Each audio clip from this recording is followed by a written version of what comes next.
Then again. Chapter 1. Holy mother of abs. I bit my lip hard and let the blinds fall back in place. Stop being such a pussy and get your ass out there. Jill hip-checked me, almost sending me to the floor. Just give me a minute. Jeez. I took a cleansing breath and let it out slowly. She rolled her eyes. They're just men. She parted the blinds again to have another look while I attempted to gather myself. Damn. One of them took his shirt off. Did you see that? If you can't close the deal, I might have to break up with Hank and get me a bite of that one. Wow, you're so classy, Jill. Please, teach me your ways. I let my flat tone communicate my insincerity. She dropped the blind again and gave me a scowl. Enough stalling. If Mom's lemonade doesn't work on the haughty neighbor or his friend, then nothing will. She looked me up and down. Unless you're willing to reconsider the bikini top. I gave a half laugh. If one of us was going to wear a bikini, it would have to be Jill. Although we share the same dark wavy hair, that's where the resemblance ends. She's willowy while I lean a bit more toward curvy. But she somehow lucked out and got the same size boobs as me. Yeah, that would be more likely to trigger a rapid retreat. Nobody wants to see my stretch marks. I flattened a hand over my stomach where a few stubborn extra pounds liked to rest. Badges of honor, sis. You carried 2 watermelons in there for 9 months. Fuck anybody who cares about a few scars. She had her hands on her hips at this point, posturing in mama bear mode, regardless of the fact she's 6 years younger than I am. My lips twitched and I pulled her into a hug. You know I'm only giving you a pass on the cussing jar because the girls are gone, right? Yeah. She pretended to be aloof, but hugged me back anyway. Then I felt the sharp sting of her hand on my ass. Now grab that tray and get on out there. Hot men are waiting to be seduced. I pulled back and looked down at my outfit. I'd gone with a snug pink tank that showed off my assets and a denim skirt that was probably a bit too short for a 34-year-old. But I tried not to think about that. I smoothed my shirt down and went to the counter to retrieve the tray of sweet lemonade our mother was known for. Condensation already beaded on the pitcher, and I wasn't even out in the heat yet. Jill opened the door for me, and I swear, if I hadn't been balancing a laden tray, she would have physically pushed me outside, probably with a foot to my ass. Tits out, she commanded before closing the door and leaving me on my own. I sighed. You see, a new neighbor moved in this week. A very hot and apparently very single new neighbor. I'd spotted him coming and going as contractors worked on his house over the last week. He was tall and muscular, with dark hair that was a touch too long to be conservative and an ass that was a touch too nice to be ignored. I had yet to introduce myself, feeling a bit stalkery if I ambushed him on one of the days he met with contractors. But today was clearly move-in day. He'd arrived this morning with a full truck and a friend to help him unload it. The same friend whose abs I'd just seen through the window and was about to get a closer look at, whether I was ready or not. Unfortunately, I'd made the colossal mistake of telling my sister about the new neighbor, and it had taken her less than 30 minutes to shove her tiny little ass into my day and my business. Thus, my current errand to deliver lemonade and myself on a platter for the taking. I could say I didn't know how I'd gotten myself into this situation, but I knew exactly how it had happened, and I chose to blame it all on Mike, my asshole ex-husband. Of course, Mike hadn't always been an asshole. In fact, he'd been the love of my life. It just so happened that I, apparently, had not been the love of his. That realization was a blow I wouldn't wish on my worst enemy. But back to the tasty lemonade and the even tastier new neighbor and his friend. Come on, Jenna, you can do this. I took another deep breath, straightened my shoulders, and pushed the girls out as far as they would go. God, I hoped I didn't look like some puffed-up tropical bird. The ice clinked against the sides of the pitcher with each step down my driveway. I kept my eyes firmly planted on the tray until I worked up the nerve to raise them. There he was, tall, dark, and sweaty, and living right next door to me. It couldn't be mere coincidence that had landed this man in my path the very same week I'd vowed to get back my love life. Sex life. Love life? Hell, I didn't know. But I knew it involved a hot man who shared absolutely nothing in common with my ex. I swallowed thickly and plastered what I hoped was a casual yet flirty smile on my face. Well, welcome, neighbor, I called out as I approached. Both men turned simultaneously to face me, and it was a wonder I didn't drop the tray. I was caught in a laser beam of hotness as two sets of eyes took me in. Holy crap. Jill and I had been watching them play basketball through the blinds like two total creepers. But this close up, it became a bit overwhelming. White smiles, bright eyes, glistening sweat. Why didn't women carry those little fans around with them anymore? I could feel the heat rise to my cheeks. I forced more words from my throat. Pretty hot out here. I brought you some lemonade. Didn't know if you'd had a chance to unpack dishes and whatnot yet. They both looked at the pitcher appreciatively. Haven't unpacked a single box, haughty neighbor responded in a friendly tone. Thank you. Very kind of you. His blue eyes practically sparkled as he continued. I'm Eric. He extended a hand, but soon realized I didn't have one to spare, so he gave me a little wave instead, before gesturing to his shirtless friend. And this is my friend who helped me unload everything, Kyle. I took in all that was Kyle, and considered changing my mission to focus on him instead. I'd never seen an 8-pack in real life before. I kind of assumed they were a myth along the lines of unicorns and abominable snowmen. Oh, shut up, Jenna, and stop staring at his stomach for God's sake. I forced my gaze up to a more respectable level. So nice to meet the both of you. I smiled again, but was pretty sure my nervousness was announcing itself loud and clear. These guys were out of my league. If I didn't know for a fact that Jill was staring daggers into my back at that very moment, I would have turned tail and run. Grrr. Jenna Watson, I said. I needed to switch the focus back to them. I'm just next door to you. Are you new to the area or just the street? Just the street.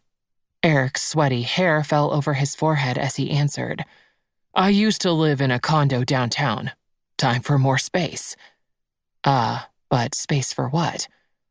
Kyle took a step forward. Can I help you with that? He gestured to the tray with a curve of his lips. Damn. Hot and a gentleman. Who was I to refuse? Thanks, that's so kind. It's heavier than I imagined.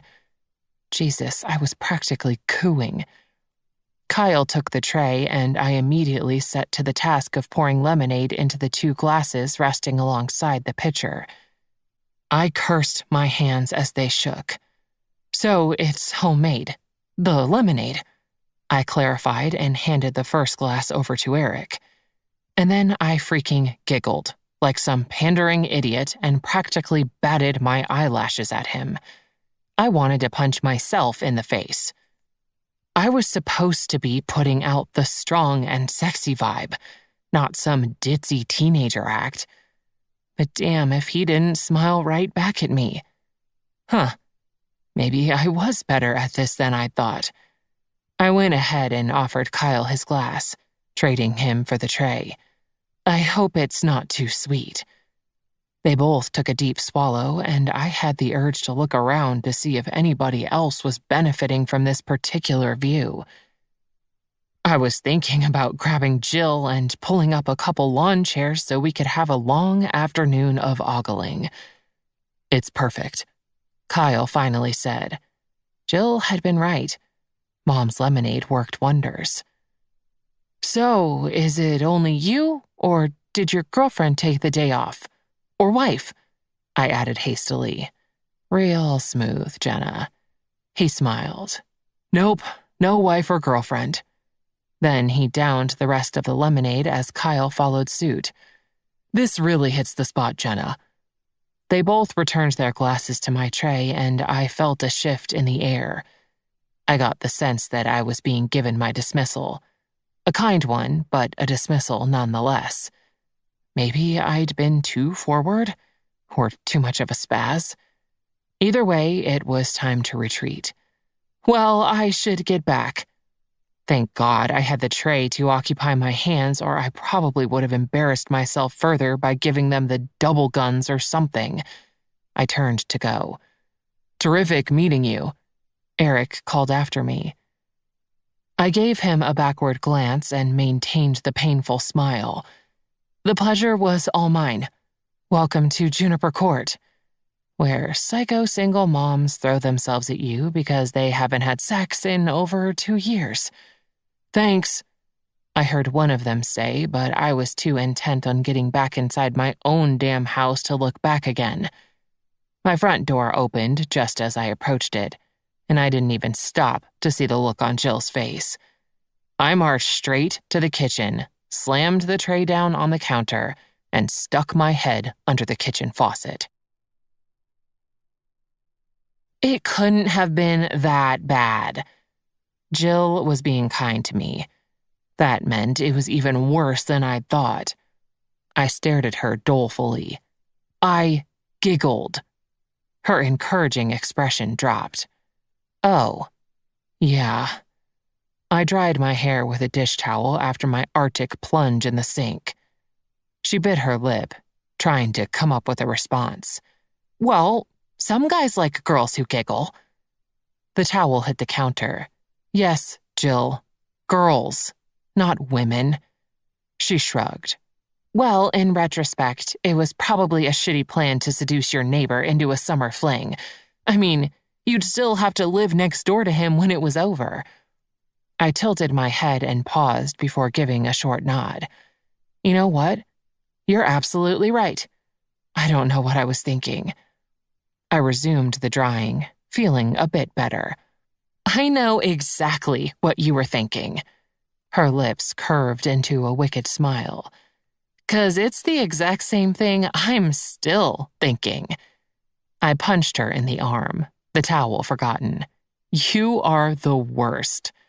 She punched me in the boob. "Hey, I don't live next door." I held my poor injured boob. Well, I didn't get the vibe that either of them was open for business. And, by the way, ow, "You hit me first," she fired back. And to think, I assumed having the girls away for a month would mean a break from juvenile behavior in the house. "You want me to hit the other one too to make it a matching set?"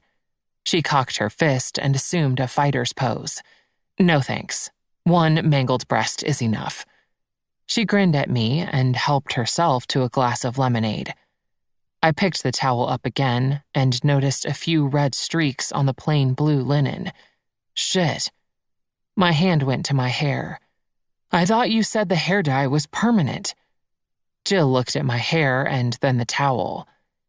"It may have said semi-permanent. Maybe you have to wash it a couple times to get rid of the excess?" Her mouth formed a strained smile. Earlier that morning, I'd gotten the bright idea of dyeing a streak of red into my hair. I'd seen it on other people and always dismissed it as something I would never do. But that was then, before my mission to open a new chapter in my life. So when Jill came over to scope out the neighborhood man candy, I asked her to bring some dye so she could help me. Now I wasn't so sure about that impulse, and seeing the streaks on the ruined towel made me feel a bit ridiculous. I was too old for this shit. But I was only getting older, and I had pretty much wasted the past 2 years of my life. 2 very long years I'd spent fighting to regain my confidence and sense of self, not to mention building a newly defined family where my girls could feel secure, even though their parents were living under 2 different roofs. I'd made a promise to get back in the game after 2 years. Only this go-round, I would take more risks, have more fun, push more boundaries. The hair dye was supposed to be just the beginning. But did I have the guts to go through with my plans? I didn't know anymore. Kate and Eileen had left yesterday to stay with Mike and his new wife, Kristen. I'd be alone in this house for almost a month, so it was the perfect time to shake things up. It was now or never. The girls were away, I was off work for the summer, I'd just had a pedicure, and I was going to get laid, especially if my sister had anything to say about it. Truth is, I have trouble keeping things from Jill. She was my lifeline during the divorce, and I owed her more than I'd ever let her know. But she's always been a nosy bitch, so it wasn't as if I could keep her out of my business even if I wanted to. We'd come up with the 2-year plan over a couple bottles of wine and a stack of signed divorce papers. At the time, it had technically already been 6 months since Mike had moved out, so I was given 18 months to wallow and heal. And now my time was up. Back in the saddle. Ye freaking ha. My eyes were still glued to the dish towel. I was so not ready for this. "Hey," Jill said, bringing me out of my head. "It's just a towel." She set her glass down and enveloped me in a hug, completely ignoring the likelihood of staining her clothes red. Damn, it's good to have a sister. I hugged her back and let out the breath I'd been holding. Thanks, Jilly. She gave me one last squeeze before pulling back. "So, the first day didn't go our way. We've still got time." "Yeah," I responded and even mustered up a smile. "Mike picked these towels out anyway." Jill let out a small laugh. "Ha, I should have guessed. They're boring, just like him." That brought a genuine smile to my face. I looked at my sister, and then around the spacious kitchen where several matching towels adorned hooks and handles. You know what? You're right. They're boring as hell. I made a path slowly around the kitchen, snatching the towels from their resting places as I went. Then I pushed the foot lever on the trash can and tossed every last one in. My eyes found Jill, and I stifled a laugh. She was nodding her head and grinning ear to ear. "Nice," she declared in a tone that suggested I was some badass, not a woman who'd simply tossed away some scraps of fabric her dickhead ex-husband had purchased. Then we both laughed at the ridiculousness of it all and ordered a pizza. But we made sure to get it with extra cheese, like the badasses we were. Chapter 2. The next day was Sunday, and I decided my new morning routine would involve an invigorating jog down to the county park and back. Never mind, I hadn't jogged in, maybe 5 years. Or possibly more. Who could really say? With the girls gone, it was up to me to make sure our mutt, Reggie, got his exercise. This way, I could kill 2 birds with 1 stone. I pulled on a t-shirt, shorts, and some athletic shoes, making a mental note to go out and buy some more flattering workout gear. Maybe I should join a gym. I'd have to ask Jill if gyms were a good place to meet men. Ooh, maybe I'd meet a boxer or an MMA fighter. It would be one of those moments where he'd spot me from across the gym and be so arrested by the mere sight of me that he'd forget to block his opponent's punch and get knocked out cold. When he came to, I'd be there, stroking his brow and gazing into his punch-rattled eyes. Or not. Okay, it's clear by this point that I'm a bit of a romance novel junkie. I should probably rein my expectations in a tad. But if I were going to have an affair, it had to be with someone who had nothing in common with my ex. I was aiming for maybe a bad boy, or at the very least, someone with tattoos and a few scars. I wanted a sexual adventure to kickstart my new future, the one where I wasn't wallowing over my failed marriage and was, instead, open to new possibilities. The sex had been Jill's idea. She reasoned that I'd never be able to fully move on from Mike until I broke the seal and had sex with someone else. The fact that Mike was the only person I'd ever slept with in my entire life gave him a significance that was unhealthy at this point. Her logic seemed sound. But sex wasn't everything, so I was throwing my net wide and hoping to gather in a slew of new opportunities. Thus, the revitalizing jog to the park. I sent a cheery wave to my neighbor Nina, who was watering her flowers as I bounded down our street and out toward the main road, Reggie leading the way. Why hadn't I taken up jogging before this? It wasn't as if I never exercised, but it was usually in the form of activities with the kids or the occasional yoga class. But this jogging thing felt great. It was internally focused and kind of a rush. My muscles shifted and stretched, and I could practically feel the blood rushing through my veins on its way to my heart and lungs. I was killing it. And surely those celebrated endorphins would kick in any moment. I turned right out of the neighborhood and headed toward the park, where I was sure to find other dedicated joggers enjoying the same satisfying buzz. We'd nod to each other, secretly feeling a bit smug that we were spending our Sunday morning in such a healthy way, while the rest of the town was scarfing down biscuits and gravy at a local diner and waiting for their arteries to close in on themselves. A pain in my side interrupted my thoughts of training for my first marathon. I tried to ignore it. Perhaps I shouldn't have had so much coffee before jogging. I'd make a note for next time. But the pain worsened with each subsequent stride until my stance was a bit hunched. Holy, ouch! This cramp wasn't fooling around. I sucked air into my lungs and slowed. At this point, I wasn't so much jogging as lightly moving from foot to foot as I clutched my side. A woman and her small child passed me with a sympathetic smile, and I chose to stop entirely. Who was I kidding? Reggie pulled at the leash, but I just stared at the cracks in the sidewalk, doubled over and sucking wind. Maybe this whole jogging thing wasn't the best idea after all. Ma'am? A deep voice sounded from the street. My head snapped up, sending orbs of white floating through my vision. I blinked and held my head. Ma'am, are you okay? There it was again. Still trying to clear my vision, I barely turned my head before responding absently. Are you kidding me with the ma'am? Do I look 80? Way to kick me when I'm down. This resulted in a masculine chuckle, and I was finally able to zone in on its source.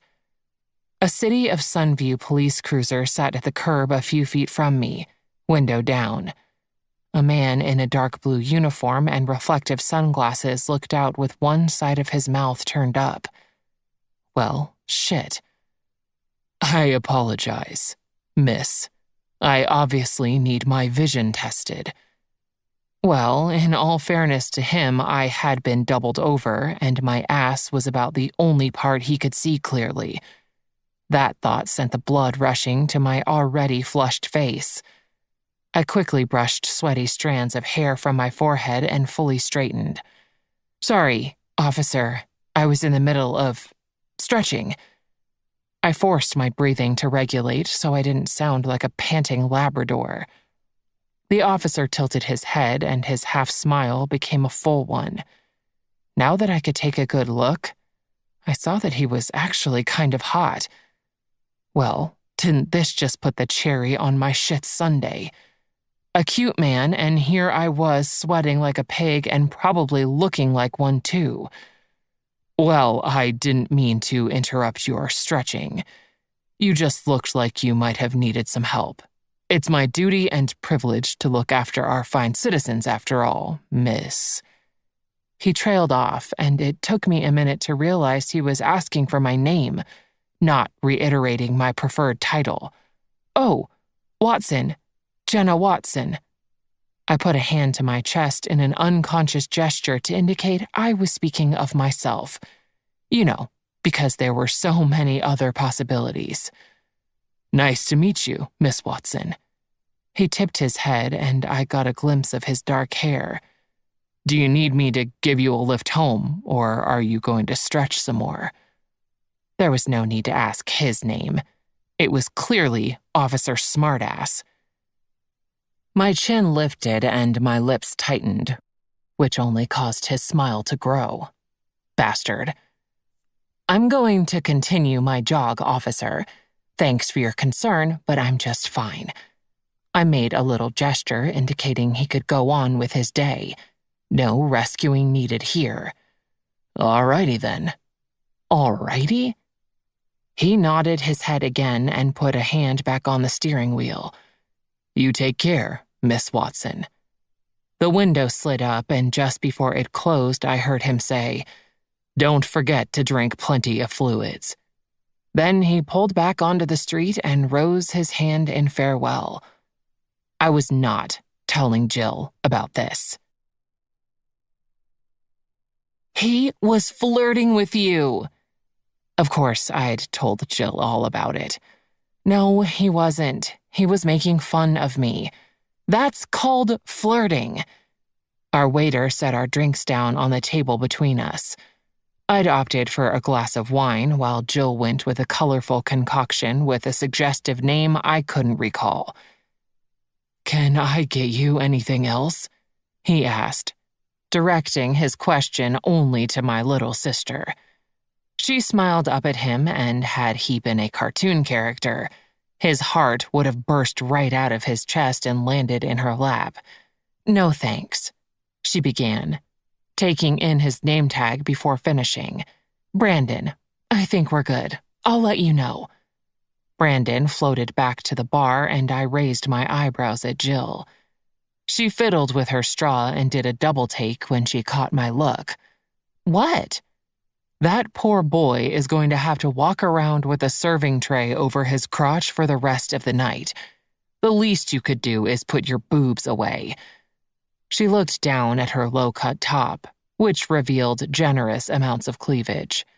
Jill always was a giver. This is a perfectly appropriate outfit. We're at a bar, not Sunday school. He'll be fine. She reapplied her lip gloss and smacked her lips together. And besides, this brings me back to my point. You had a point?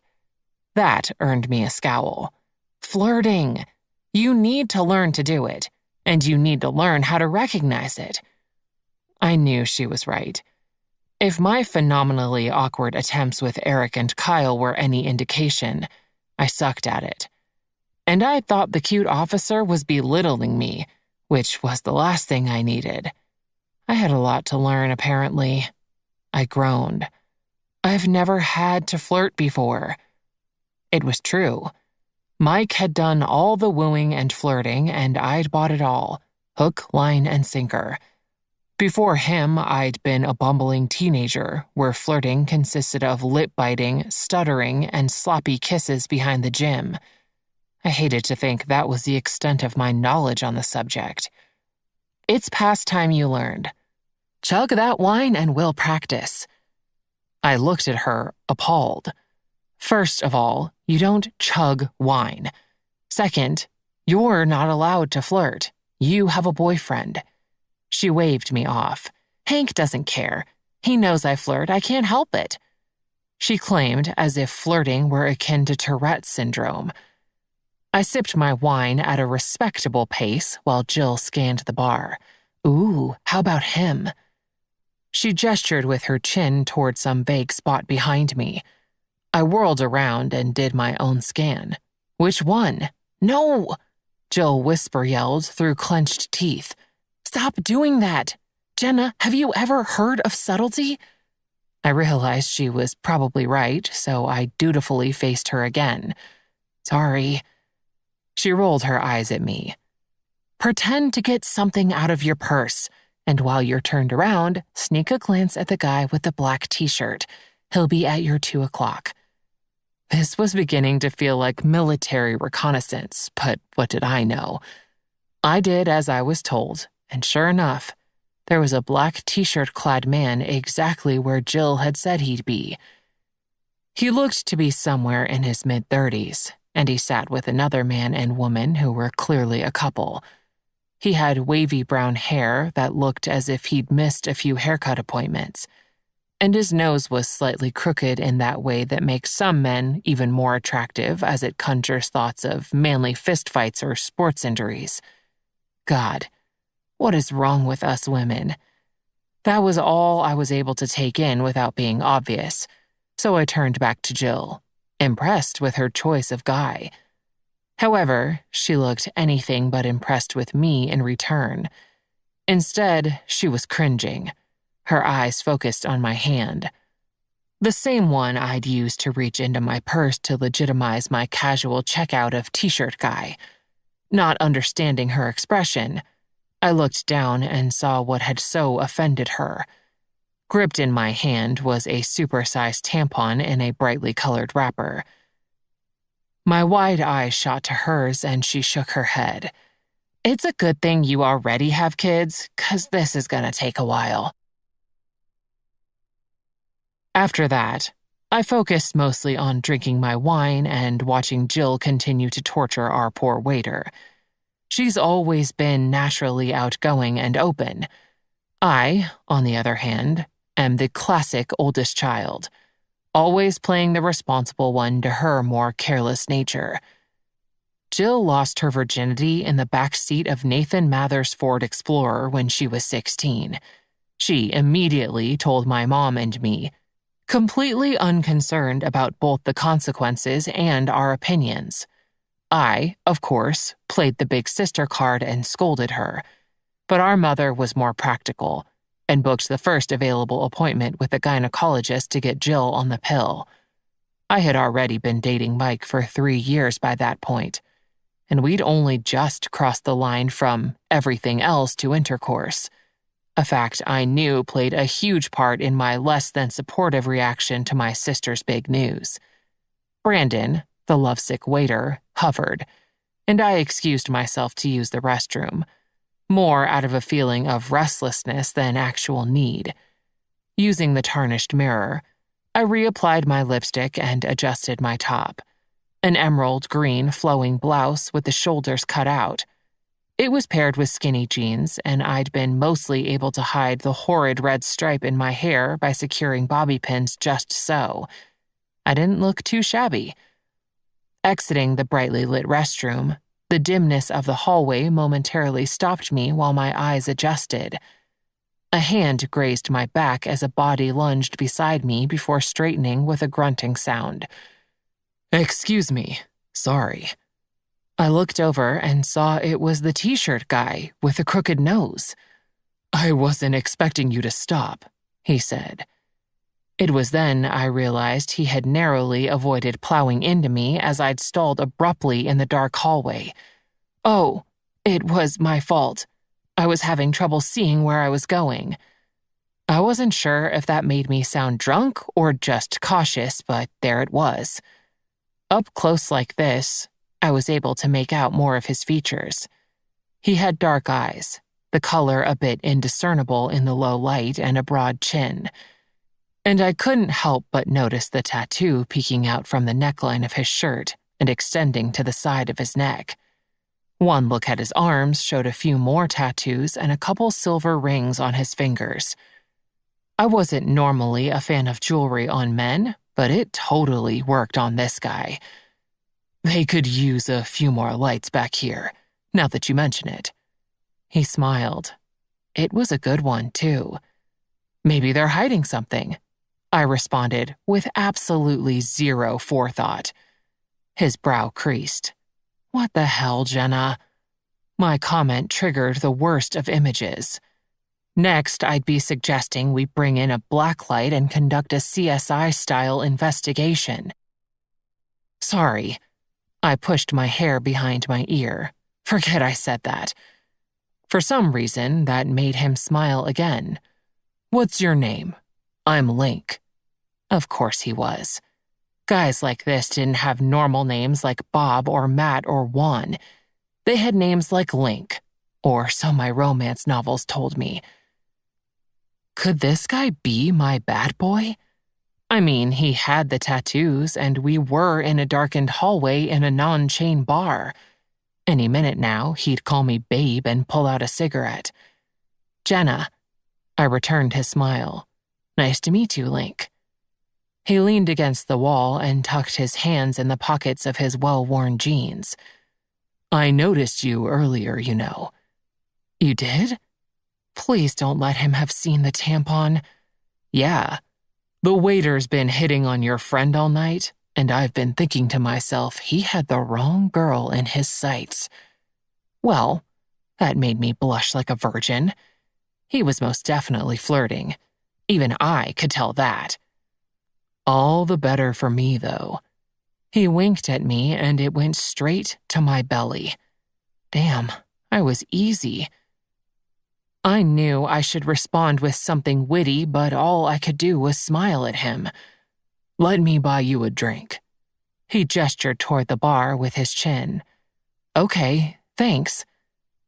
All I'd done so far was say something creepy and tell him my name, and he still wanted to buy me a drink. Ha! I couldn't wait to tell Jill. Chapter 3. The first inkling I had that something was wrong with my marriage was the night Mike fell asleep during sex. It had, admittedly, been a tiring day. The girls were cranky, and Mike and I had been bickering that morning over a car he wanted to buy. And I'm sure it wasn't the healthiest strategy, but having sex usually made Mike forget his frustration with me and brought us back to normal. Like a reboot. A sex boot, if you will.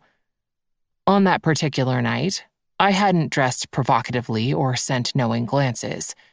I didn't need to. Mike was a guy. He was always up for sex. I'd been feeling the tension between us since morning, like a cable being stretched to the point of snapping. So I'd done what I always did. You feel like, you know. Mike was flipping through channels looking for God knows what. Kate and Eileen were long in bed and it was going on 10:30.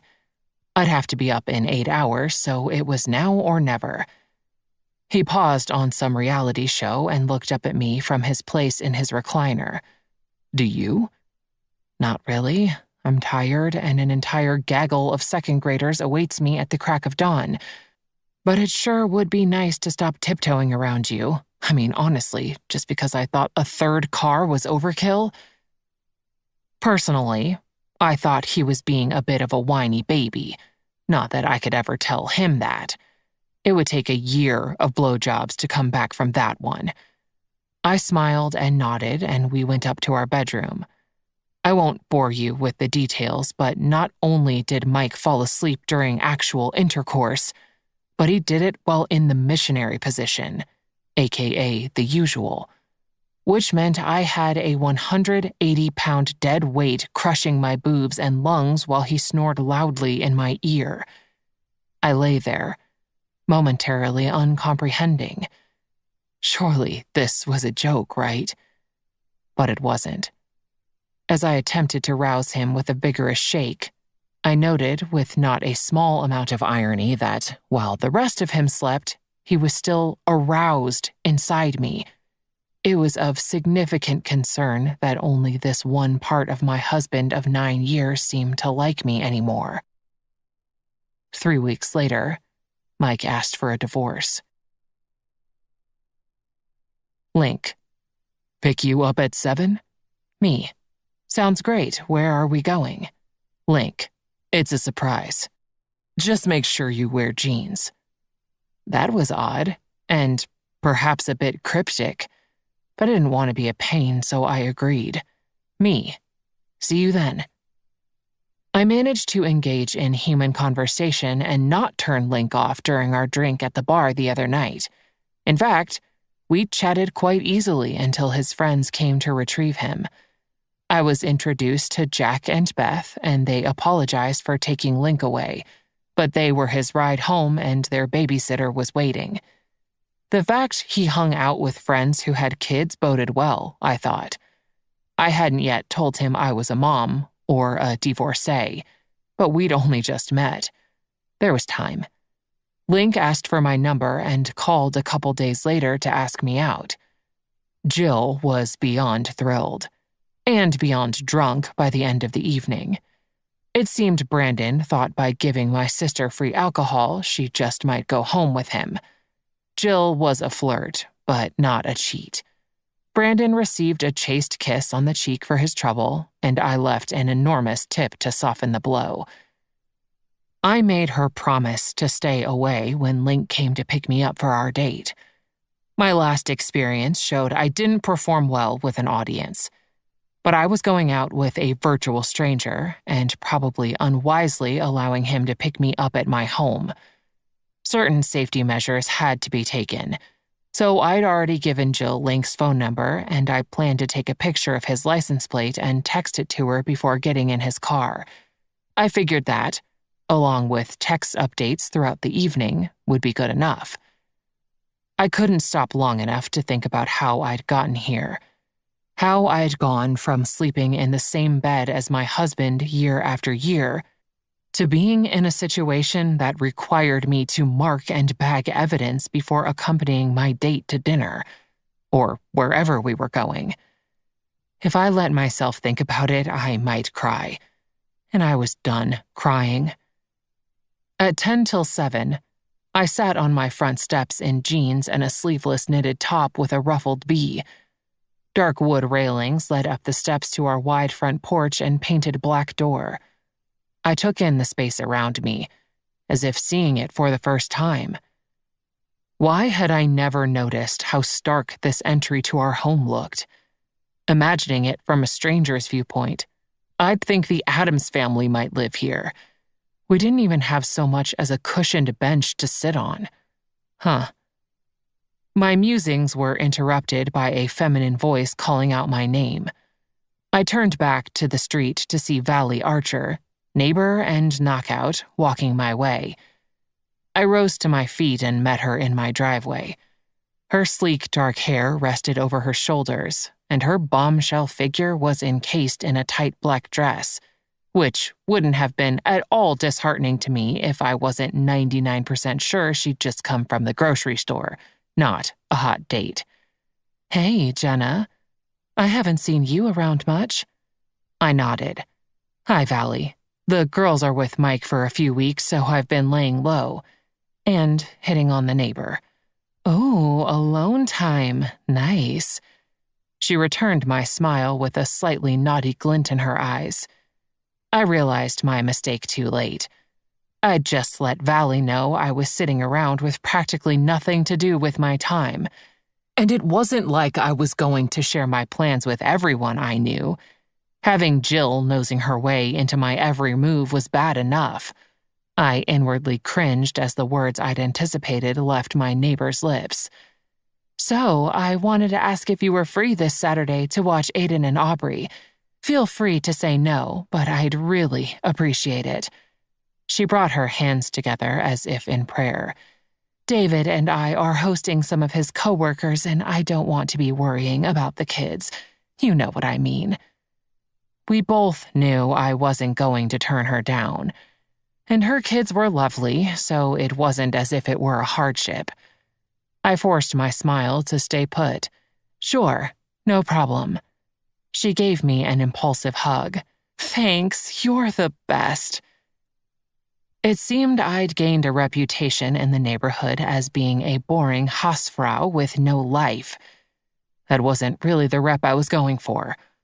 All the more reason to shake things up. But my thoughts were disrupted by the deafening sound of motorcycle pipes coming from down the street and getting louder by the second. Valley and I both turned to see a huge black motorcycle making its way toward us. No, making its way toward me. It was Link, and he was picking me up for our date on a badass black motorcycle right in front of my glamorous, perfect neighbor. The only thing that could have made this better was if the entire neighborhood were outside to witness it. It seemed my bad boy had arrived. Chapter 4. Well, well, well, Valley cooed as Link executed a turn that placed his bike, and his general hotness, front and center. He cut the engine just as Valley leaned in closer and murmured, "Aren't you full of surprises?" I could hear the smirk in her voice, but neither of us was looking away from Link as he swung a muscular, denim-clad leg off the bike and approached. He hadn't worn a helmet, even though I spotted one propped on the back of the bike.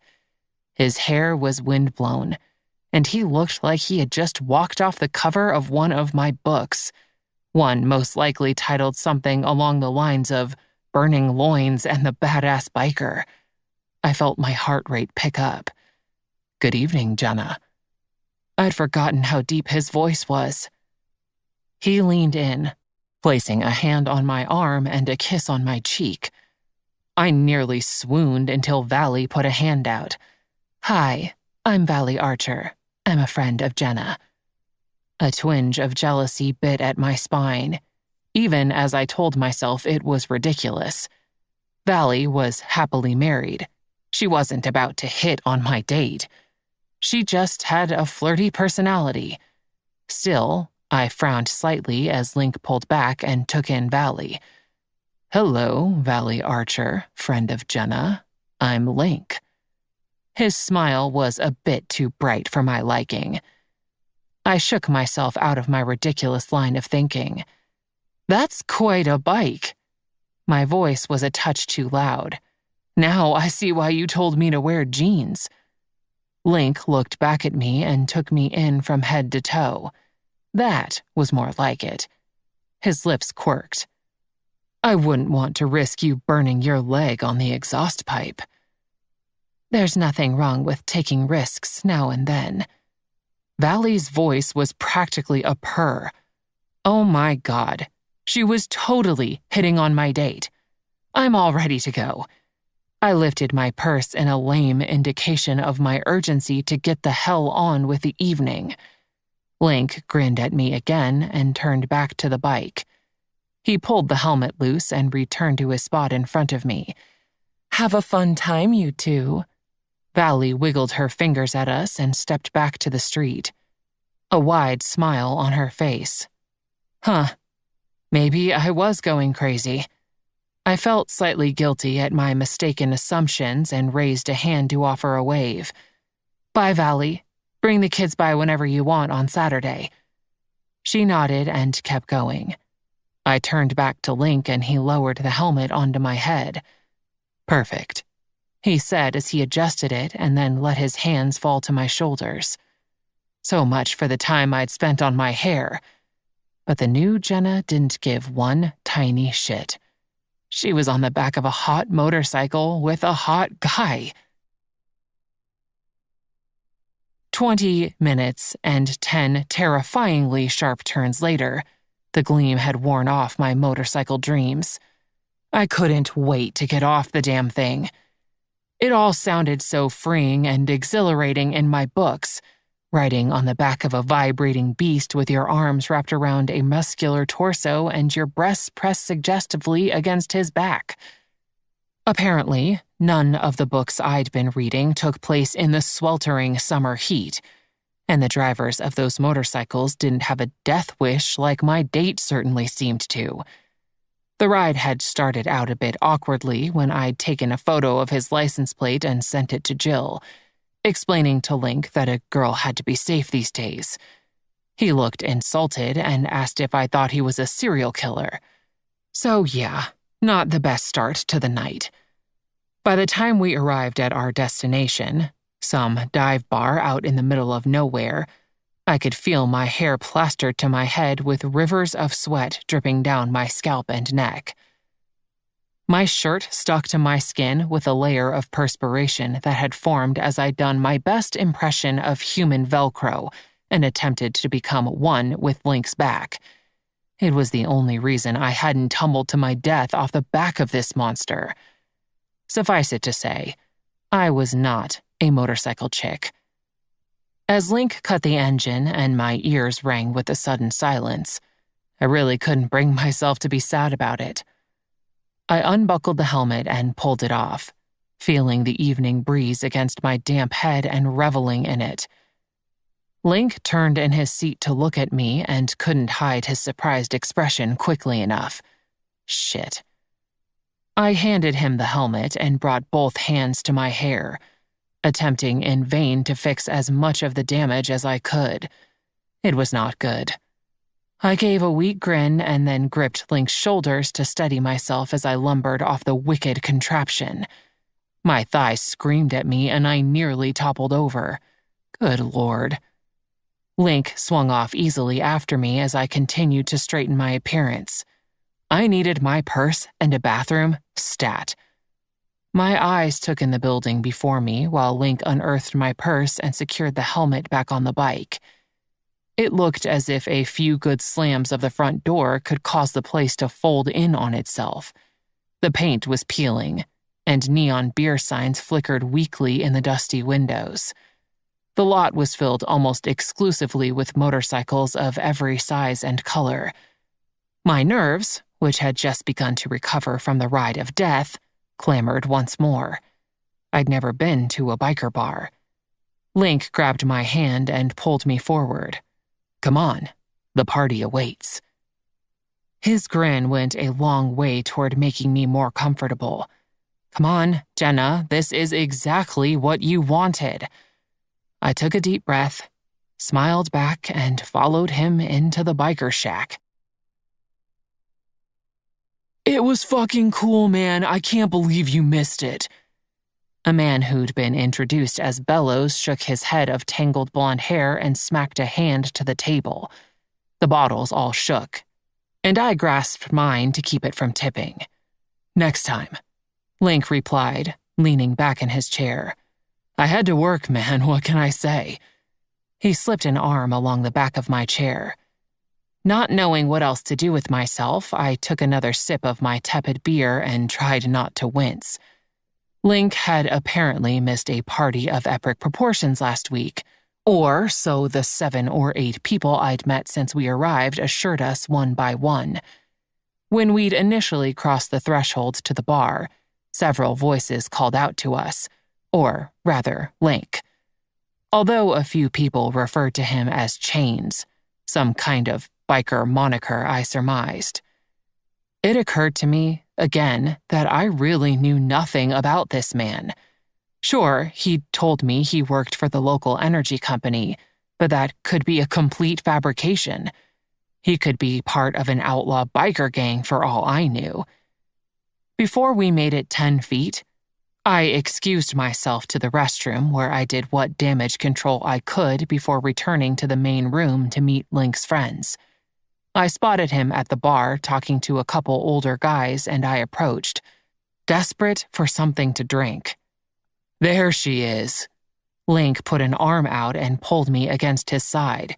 Guys, this is Jenna. Jenna, meet Tulsa and Bellows. I smiled and gave a little wave. Hi. They returned my smile and I got a couple chin lifts. Okay. I turned to find the bartender while the guys continued to talk. An hour later, I was still on my first beer, but Link, I'd noticed, was on his third. Or was it his fourth? I had spoken a grand total of 5 words, and apart from a few touches from Link and some introductions, I'd been essentially ignored. I was calculating how to extricate myself from this date when Link suddenly pushed his chair back and dropped his arm from mine. Be right back. And then he was gone. I looked over at Bellows as he upended his bottle and chugged the contents. He slammed the empty bottle on the table and wiped his mouth with the back of his hand. So, Jennifer, how did you and Chains meet? No offense, but you don't really seem like his type. I refrained from thanking him for the compliment. Oh, at a bar. I kept it short. How long have you known each other? He scratched at his beard and squinted as he performed math with not a small amount of strain. We go a ways back. Used to ride together before he cleaned up his act. I didn't think I wanted to know what that meant. My eyes searched the room for Link, but he was nowhere to be seen. It was time I called for backup. Excuse me, I'm just going to pop into the ladies. Bellows, however, wasn't listening to me. He was busy gesturing for the waitress to bring another round. I scurried to the back hall, pulling my phone from my purse as I went. I was dismayed to discover I had no signal, probably the result of a nice thick layer of asbestos lining the ceiling tiles. A back door stood at the end of the hall, so I pushed through it, hoping to find a signal outside. Instead, I found Link handing a plastic baggie to what looked like a high school kid, exchanging it for a weighty envelope. My mouth opened to say something, but before I could utter a single sound, the wail of a police siren cut through the humid air around us. All right, Ms. Watson. We'll call you if we need anything else. In the meantime, take my card and have a safe night. Numbly, I reached out and took the card. Then I exhaled and leaned into Jill, completely exhausted and ready to retreat to my bed for a week. Thank you, officer, I heard Jill say as she practically lifted me from my seat. She took my arm and I followed numbly behind her. Neither of us spoke until we were buckled into her car and the bar was out of view. So, I guess that's a no to a second date, huh? I shot daggers at her. She gave a small chuckle and put the car in reverse. I gotta say, you're the last person I thought the thug life would choose. Only then did she take in my expression, doing a double take. Too soon?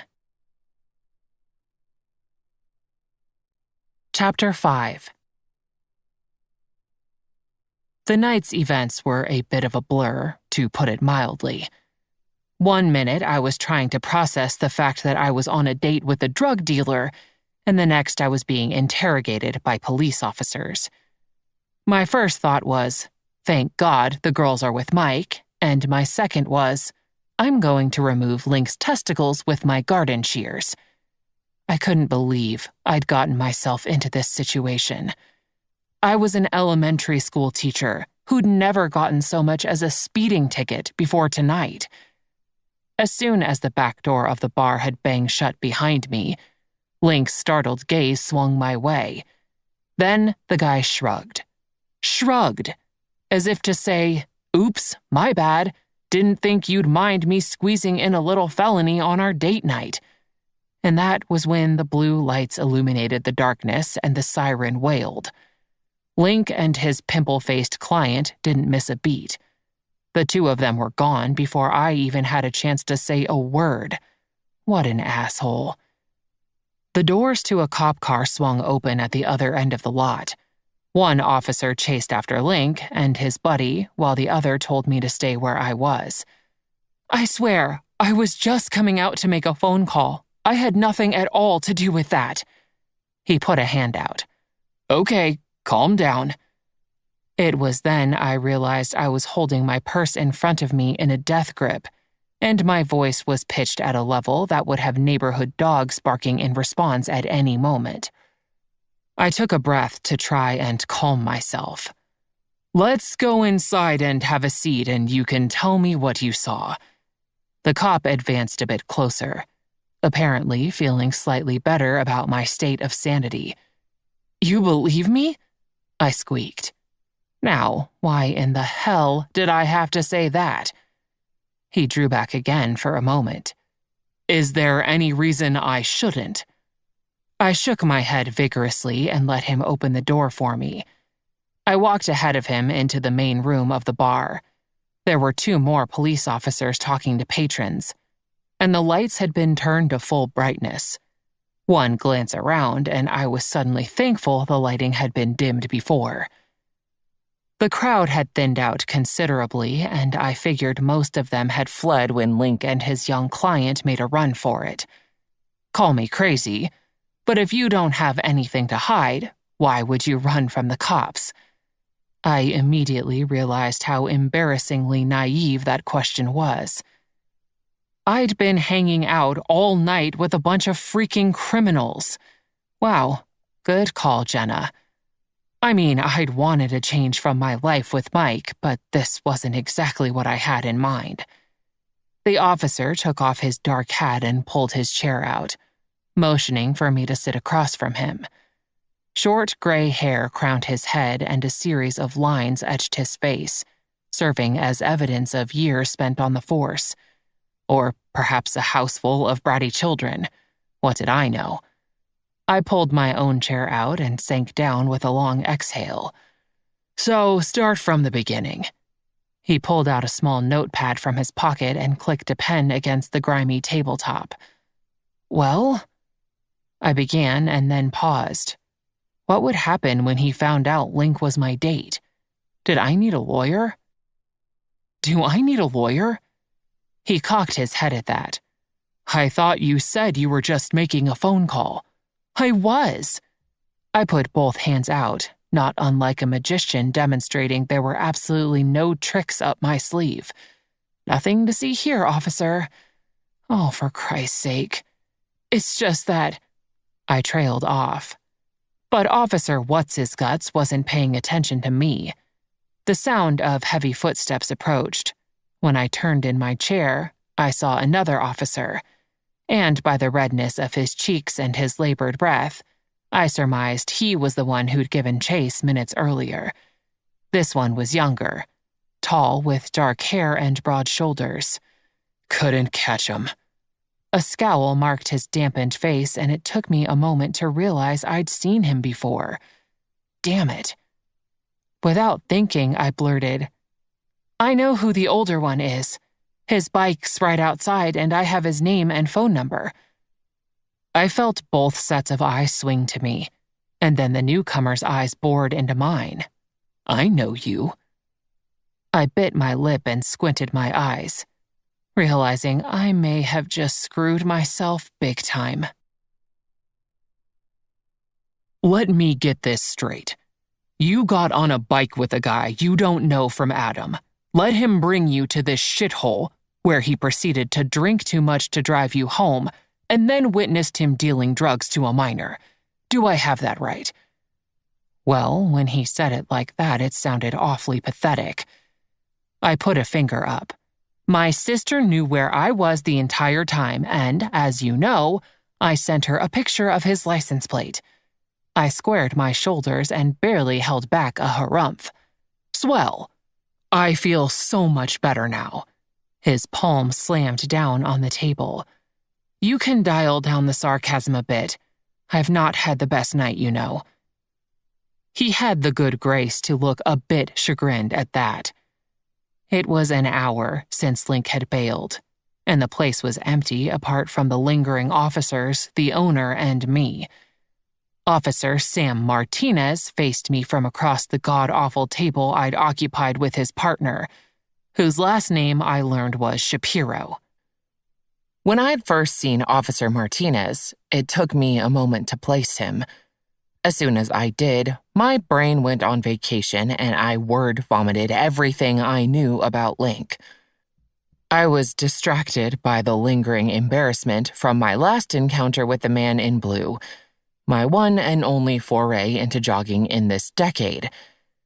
I remembered his dark hair and good old boy manner from a few days before, but the smart-ass smile was missing, which was why I hadn't recognized him right away. It only occurred to me later that perhaps I should be offended that he was able to place me so easily given the state I'd been in on our first meeting compared to the glammed-up Jen I was trying to present tonight. Damn motorcycle helmet. Damn douchebag date.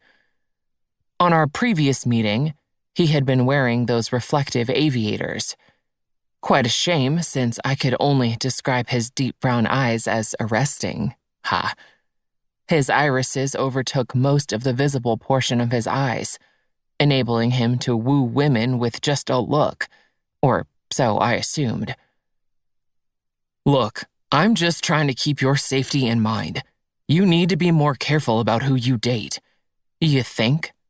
Now it was my turn for sarcasm. Before he could respond, Officer Shapiro was back. Okay, ma'am, you can call your sister now.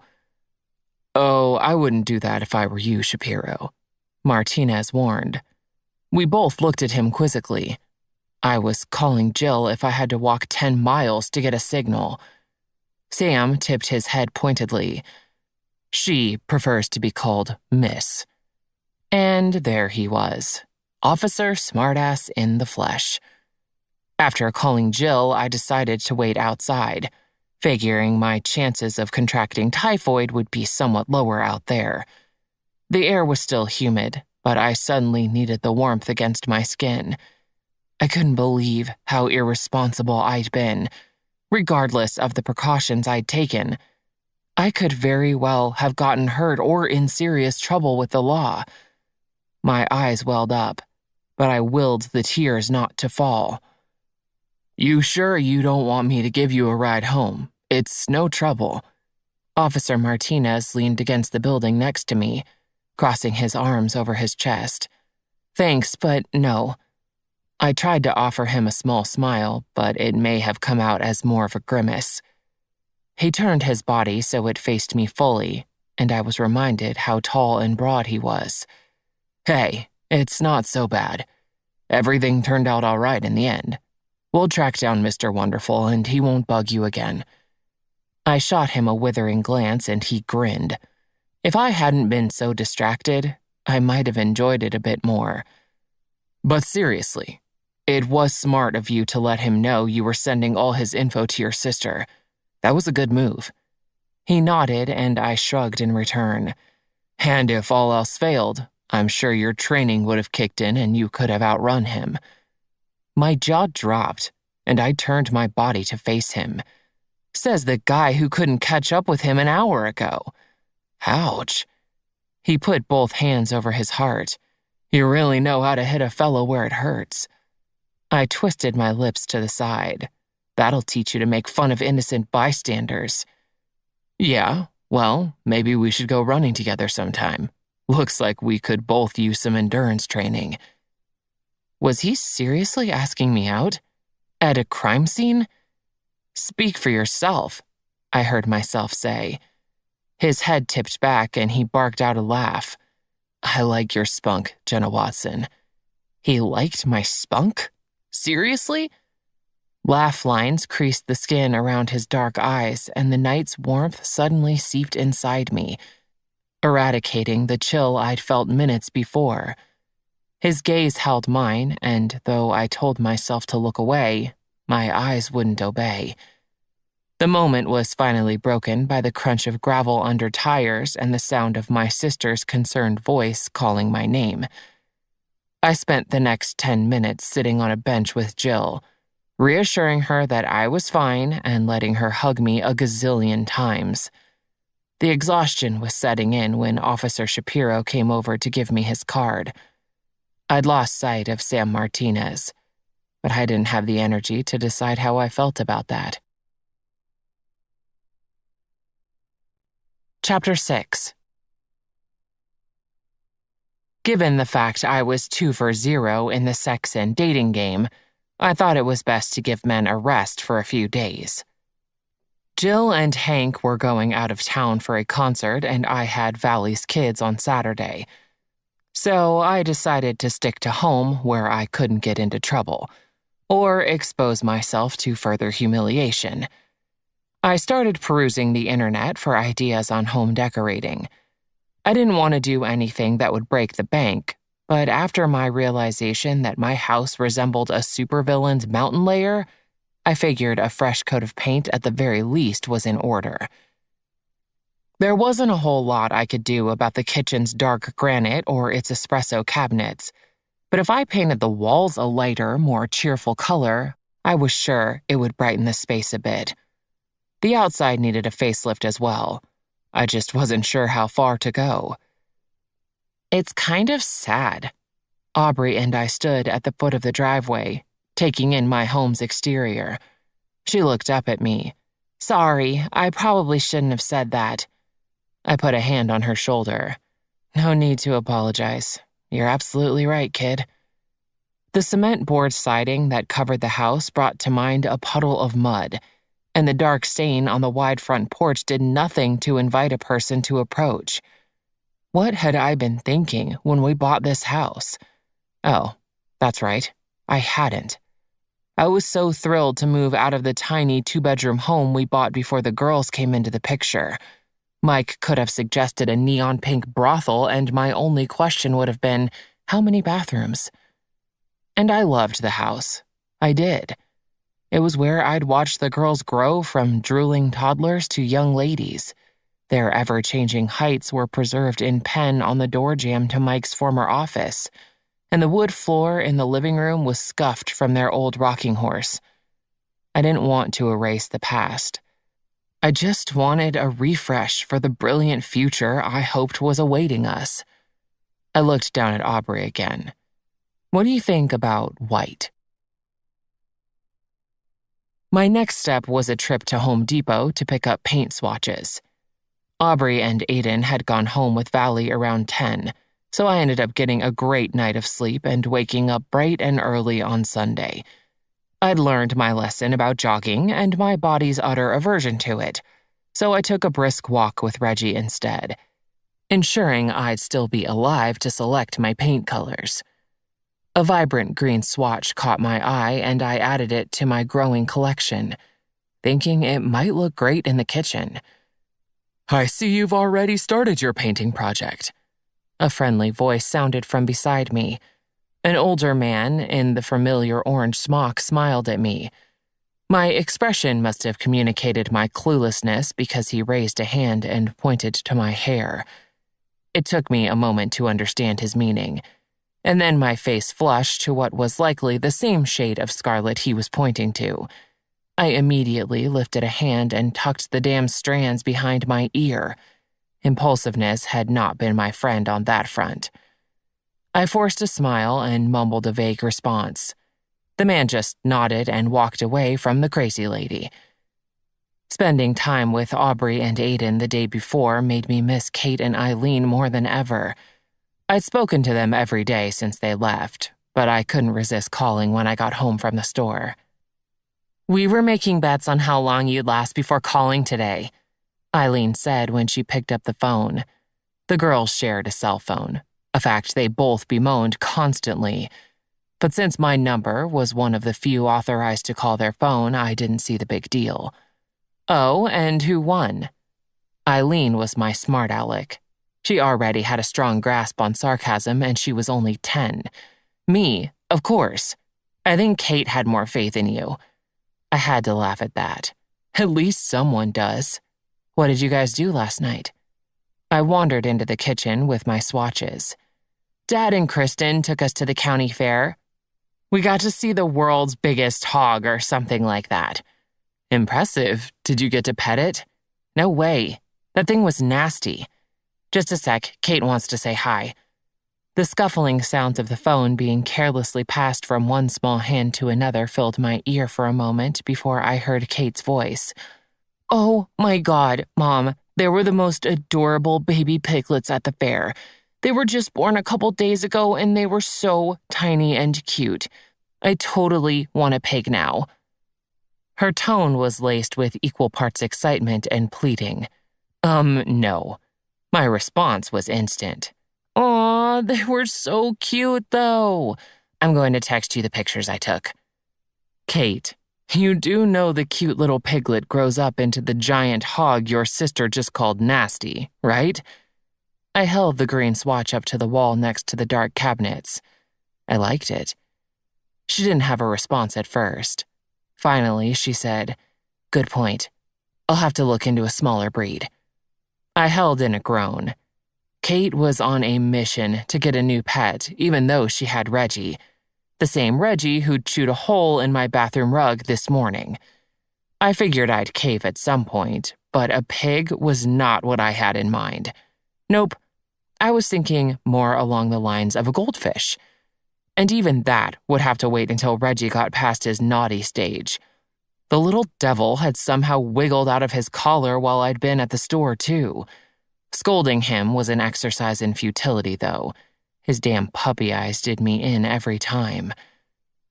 What else did you do besides find your dream pet? We stuffed our faces with elephant ears and milkshakes. I could hear the smile in her voice. My girls had the best smiles. I heard Eileen shout from the background, "Kate, Dad said not to tell." My jaw clenched at that, and I tossed the swatches onto the counter. That was such a classic Mike thing to do. I didn't care that the girls had special treats at the fair, and he knew it.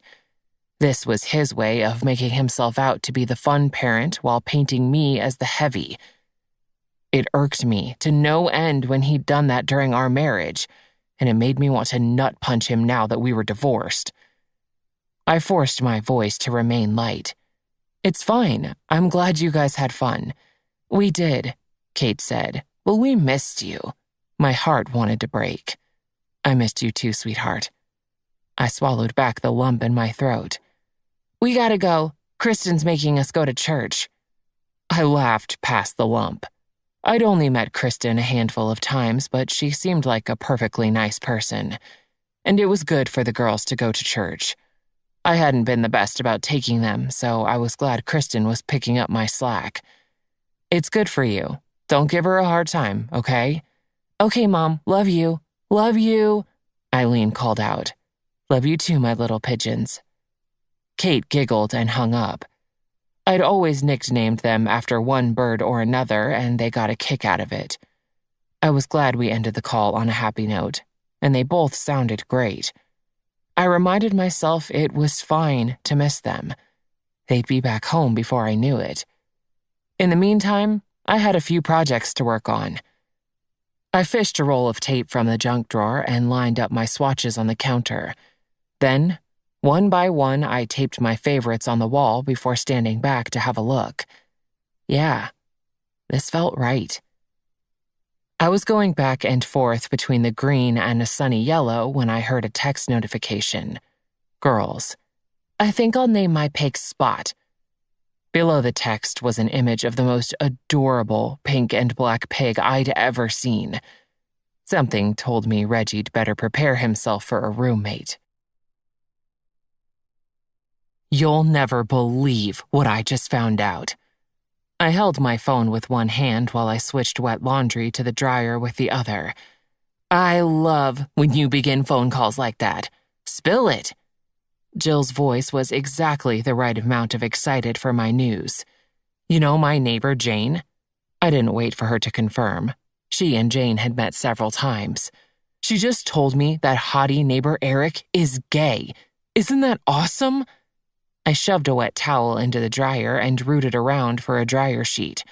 "Oh my God.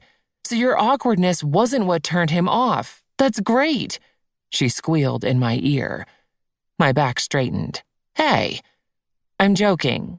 Although," she couldn't hide her laugh. "Shut your face. I'm focusing on the positive here. I know, I'm sorry. That is great news. It's not you. It's him. For once. That excuse is valid." I slammed the dryer shut and turned it on, happy to be able to cross a chore off my list. And the best part is I don't have to feel all weird around him now.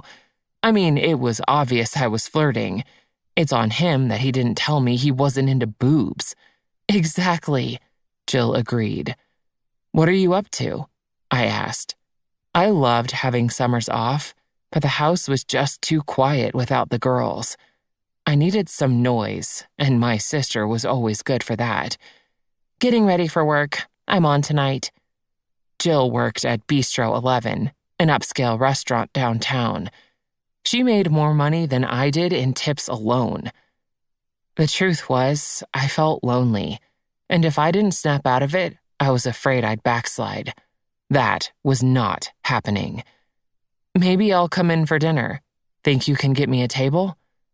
I wandered into my bedroom, trying to remember if I had anything suitable in my closet. I'm serving a private party tonight, so I won't be out on the main floor. I can get you a table, but you'll want to bring somebody. I was quick to respond. Oh, that's okay. Never mind. We both knew I'd have a hard time coming up with a dinner companion. I hadn't exactly been social since the divorce. Sorry, hun. You want to go out to lunch tomorrow? Sure, I'll call you. Have fun at work. Always. And she meant it. She was great at her job, and the diners loved her. I had to assume she didn't cuss at them and insult them like she did me. I hung up and set my phone on my bedside table, planting my butt on the bed. My back hit the duvet, and I gazed up at the ceiling. Come on, Jenna, get out there and try something new.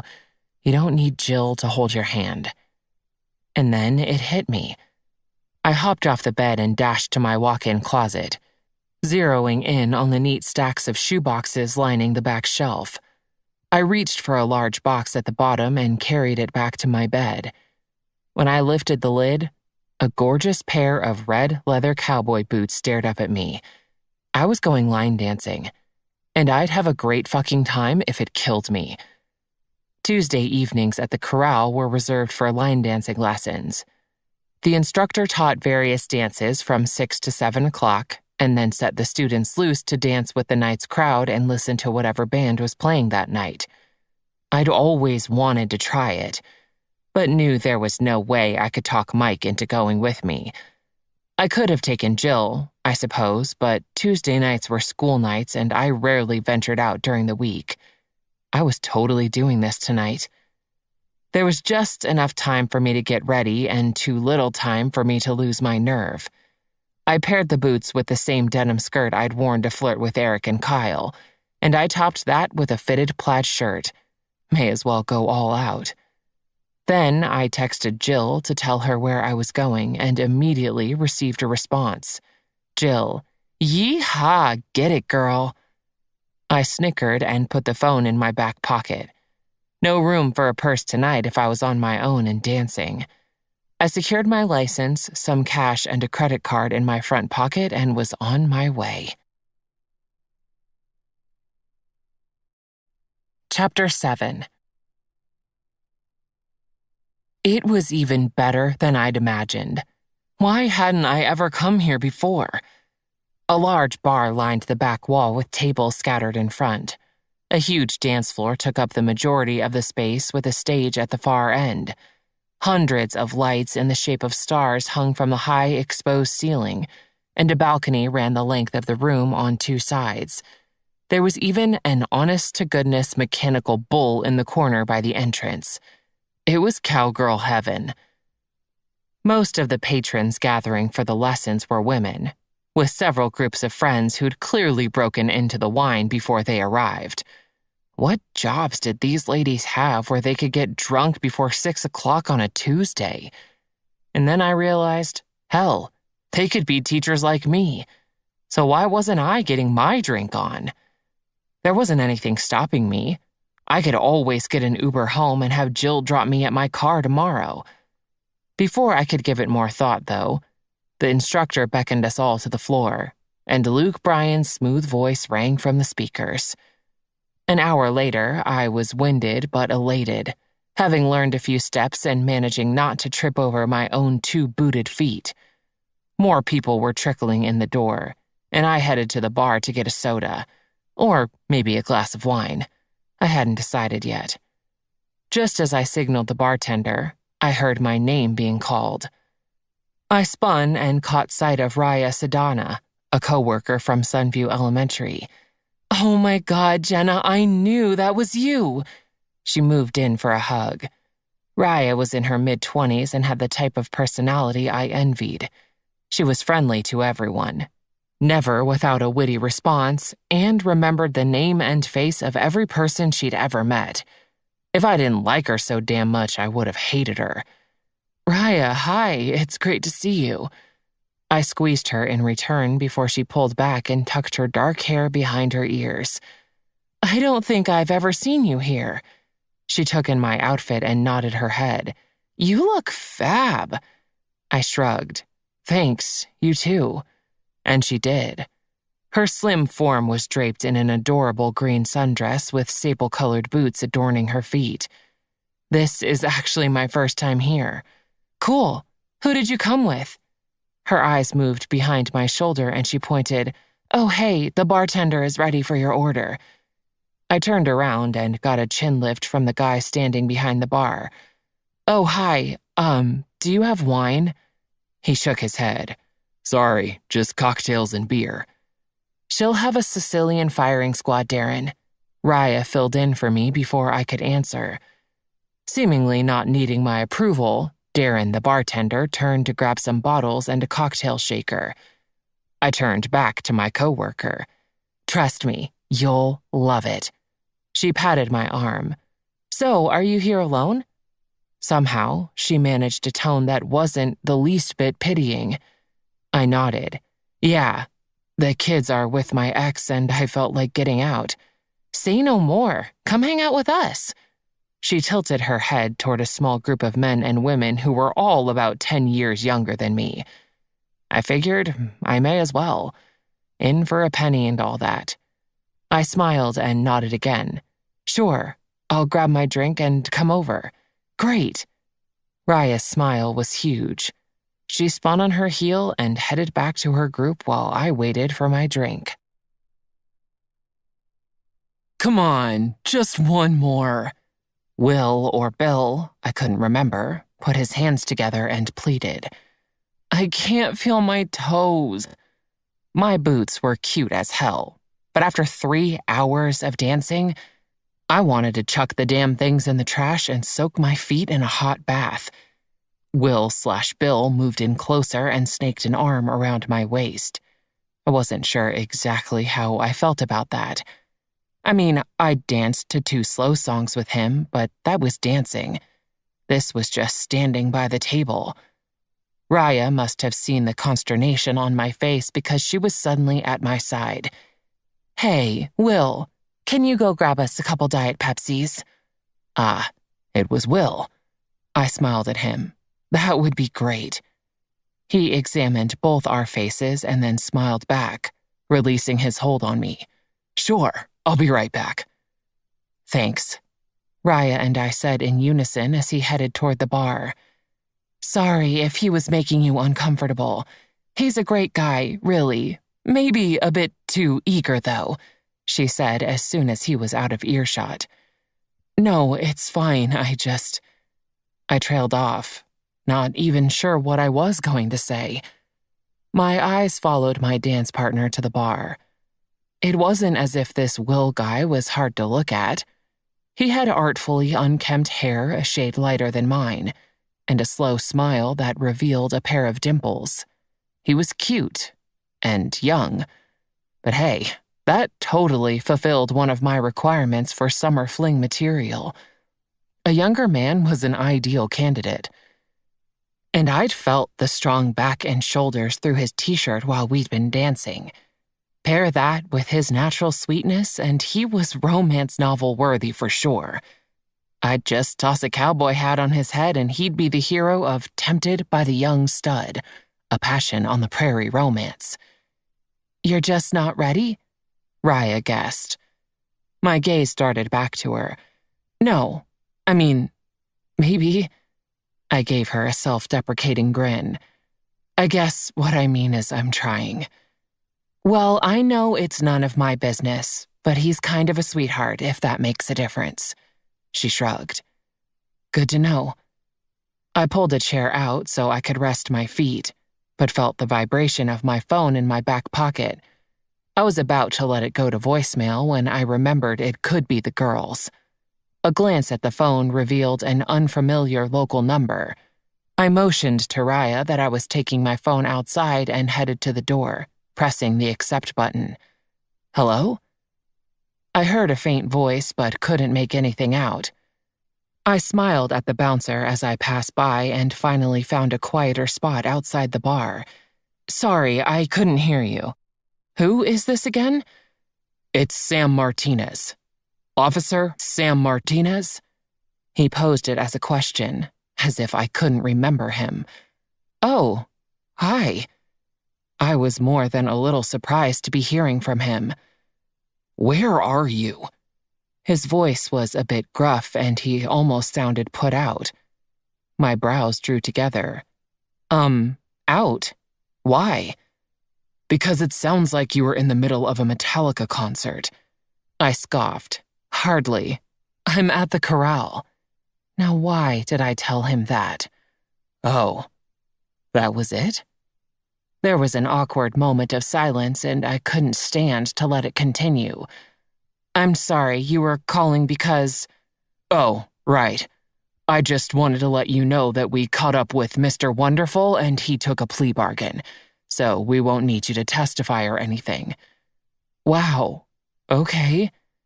I leaned against the cement brick wall. That possibility hadn't even occurred to me. My gut felt a little raw, and I was suddenly happy I'd capped it at 2 Italian whatever drinks. I didn't even have the heart to respond to the Mr. Wonderful comment. And he won't be bothering you again, so you won't have to fret about that. Fret? Okay. Or should I say alrighty? Okay, thanks.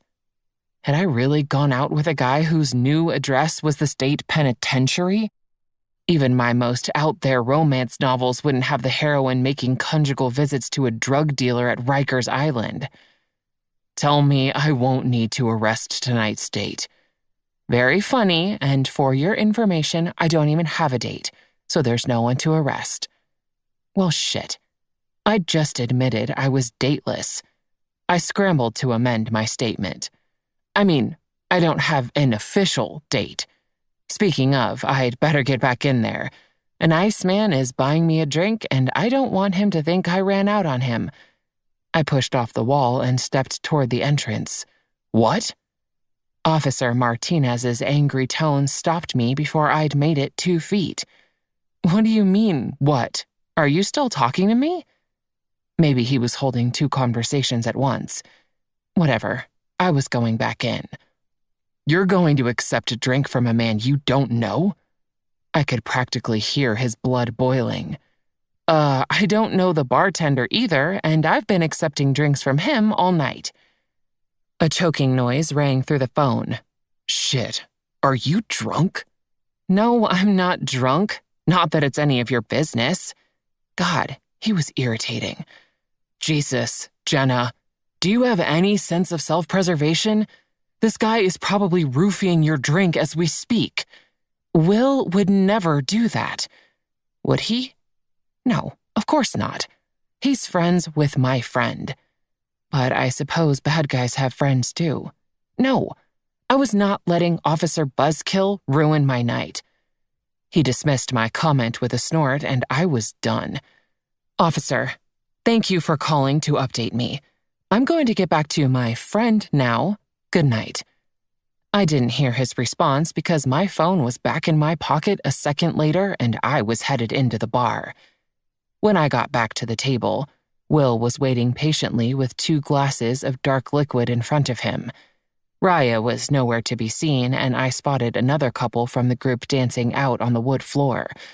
Hi, sorry about that. I had to take a call. Will waved me off and pushed a glass my way, making me involuntarily pause as I began to seat myself. No problem. Here's your Diet Pepsi. He gestured to his own drink. I realized I should probably have one too. He looked a bit sheepish. Sorry if I came on too strong. I offered him a small smile. It's okay. Thanks for the drink. I let it sit in front of me, unable to take even a sip. Damn you, Officer Paranoia. I was thirsty as hell. I shuffled my chair in under me, bumping the table in the process. Soda sloshed over the edge of my glass, creating a puddle on the tabletop. Shoot. I'll grab some napkins. Will was up and gone before I could protest. See, he was a nice guy. Or was he just luring me in by pretending to be a nice guy? Damn it. Before I could think twice about it, I picked up my glass, wiped the bottom with my hand to dry it as well as I could, and switched it with Will's. By the time he returned with the napkins, I'd drained half of it. Now that felt damn good. And 100% roofie-free. I should probably get going, I told Will 20 minutes later. He looked a bit crestfallen. One more dance. His eyes lit up, making me think of how Reggie looks when he's begging for a snack. Oh, good Lord. Just as I always gave in to Reggie, I gave in to Will. Okay, but just one, and then I really do have to go. Kenny Chesney's You and Tequila was playing as Will grabbed my hand in his and pulled me onto the dance floor. He turned and folded me in his arms, and we began to sway. I let out an involuntary sigh. Until tonight, I hadn't realized just how much I missed the feeling of a male body pressed against mine. The headiness of being wrapped in the combined forces of strength and affection. It had been way too long. And not just the 2 years since Mike left. I was so caught up in the feeling, it didn't register when Will shifted his position, brushing his mouth against my neck. Well, hello there. His lips grazed my skin, and I felt a shimmer of sexual awareness slide down my spine. God, that felt heavenly. I tilted my head to offer him better access, and he didn't hesitate to bring his mouth to the underside of my chin, nipping at the exposed skin. My body was coming to life right there on the dance floor in front of 100 people, and I didn't care. I needed to feel this man's lips on mine. I didn't just want it. I needed it. Without letting myself think about it, I sought his mouth and took his lower lip gently between mine. I was kissing a man who wasn't Mike. Will's lips were fuller than Mike's, I realized as I moved on to his upper lip. He also didn't have the little bit of stubble Mike always had by this time of night. Will's skin was baby smooth. His hand moved to my upper back and he pressed me into him as he took over the kiss, his head slanting for better access. His lips on mine felt so freaking good. Why had it taken me so long to do this? My entire body was joining in on the party, my nervous system sending wake-up signals to long dormant areas. My own hands threaded into Will's soft hair, and I felt the slight pressure of his tongue across the seam of my lips, asking for entry. I threw caution to the wind and parted them, inviting his tongue to dance with mine, anticipating the electric spark of the contact. And then my uterus let out a pained whimper of defeat as Will's tongue thrust into my mouth and proceeded to lay like a slug across my entire tongue. It was as if it decided to take a nap, using my mouth as a bed and hogging the entire damn mattress. God, how was I supposed to extricate myself from this painfully awkward and horrendous kiss? I tried pulling gently back, but Will's hands were gripping me way too firmly. How was this enjoyable to him? I then tried to move my head to the side, hopefully dislodging his dead tongue in the process. But he just moved his head right along with mine. Visions of me choking on his paralyzed tongue invaded my mind, and I began to panic, pushing against his chest. I needed him off me. And, as if the heavens heard my plea, he was suddenly gone.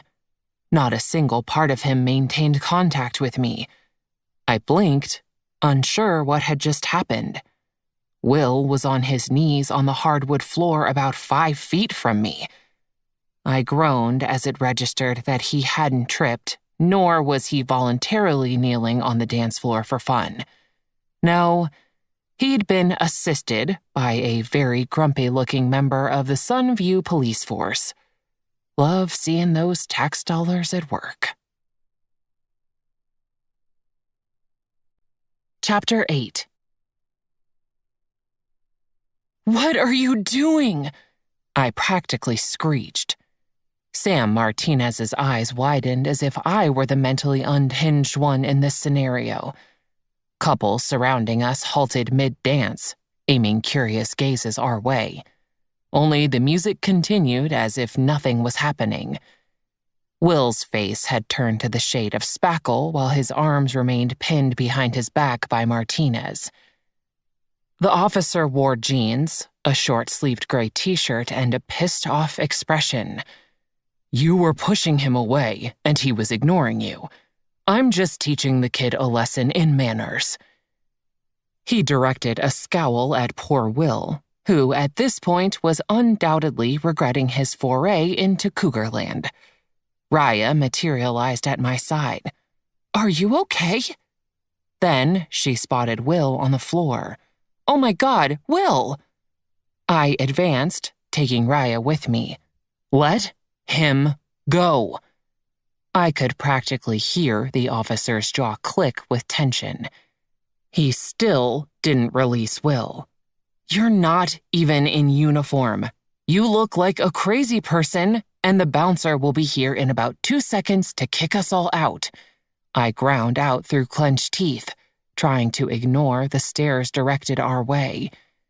Only then did he relent and pull Will back up to his feet. I sent a pained smile to Will and then shot daggers at Officer Crazy Pants.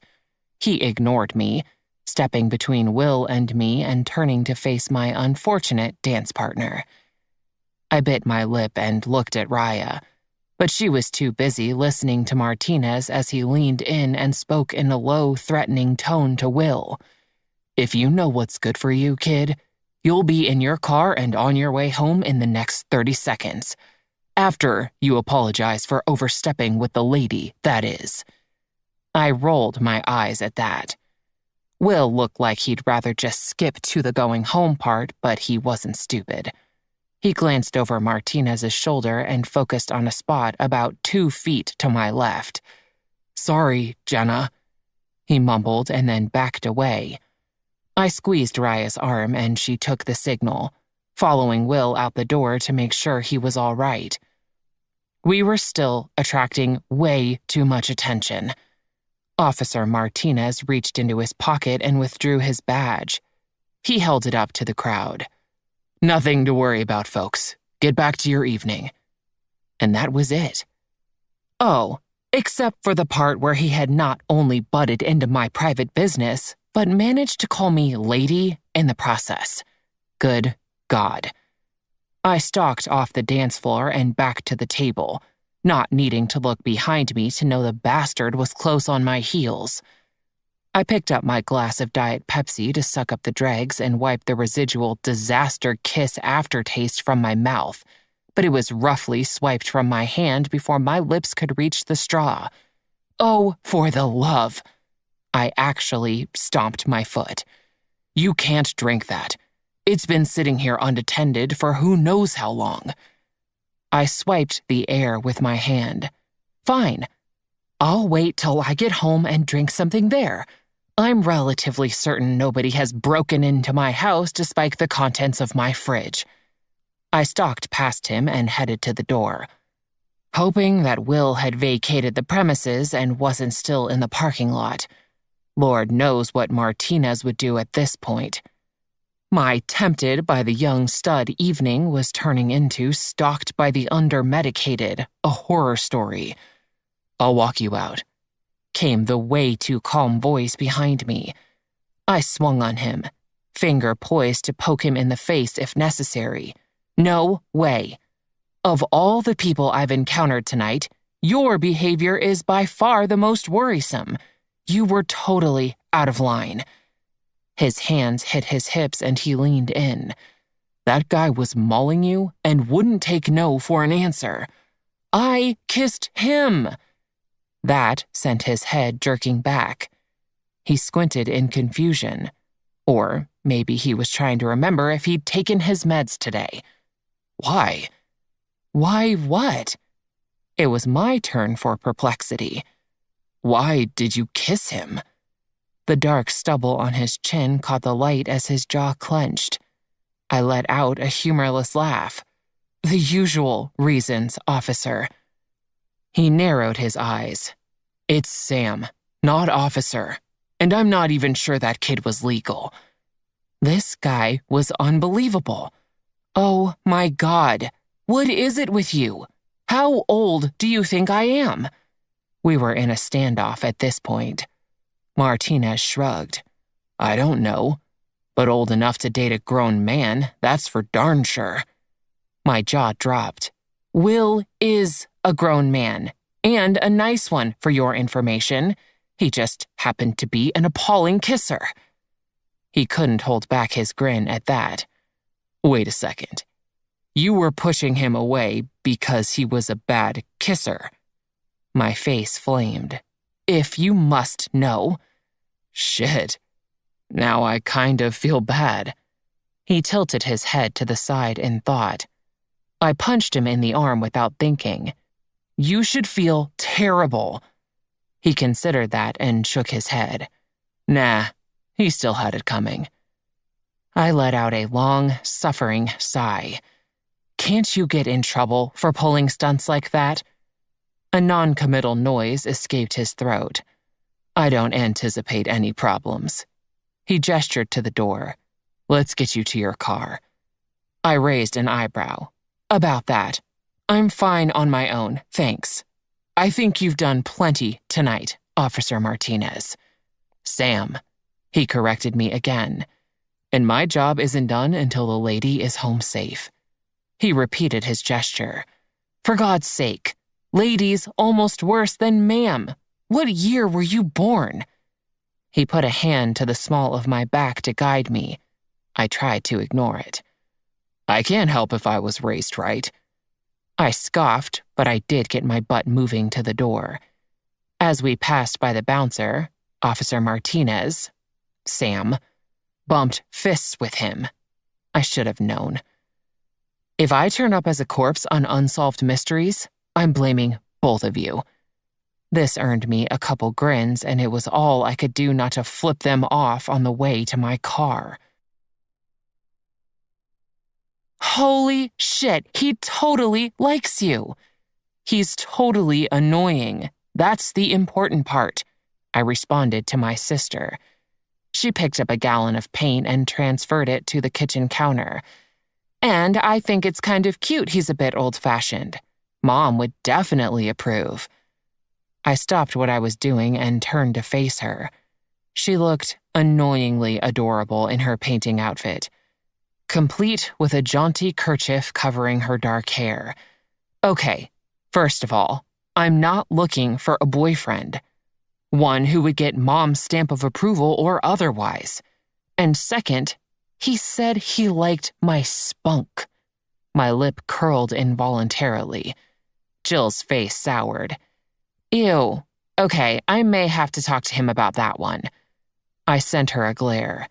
There will be no talking to the man. I forbid it. Now help me spread this tarp. We'd decided on the green paint, and Jill volunteered to help me paint the kitchen. I was confident in our abilities to do the interior spaces.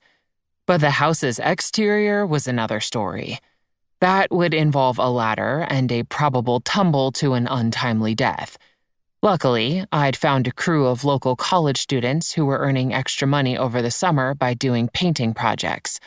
The price fit right into my budget, so I'd hired them on the spot. With any luck, the house would be repainted by the middle of next week. I was excited, but a little nervous. Part of me was afraid the girls would react negatively, that they'd feel hurt I altered their home while they were away. But I hoped if I presented it as a fun surprise, they'd be on board. If not, I might have to buy a pig. Fine, said Jill, but at least tell me this. Is he hot? I considered outright lying, but she'd see right through me. Our hands grasped the corner of the tarp as we shook it out and brought it to the floor. He's not unattractive. Jill snickered. Ha, I knew it. He's smoking. My lips twisted. I wouldn't say smoking, but there's definitely something about him. I shook my head, trying to force the memory of his hand on my back out of my mind. Anyway, it doesn't matter. I'm not interested. Jill's hands went up as a preface to what was surely a comment I wouldn't like. Just one more thought. Why couldn't he be your summer sex slave? Sounds like he'd be more than up for it. My chin dropped and I shook my head emphatically. No way. I haven't even given him so much as a crumb and I already can't shake him. You want me to give him the whole pie? Only if it's cherry, she winked. Which it probably is after all this time. She guffawed at her own stupid joke. I threw a roll of painter's tape at her and nailed her in the forehead. Damn it, that hurt! Serves you right, talking smack about my pie. I didn't want to admit it to Jill, but thoughts of Officer all up in my business had been plaguing me since the other night. It wasn't really like me to be so outspoken and brash with anyone, let alone an officer of the law. But he kept catching me by surprise, and my filter all but disappeared in response. When I let myself go back over the scene at the corral, the image of him in street clothes made my girl parts take notice. He filled out that t-shirt quite nicely, and the absolute confidence he'd exhibited was pretty damn sexy, I had to admit. And then there was that thick hair and those eyes.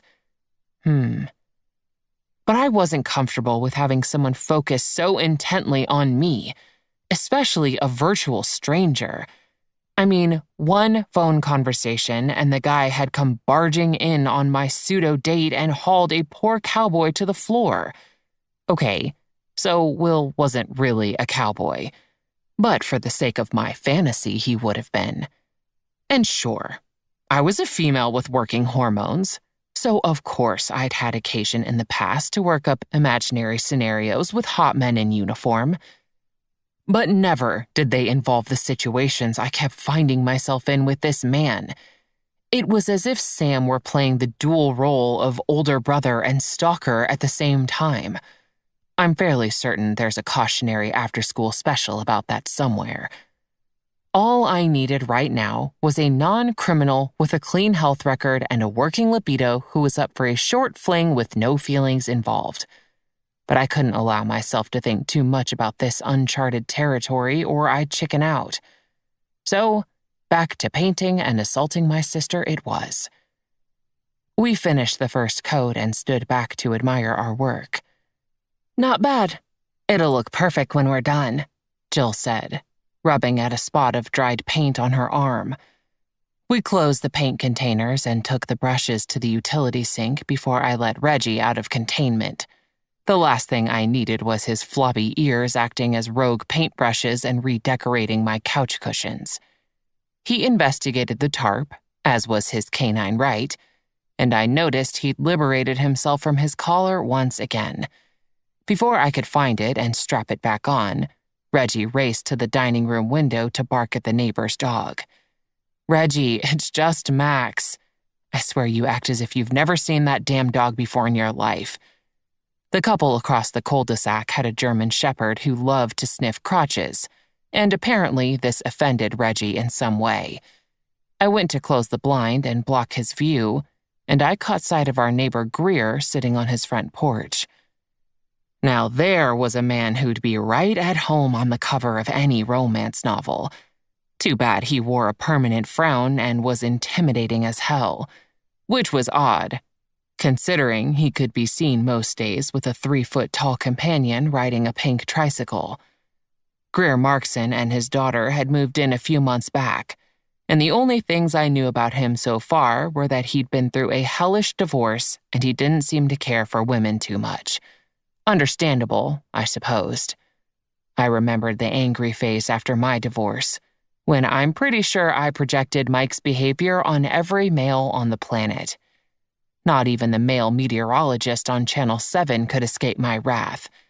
After a prediction of rain, I believe I yelled, It's just like a man to summon a rain cloud to ruin my day," and then directed several rude hand gestures his way. So I was prepared to give the wounded Mr. Markson a wide berth. I felt it was the neighborly thing to do. It took me a while after Mike left to transition from denial to anger, truth be told. I suppose if he'd had an affair or been abusive in some way, it wouldn't have taken so long. But that wasn't the case. He just sat me down one day and said he wasn't in love with me anymore. I didn't even understand what that really meant. I can't say that our relationship had ever been madly passionate or heavy with infatuation. Our love was a slow and tender thing, not a forest fire. At least it had been tender to me, and precious. "I just don't feel any spark with you anymore, Jenna." I looked across the dining room table, my fingers absently tracing the grain patterns of the polished wood. I didn't know what to say. "Don't you want more from life?" He seemed almost exasperated with me, even though he was the one who'd obviously been giving this so much thought. I forced myself to speak. "More than what? 2 beautiful daughters? A loving family? A secure home? Yes. I mean, of course I appreciate those things, but I'm looking for more excitement, more passion." I half laughed. Had he just referred to our daughters as things? I pushed that aside and thought about the last part of his statement. I knew things between us had been lackluster at best. Case in point, him falling asleep during sex, something we never did address. It was just swept under the rug as if it had never happened. I shared the blame, I knew. "There are things we can do, Mike. We can schedule more alone time. We can see a counselor. Your parents are always asking to take the girls for a week over school break." I didn't dare bring up his workaholic tendencies and how they certainly contributed to any problems in our relationship. He just shook his head. I didn't let myself even try to comprehend what that meant. "Couples go through this all the time. They even have a name for it, the 7-year itch. We're just a couple years off, that's all. We can fix this." I heard the pleading sound in my voice and it made me nauseous. "It's too late, Jenna." His eyes looked tired. I'm sure mine looked stricken. "What do you mean?" "Don't answer, don't answer, don't answer." He ignored my silent plea. "I want a divorce." No. Anger wasn't the first emotion that had befallen me. Devastation, sadness, inadequacy. Those came first. It took me a minute to realize Reggie had stopped barking at Max. Instead, as if reading my mind, he was chewing on the leg of the dining room table. I didn't even move to stop him. "Hey, Jilly," I shouted to the other room. "Do you know anyone who'd want a slightly battered dining room table?" Chapter 9. "Just let me know if you need anything." I held up my phone to Alex, the young guy heading up the painting crew. "Absolutely. We should be good, though." He waved me off with a smile. See, he was barely an adult and he didn't call me ma'am or lady. I grinned to myself as I gripped Reggie's leash and headed out to the main street for my morning walk. I'd settled on white for the cement board siding and a beautiful dove gray for the shutters, front door, and the wood flooring of the large front porch. It was going to be light, welcoming, and beautiful.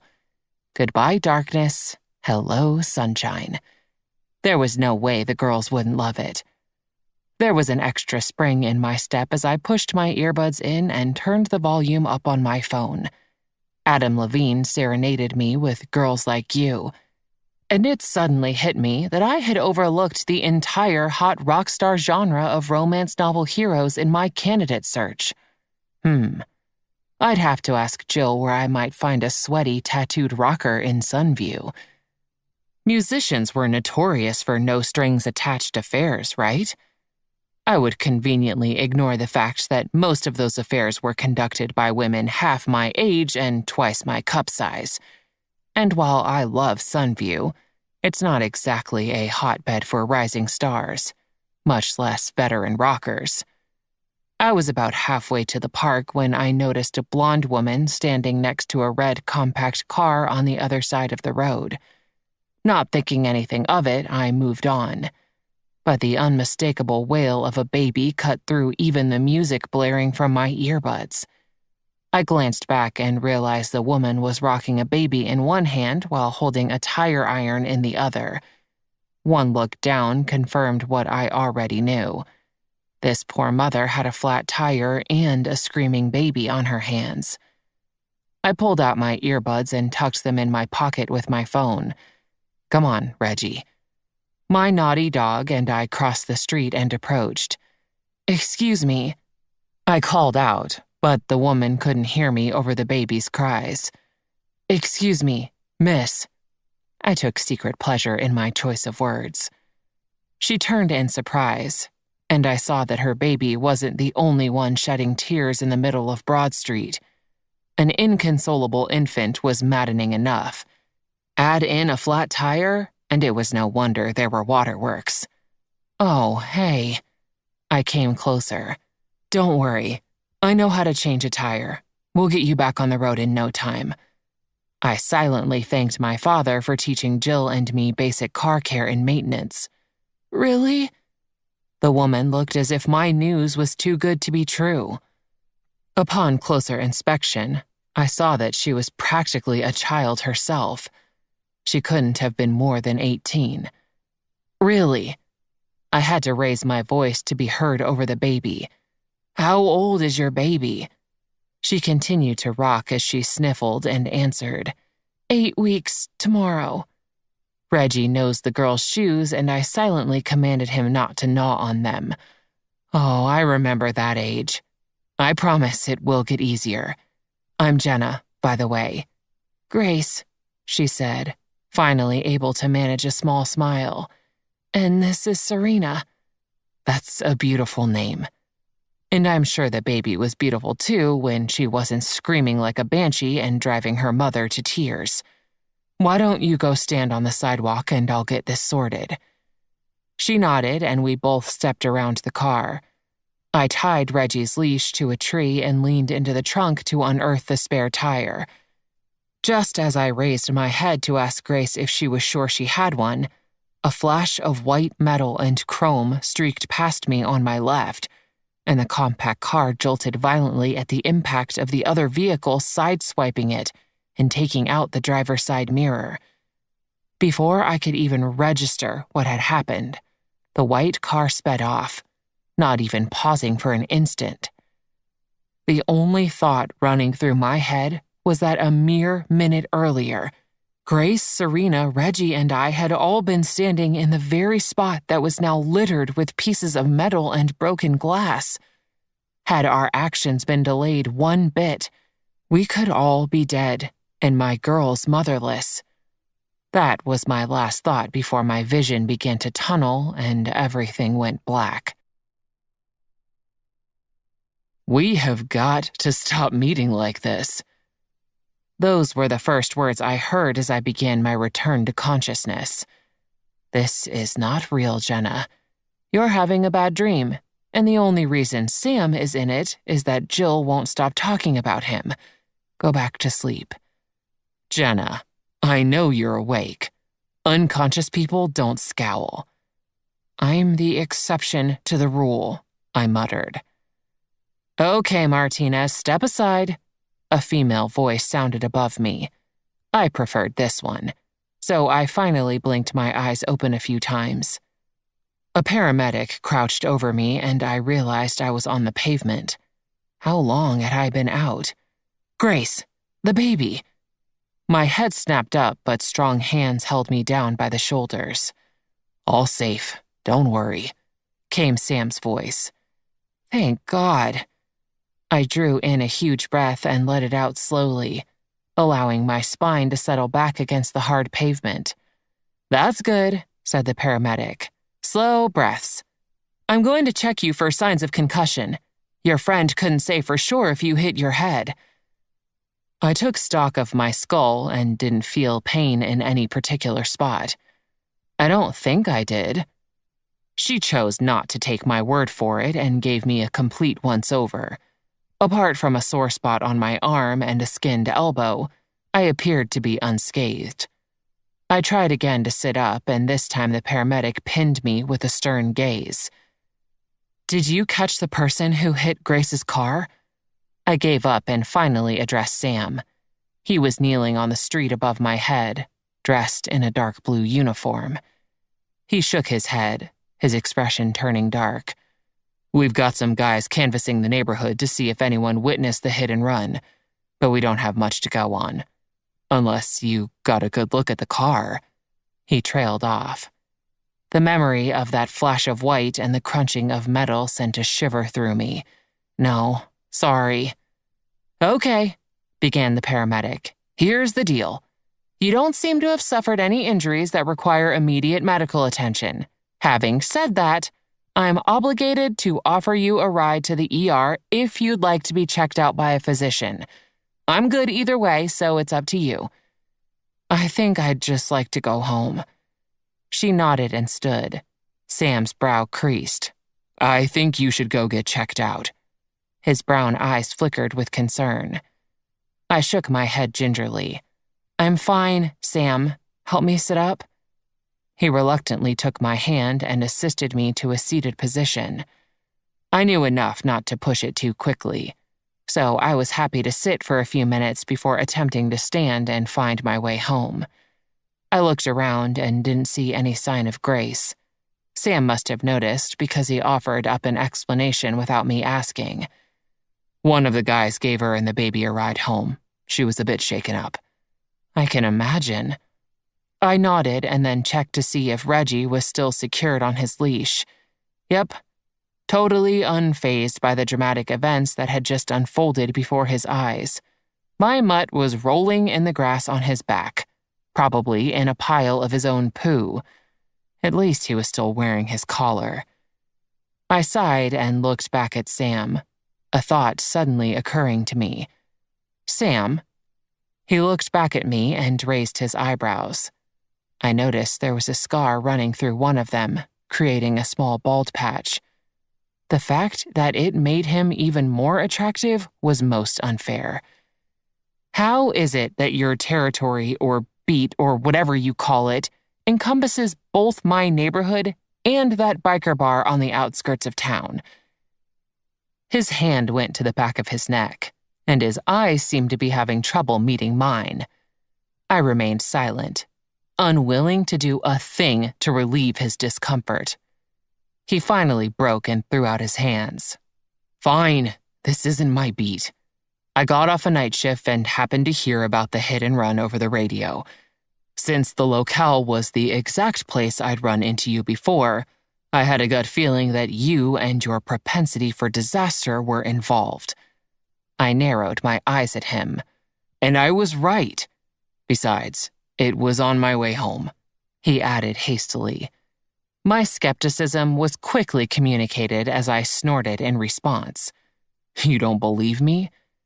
He stood and withdrew his wallet from his back pocket, then unfolded it and removed his license. I snatched the card from his hand and saw that he did, indeed, live only a short distance from my neighborhood. I also learned that Samuel was actually his middle name. I nodded sheepishly as I handed the ID back. Fine, I believe you, Rodolfo. The look of shock on his face was gratifying. What? Oh. He glanced down at the license. Resigned, he put it back in his wallet and returned it to his pants. Damn it. He mumbled, bringing a smile to my lips. It felt much better than the panic. All right, hotshot. Let me drive you and the mutt home? Think you can stand? He put a hand out to me. I didn't even try to protest. There was no way anyone was letting me hoof it home after passing out. I nodded again and used his help to leverage myself to a standing position. I waited. And when no dizziness surfaced, I followed Sam to retrieve Reggie. Even though the ride was only a few short minutes, I closed my eyes and leaned my head back, feeling the exhaustion kick in. I rattled my address off and we headed slowly back toward my neighborhood. When we pulled onto my street, I gave Reggie a tired pat and directed, "I'm the third house on the left." "Oh, I already know which one is yours." Sam's voice was tight. Before I could say a thing, he continued, "It's literally crawling with men." I peered through the windshield, and yep, there were 5 or 6 guys surrounding my house, some on ladders, some crouching down, all around 20 years old and most in low-slung jeans and snug t-shirts. In all the drama, I'd completely forgotten about the painters. A laugh bubbled up from my throat, and I couldn't stop it from escaping. Sam parked at the curb and turned to look at me, his face the picture of tired resignation. My single chuckle grew into a fit of uncontrollable laughter, complete with tears and doubling over in my seat. If he could only have seen me a couple weeks ago, he'd realize his impression of me was so completely off base. My life had been a man-free zone for ages, and here I was, projecting the vibe that I was some kind of indiscriminate sex fiend who collected men for sport. The naughtier and younger, the better. It took a good 5 minutes for me to calm down enough to unbuckle my seatbelt.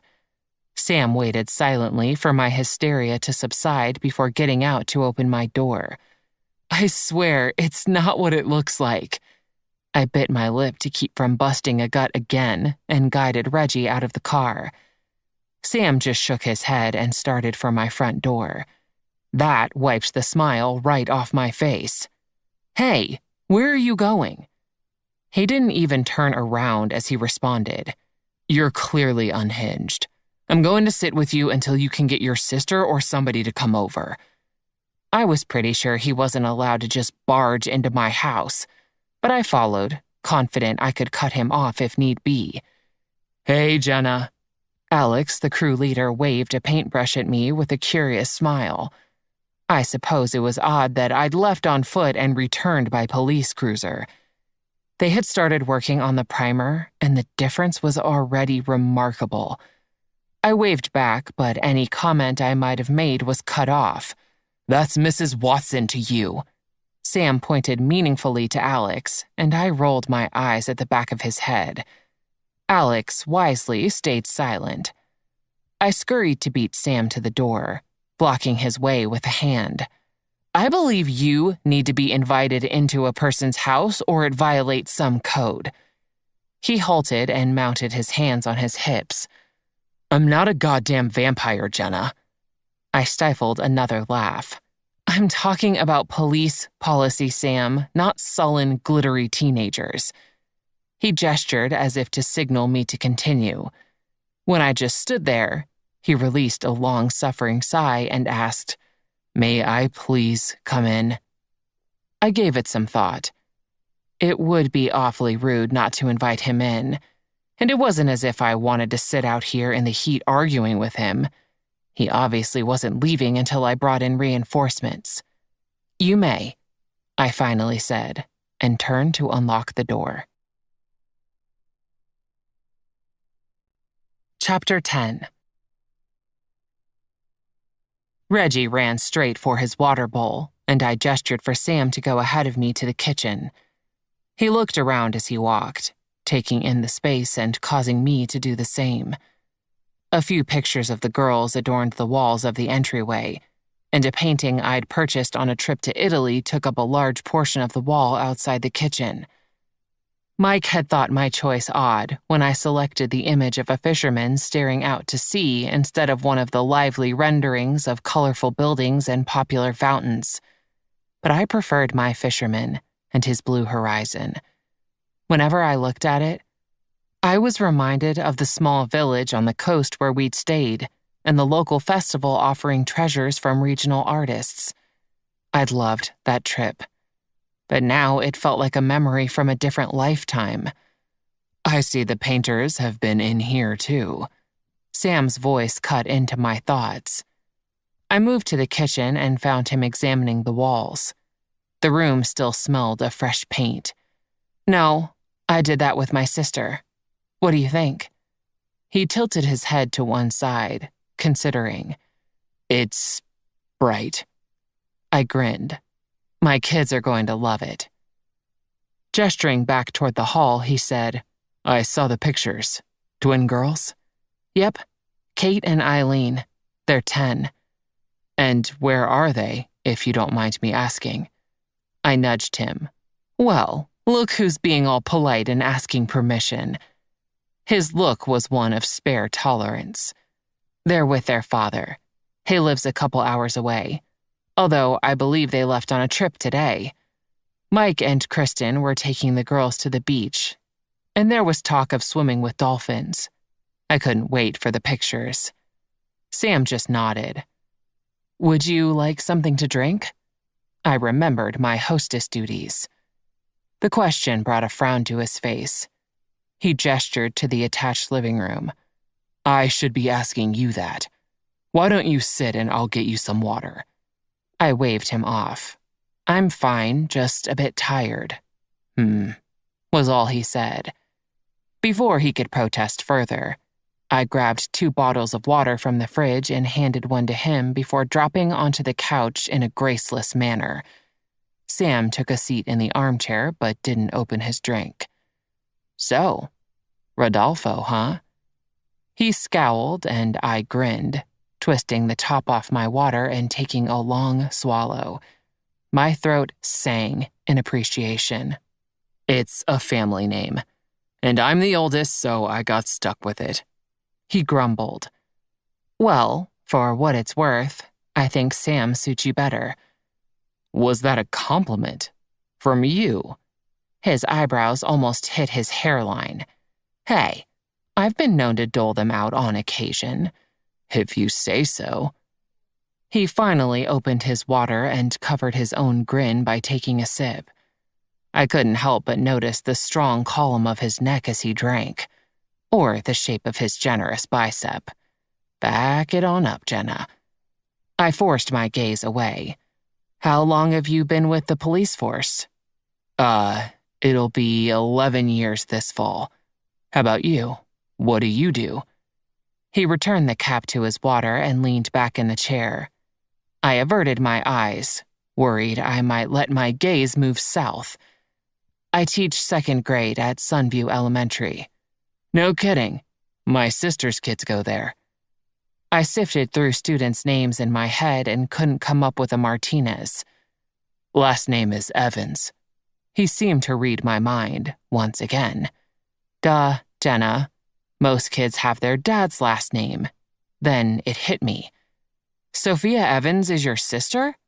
He nodded. You know her? I let out a laugh. Yeah. Monica was in my class last year. Sophia was our room mom. She's terrific. He ran a hand through his thick hair. Oh, God, don't ever tell her that. It'll go straight to her head. My smile widened. Okay, this is all making sense now. You're the brother who donated all those toy police badges and wristbands to the kids. He nodded. Didn't you used to play college baseball or something? My brow creased. Football. Oh, that's right. My mind searched for all the stories Sophia had shared across the work table as we stapled endless stacks of assignments and cut shapes out of construction paper. Your brother played baseball. You were the football player who dated...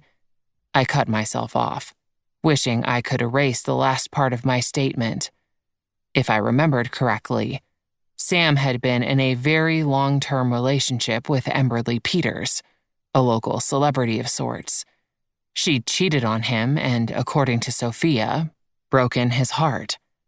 He stood abruptly, and I scrambled for a subject change. I should probably call my sister. I'm sure you have things to do. I pulled out my phone and hit Jill's contact as Sam headed back to the kitchen.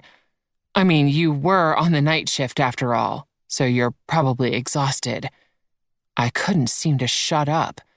My feet led me to the kitchen in his wake. How do you even stay awake all? He spun around and cut me off. Do you want to go out sometime? The room fell silent. Then Jill's voice rang out over the line. What up, bitch? Did you decide to bang Officer Hottie after all? Me. I may have gotten you in trouble. So sorry. Sophia. What does that mean? Me. Long story short, I met your brother Sam and I let it slip that I knew about his ex. Sophia. Crap. Me. Precisely. There's only one place I could have learned about it. Sophia. Me. Yup. So sorry. I'll buy you cupcakes. Sophia. I can handle Sam. I'll still take the cupcakes though. LOL. Sophia. Wait. How did you meet Sam? Me. Let's just say less than ideal circumstances. Sophia. You're not texting me for bail, are you? Me. Ha, not yet. Sophia. I'm calling you once the kids are in bed. I need the dirt. Me. I will be conveniently drowning in my bathtub tonight. Sorry. Jill came around the corner and set a pillow on the couch next to me. I dropped my phone on the coffee table and gave her a look. You don't have to baby me. I swear I'm fine. I don't care. You could have died today, so you'll have to let me be helpful and clingy. She dropped down next to me and put her head on my shoulder. I hadn't intended to tell her the entire story, but leave it to officer overreaction to spill every detail.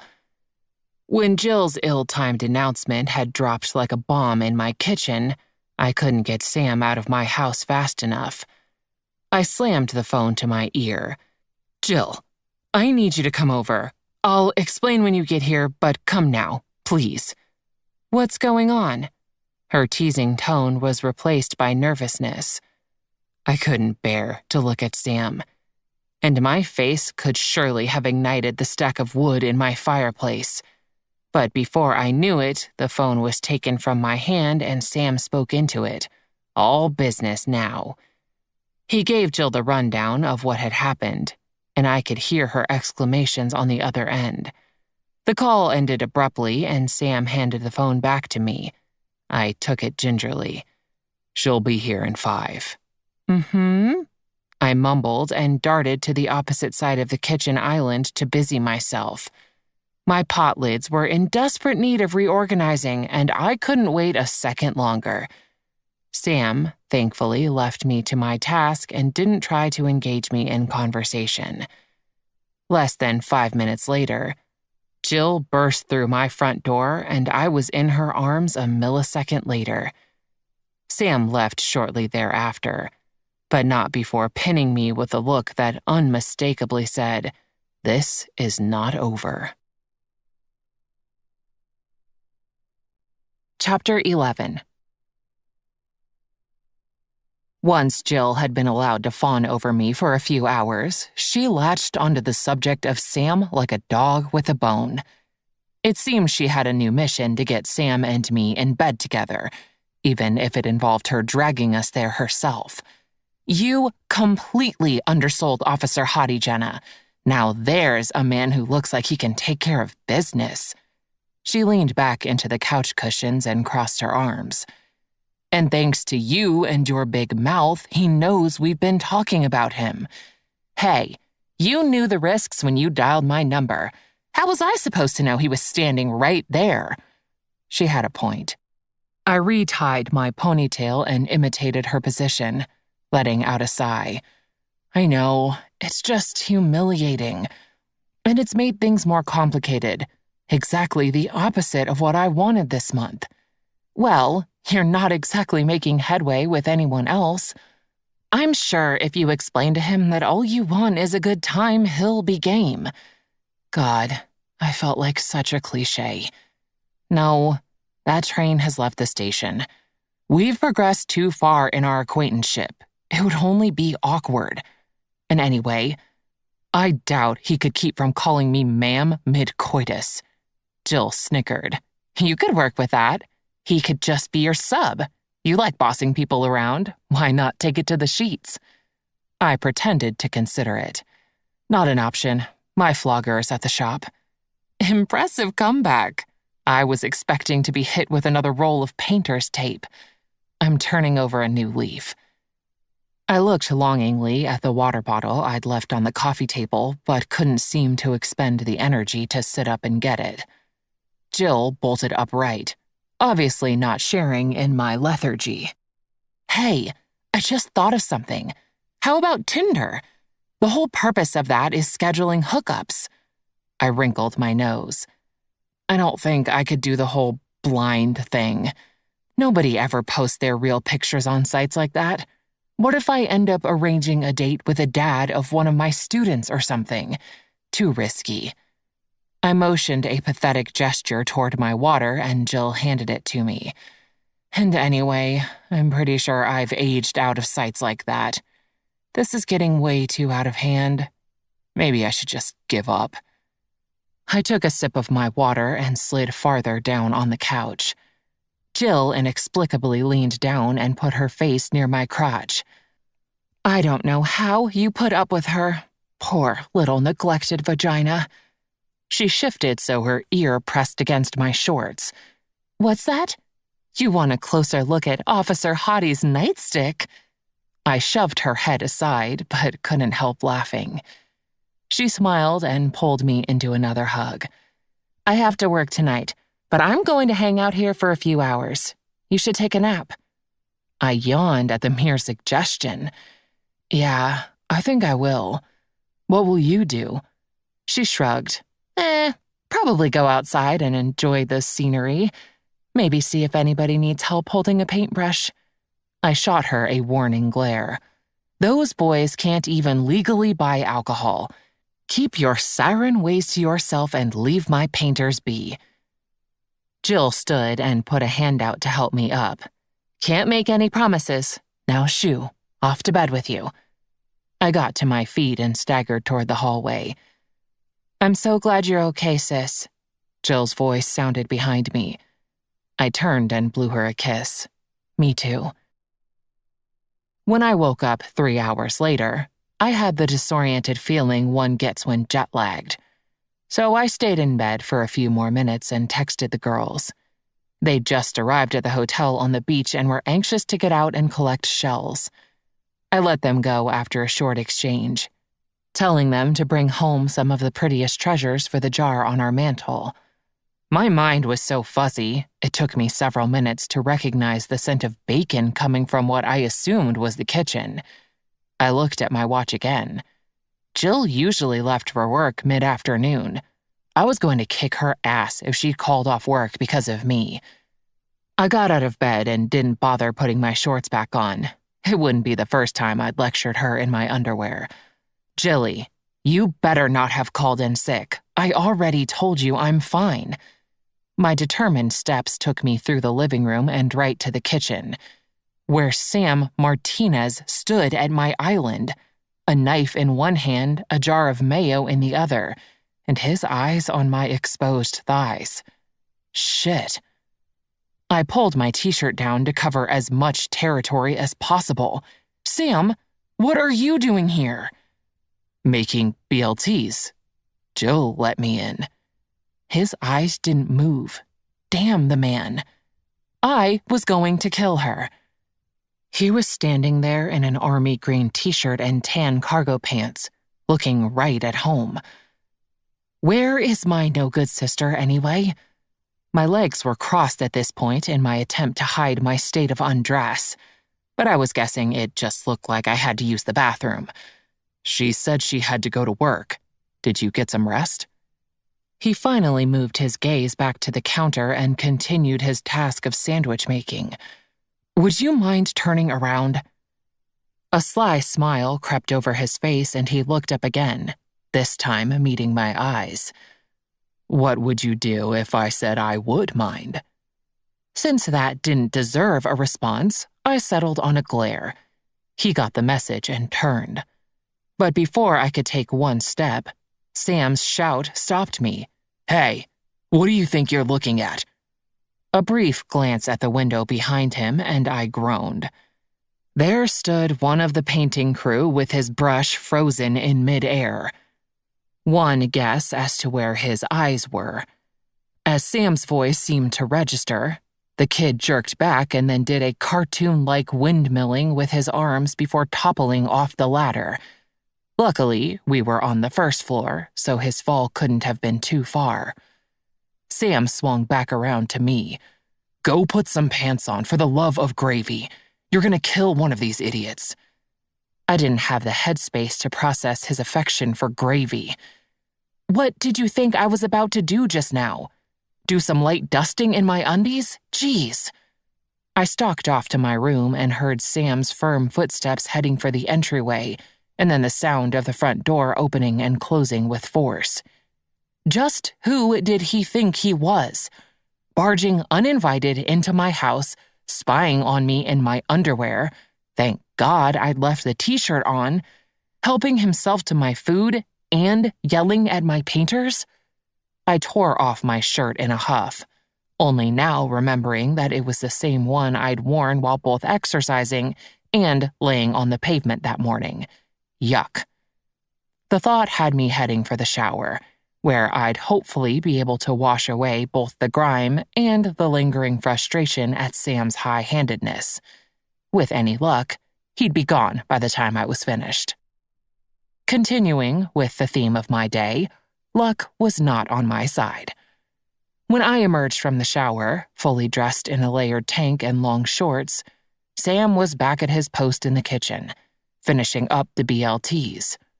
My stomach grumbled at the sight of food, announcing my presence in the room. "I figured you hadn't eaten," was all he said, as if the last 20 minutes hadn't happened. He held a plate out to me and I took it. "You didn't scare my painters away, did you?" I managed before taking my first bite. I moaned and leaned into the island. Either I was starving or Sam Martinez made the best BLTs on Earth. "They're still here, but they've been put on notice." An incredulous laugh escaped me. This guy was unreal. He was a maddening combination of old-fashioned manners and macho bullshit. I told him as much. What can I say? I am who I am. He shrugged and took an enormous bite of his own sandwich. Isn't that Popeye's line? Or maybe it was Dr. Seuss. I considered it for a moment before returning my attention to my sandwich. He grinned around his bite. When he finished chewing, he answered, "You might be right. I always think of it as my dad's saying, though. Soy como soy." It's still annoying, I mumbled as I took another bite. Sam's grin got bigger. He set his sandwich down and brushed the crumbs from his hands. "So, Jenna, when are we going out?" Despite my attempts to play it cool, I could feel my cheeks pink a bit. God, I was so out of practice. I chewed, buying myself some time. It still wasn't enough, so I went to the cupboard and pulled out 2 glasses, then cooled my face in the fridge on the pretense of getting a pitcher of iced tea. By the time I'd poured 2 glasses and returned to the island, Sam had crossed his arms and was looking way too satisfied. I took a deep breath.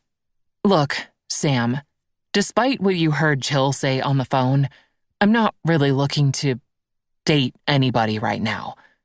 His smug look began to morph into a frown, no doubt assuming I was using the "it's not you" speech. I put a hand out to stop any forthcoming comment.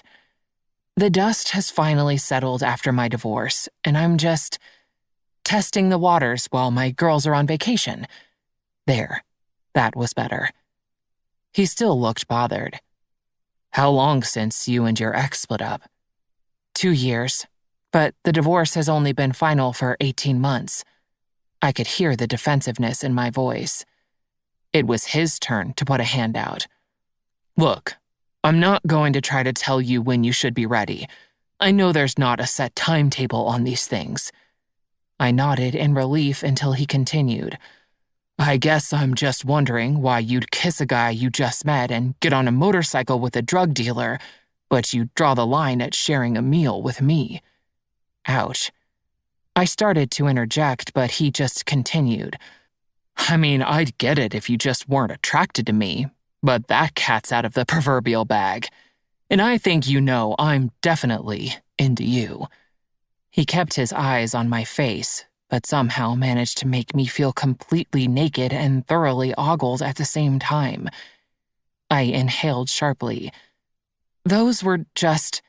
I trailed off, clueless as to what to say. Those were just what? I tried again. I wasn't planning on... Again, there was no good way to finish that sentence without making myself sound like a hoe bag or a crazy person.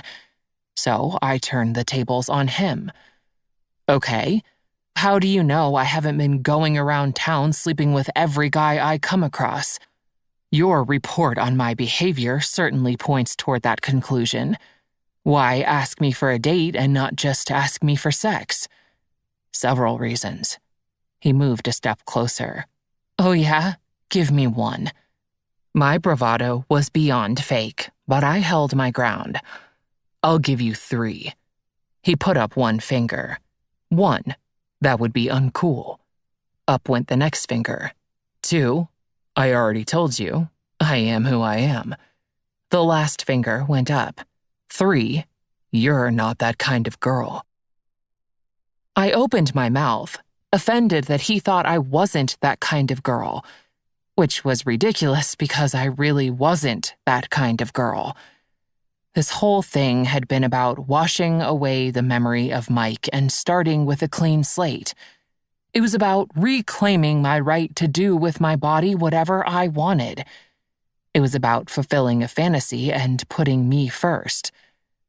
But it was possible, even probable, that it was all a lie. And this guy who really didn't know me at all had spotted me for the phony I am. Maybe he should give up his patrol beat and apply for detective. He kept my eyes for a few more seconds, then backed up and grabbed the rest of his sandwich from his plate. I must have unknowingly communicated something that caused him to give me a reprieve. I gotta run. I need to sleep before my shift tonight, but I'll be calling you tomorrow. In the meantime, stop thinking so much. He used his free hand to tuck a strand of damp hair behind my ear. The place where his skin brushed mine felt warm. Then he swept past me and headed for the door, leaving me at the island to figure out what in the actual hell had just happened. I should have known I wouldn't get off scot-free, though. As a parting gift, he said, "By the way, blue is a good color on you, but red lace is my kryptonite." My forehead thunked on the island as the door closed behind him. When I didn't answer Sophia's call later that night, she proceeded to leave me a long voicemail scolding me for not telling her what happened that morning. Sam apparently wasted no time in ripping her a new one for sharing his business around town, but Sophia seemed far more interested in the interactions between her brother and me than any threat he may have made. I'd always thought of Sophia as part of my work life, so it felt a bit odd that things were creeping over into my personal life. Odd, but not bad.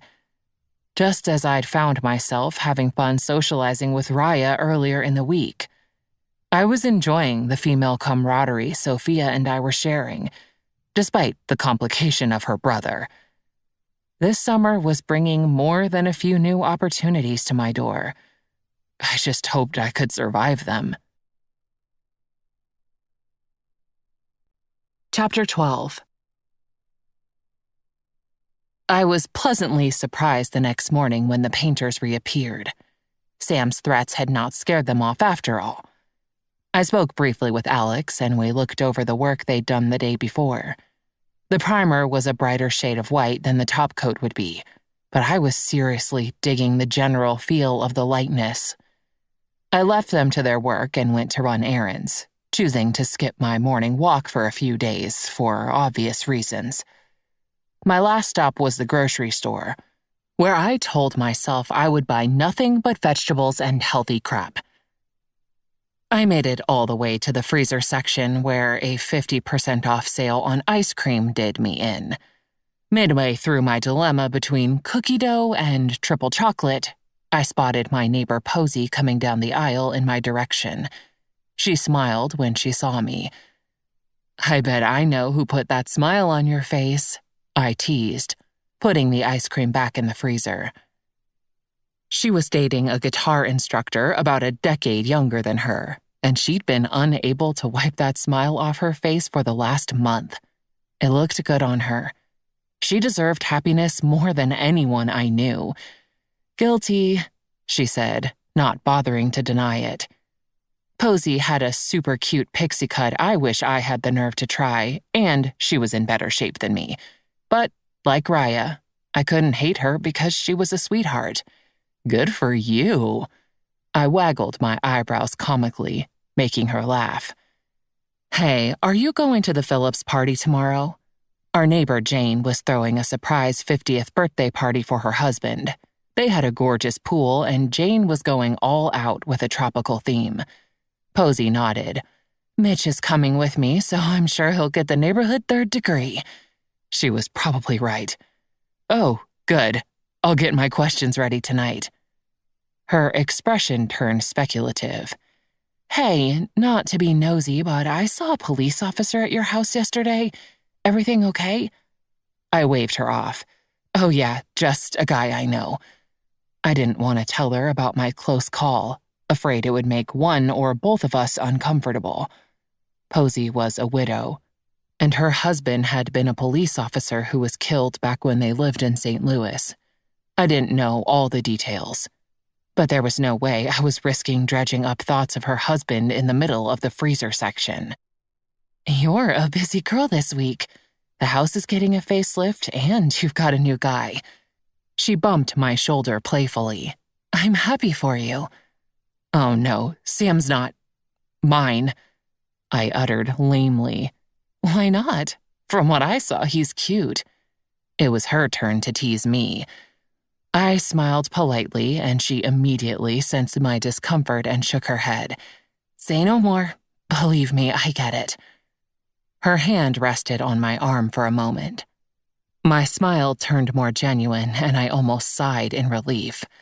"I gotta finish my shopping and get back home," Posey continued. "I'll see you tomorrow, okay?" "Absolutely." I waved goodbye, then I reopened the freezer door and snatched both containers of ice cream before heading to the checkout. When Sam called later that evening, I let it go to voicemail and made myself a cookie dough triple chocolate sundae. "Do I need to get waxed?" "What?" Jill snorted over the phone line. "You know, do I need to get my hair waxed down there?" What in the ever-loving fuck brought that to mind? She was still laughing. "You don't want to know." "Oh, I promise you, I do." It was Saturday night, and I'd just gotten home from Jane and Philip's party. Suffice to say, it was an eye-opening experience. I towed my shoes off and went to the fridge to grab a bottle of Pinot Grigio. Let's just say there's no need to wonder what Bally looks like naked. Not that I was wondering, mind you. Wait. You have got to back up. I need to hear this from the beginning." I poured myself a large glass of wine and went to curl up on the couch. "You missed quite a party on the cul-de-sac tonight, sis." The party had been fun, and Philip had been completely surprised. Jane even hired a DJ and some ridiculously good-looking girls in bikinis to bartend. I got to catch up with Eric and Kyle, who I learned were now an item, and I met a few people from Philip's office. It had been just another fun night until Jane accidentally spilled a drink on Eric's shirt. When he removed the shirt so she could wash it, Valley took that as an invitation to remove her bikini and start an adult skinny dipping epidemic. Half the partygoers ended up naked. "Oh my God, are you serious?" Jill cackled over the phone once I told her the details. I can only imagine the look on your face when they all dropped trow. I think I'm scarred for life. How am I supposed to look these people in the face when I see them again? I'm going to be imagining penises and boobs all over the place. I'd also heard another tidbit about Valley and her husband David, but I wasn't sure I believed it, so I chose not to pass it along. I can't believe I missed it. You would have joined right in, no doubt. I shook my head. Probably. So, back to my original question. Do most women wax their hoo-has these days? Or was it just these few women? I've been out of the game for too long. Is a guy going to expect me to be bare? The naked beaver is pretty popular, sis, but you don't have to go full Brazilian. She covered the phone and I heard her mumble something. I hadn't realized she was with Hank, and he was hearing her end of the conversation. Oh well, better embrace this as part of the new Jenna, sharing waxing stories with other women's boyfriends. Oh, Lord, that's what I was afraid of, I sighed. Well, surely you at least keep things tidy down there, right? My jaw dropped. For the love of God, if you're going to ask me questions like that, at least have the courtesy to step out of Hank's earshot. She did a terrible job of holding back her mirth, but I did hear a door shut and a shift in the noise level on her end.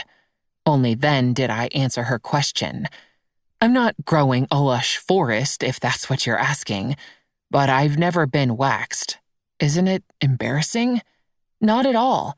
The women who do it spend all day looking at one couche after another. They'll talk to you about their great-aunt Penelope while they strip you like a hairless cat. I covered my eyes with my free hand as if that could erase the mental image. So you go all out? I managed. No, I have before, but I prefer a nice little landing strip. To wave your boyfriends in the right direction? I rolled my eyes. Something like that. Do you want me to take you to get waxed? Leave it to my sister to offer to hold my hand during a bikini wax. Let me think about it. I looked down at my lap. I was still in my swimsuit and cover-up from the party, so it wasn't as if I could see anything. I wondered if Sam liked his women bare. And then I wanted to slap myself for letting my mind go there. How was work? I asked Jill, needing a change of subject. We talked for another 10 minutes, and then I cozied up with my e-reader and finished my wine. There was no missed call from Sam, and no voicemail from yesterday. We shouldn't be doing this, Sam. That's Officer Hottie to you, and we absolutely should be doing this. His lips traveled down the column of my throat, and I held in a moan.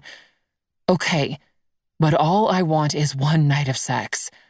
His teeth grazed my shoulder as his hand slid up to cut my breast. Or maybe two. I can work with that. Now strip.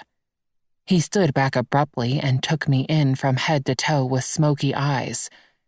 As if he alone controlled my appendages, my hands moved to pull my shirt over my head and slide my shorts down. I watched his throat work as he swallowed thickly and drank in my nude form. His nostrils flared, and I couldn't help the small smile that formed on my lips.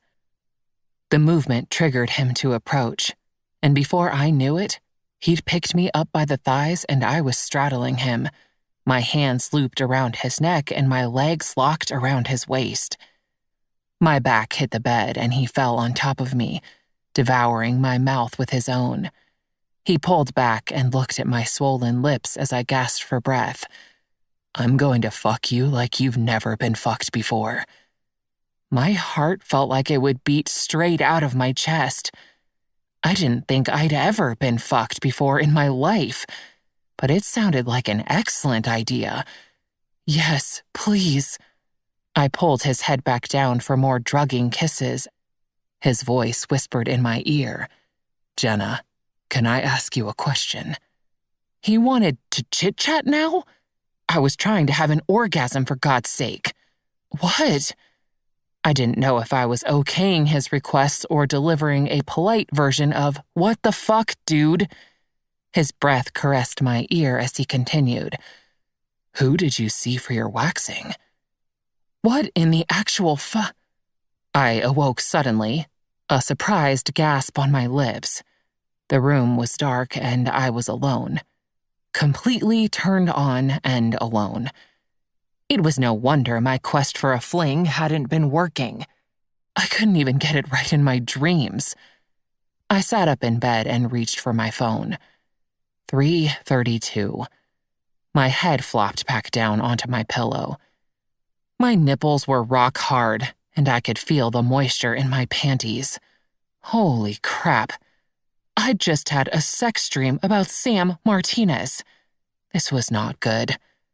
Rolling over onto my side, I contemplated the odd dream. It was obviously the result of him not calling yesterday and my late-night conversation with Jill about waxing. Why it bothered me that he hadn't called was beyond me. Perhaps it was the old adage of only wanting what you have after it's gone. Who knows? After another 30 minutes of trying to fall back asleep, I finally gave up and padded to the kitchen for a cup of tea. By the time the kettle whistled, I figured out what was bothering me. If Sam could lose interest so quickly, didn't that essentially make him my ideal candidate for a brief summer hookup? He wasn't at all clingy like I'd assumed. Maybe he was just a guy who took his job seriously and also considered sex without at least a dinner date as bad form. I poured the hot water into my mug and added a tea bag, all the while thinking that maybe it was time to ask Sam Martinez out on a date. After all, the girls would be home in 2 weeks and my time was running out. I dunked the tea bag a few more times and then nodded to myself. Shagged by the sheriff, a small-town affair was so on. Chapter 13. By Monday, I had pretty much convinced myself that Sam was my only hope for a spicy affair. The fact that he hadn't contacted me since his missed call on Friday probably sealed the deal. That and my inability to forget the damn dream. My attendance was requested at a school meeting that night. It would be the second in as many weeks, making me wonder which part of vacation the administrators didn't understand. But it was for a good cause, so I couldn't complain. I was kind of hoping Raya wouldn't be there, though. I didn't look forward to the uncomfortable conversation awaiting me when I saw her next. I owed her and Will a giant apology. Or technically, Sam did. But that was as likely to happen as Jill renouncing low-cut shirts and taking vows with the Holy Sisters of Celibacy. I took my time in the shower, belting out a few tunes since nobody was home to hear me. My rendition of Sweet Caroline wasn't half bad, but my I Kissed a Girl left something to be desired. With wet feet, I wrapped myself in my towel and headed into my bedroom. Not wanting to overthink it, for fear of panic, I swiped my phone off my bed and scrolled to Sam's contact. Then I opened a text thread. Me. Hi, Sam. I dropped the phone back down and left it there while I blew my hair dry. Not that I usually went all out for school meetings, but looking somewhat presentable was at least an achievable goal. I brushed my hair out into soft waves and my feet took me back to the bed without my permission. My phone's screen was dark. Well, it was either now or never. Me. So, do you still want to go out? Before I could think about it too much, I hit send and threw the phone onto the duvet, scurrying back to the bathroom to finish getting ready. 20 minutes later, I headed out to my meeting, vowing not to check my phone until I got home again. I lasted about 30 seconds, but my text remained unanswered. "We'll get started in just a few minutes, bear with me, please." Georgia Whitley, our principal, called out as she shuffled through papers on the table before her. I'd been chatting with one of the fourth-grade teachers while we waited for everyone to arrive. It was surprising how many teachers showed up, considering the time of year. But there was no sign of Raya yet, so I was breathing easy. I was talking to her last night, and she said Monica is doing so much better. A voice from behind caught my ear. I perked up at the name. Sophia's daughter was named Monica. Turning in my seat, I spotted Amber Gibson, whose daughter just happened to be BFFs with Monica Evans. "Excuse me," I said. Amber turned to me expectantly. "I'm sorry, I didn't mean to eavesdrop, but did something happen to Monica Evans?" She nodded. "Oh, that's right. She was in your class last year, wasn't she?" Amber patted my arm. "Don't worry, she's fine. She had an emergency appendectomy this weekend. Scared her family half to death." I reflexively put a hand to my heart. Poor Monica. Poor Sophia. Oh my God, that must have been scary. I'm so glad she's okay. I offered a sympathetic half smile and turned back in my seat. My phone was out of my pocket before I could think twice. Me. "I just heard about Monica. Is she okay?" Sophia. "Oh, hey, she's fine. Not that it wasn't terrifying at the time." Me. "I can only imagine." Sophia. "I gather Sam told you about it." Me. "No, I just heard about it from Amber. I'm at a meeting with her." Sophia. "Oh, sorry. I thought Sam and you had been talking, getting to know each other." Now, how the hell was I supposed to answer that? Thankfully, she saved me. Sophia. "Although he's been either at work or fussing over us all weekend, so I suppose there wasn't time to socialize. He's had my sons on and off since Friday night, and I'm pretty sure they're driving him to insanity. LOL. Me. LOL. I had no other idea how to respond. Sam had been absolutely swamped since probably the moment he'd called me on Friday, and I'd assume he'd lost interest or was playing it cool. Was I wrong? Well, too late now. My texts had been sent. Was there a way to erase texts once they've been sent? No, I couldn't do that. I had my hot affair on the line. Me. "Well, I'm glad Monica's okay. Give her a hug for me." Sophia. "I will." Sophia. "Oh, and BTW, you're not off the hook regarding my brother. TTYL. Shit. "Okay, everyone, we're ready to begin." Georgia's voice rang out. I slid my phone back into my purse and tried in vain to focus. I resumed my morning walk the next day and completed it without any embarrassing run-ins or near-death experiences. Reggie was happy to have the exercise again, and my body didn't mind it either. When I returned home, in addition to the painters' trucks lining the street, there was a flower delivery van. My first inclination was that the van was there for a neighbor, but then I spotted a man with a bouquet on my front porch. I hurried to meet him. "Hi, sorry, I was just out for a walk." He turned as I approached. "Jenna Watson." "That's me," I smiled. "We owe you a big apology. These were supposed to be delivered on Saturday, but there was a mix-up and we just realized our error this morning." He handed over a gorgeous mix of pink peonies and white roses. "We will of course be refunding the sender's money. I hope we're not too late for whatever occasion you're celebrating." I took the vase and smiled uncertainly, having no idea what I was supposed to be celebrating. I used my free hand to open the front door and proceeded to set the vase on my entry table. My fingers found the card and quickly tore it open.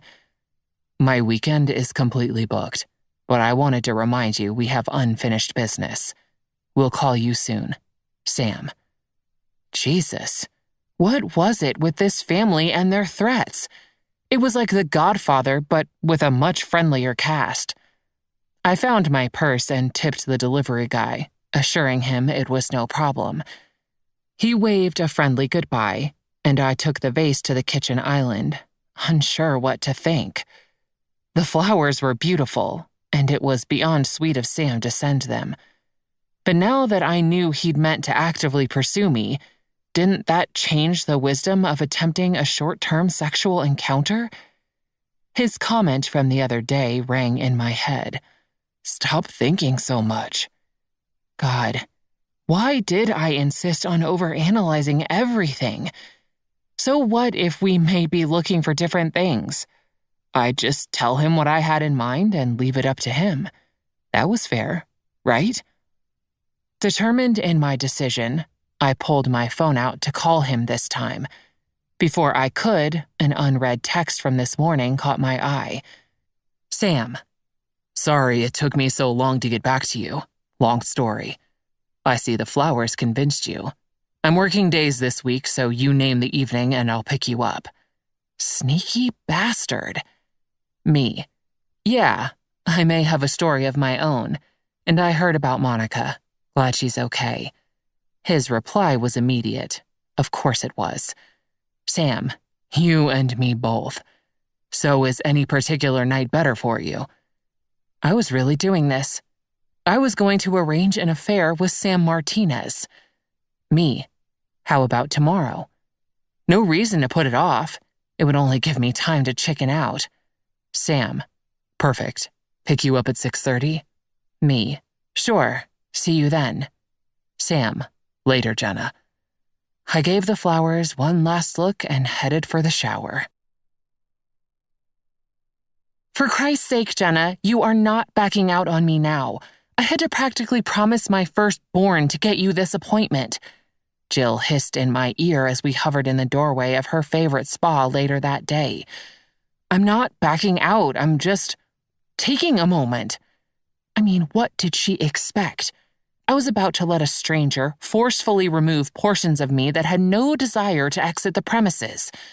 And I'd be doing it naked from the waist down. Was it too much to ask for a few seconds? She rolled her eyes and pulled me into the waiting area by my arm. Jenna Watson for a 2:00 waxing appointment, she told the receptionist. A tall brunette with eyebrows shaped to make her appear perpetually astonished. Dear God, I hope I didn't get her waxer. I took a seat and immediately crossed my legs. Jill took one look at my posture and couldn't stop the smirk that formed on her face. Bitch, I whispered. Pussy, she whispered back. Indeed. We both started snickering then, and the technician had to repeat my name before it registered I was being called. We followed her to the back of the spa. If she was surprised I'd brought a companion to my waxing, she didn't let it show. My technician's name was Andrea, not Olga, as I had feared, and she was all business. What are we doing today, Jenna? She prepared her tools with her back to us. Jill answered for me, and I scowled at her. She'd like a French bikini wax, but can you do the front in the shape of a police badge instead of a landing strip? I smacked her on the arm. I'm sorry, Andrea. My sister is on a day pass from the mental hospital, and the excitement is getting to her. Jill laughed, and Andrea turned and cracked a smile. Skip the badge, and we'll go with the landing strip. I continued, sealing my fate. Excellent. Andrea responded and left the room to let me undress. Time to strip, sis. I wore a long shirt, so when I removed my shorts and panties, I still felt somewhat covered. Then I arranged myself on the paper-lined table and covered my lap with the provided sheet. Jill had prepared me for what to expect, so I took a deep breath and followed the instructions given to me when Andrea returned. I will spare you the details of the next 30 minutes, but suffice it to say, I felt alternately like a baby having its diaper changed and a witless masochist who voluntarily invited staggering amounts of pain for absolutely no good reason. And even better, I paid $60 for the pleasure. Sam had better get down on his knees. Pun entirely intended. Chapter 14. I was gonna compliment you on the house until you opened the door. I looked at Sam questioningly as he stood on my newly painted front porch. Noting my look, he explained, "Don't get me wrong, the house looks great, but you look a hell of a lot nicer." His eyes swept over me from head to toe and back again, making me both pleased and self-conscious. Assuming there would be no motorcycle death ride this evening, I'd opted for a sundress. The fabric was light and airy, and it was a deep shade of blue. Platform sandals finished the outfit, and my hair lay loose around my face. The red streak was barely noticeable anymore. I'd spent a ridiculous amount of time getting ready, but it wasn't every day a girl propositioned a police officer. I wanted to look my best. "Thank you, Sam, you look nice too." Nice didn't quite cover it. He looked freaking hot. His face was clean-shaven, allowing his sexy eyes and eyebrows to steal the show, and he wore a casual black button-down rolled at the sleeves, with jeans and boots. His forearms were exposed, and my eyes gravitated toward his skin of their own accord.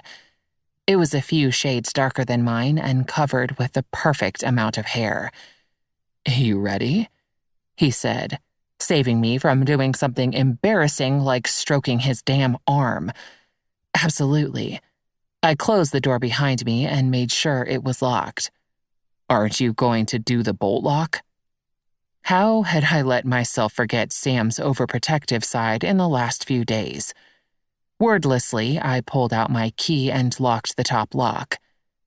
Sam put a hand to my lower back and led me off the porch to a silver Jeep Cherokee. After opening my door, he crossed to the driver's side and got in. "How does dinner and music sound?" He started the car and looked over at me. "Great. What kind of music?" I loved just about any genre of music, but try as I might, I could never get into jazz. Hopefully that wasn't his preference.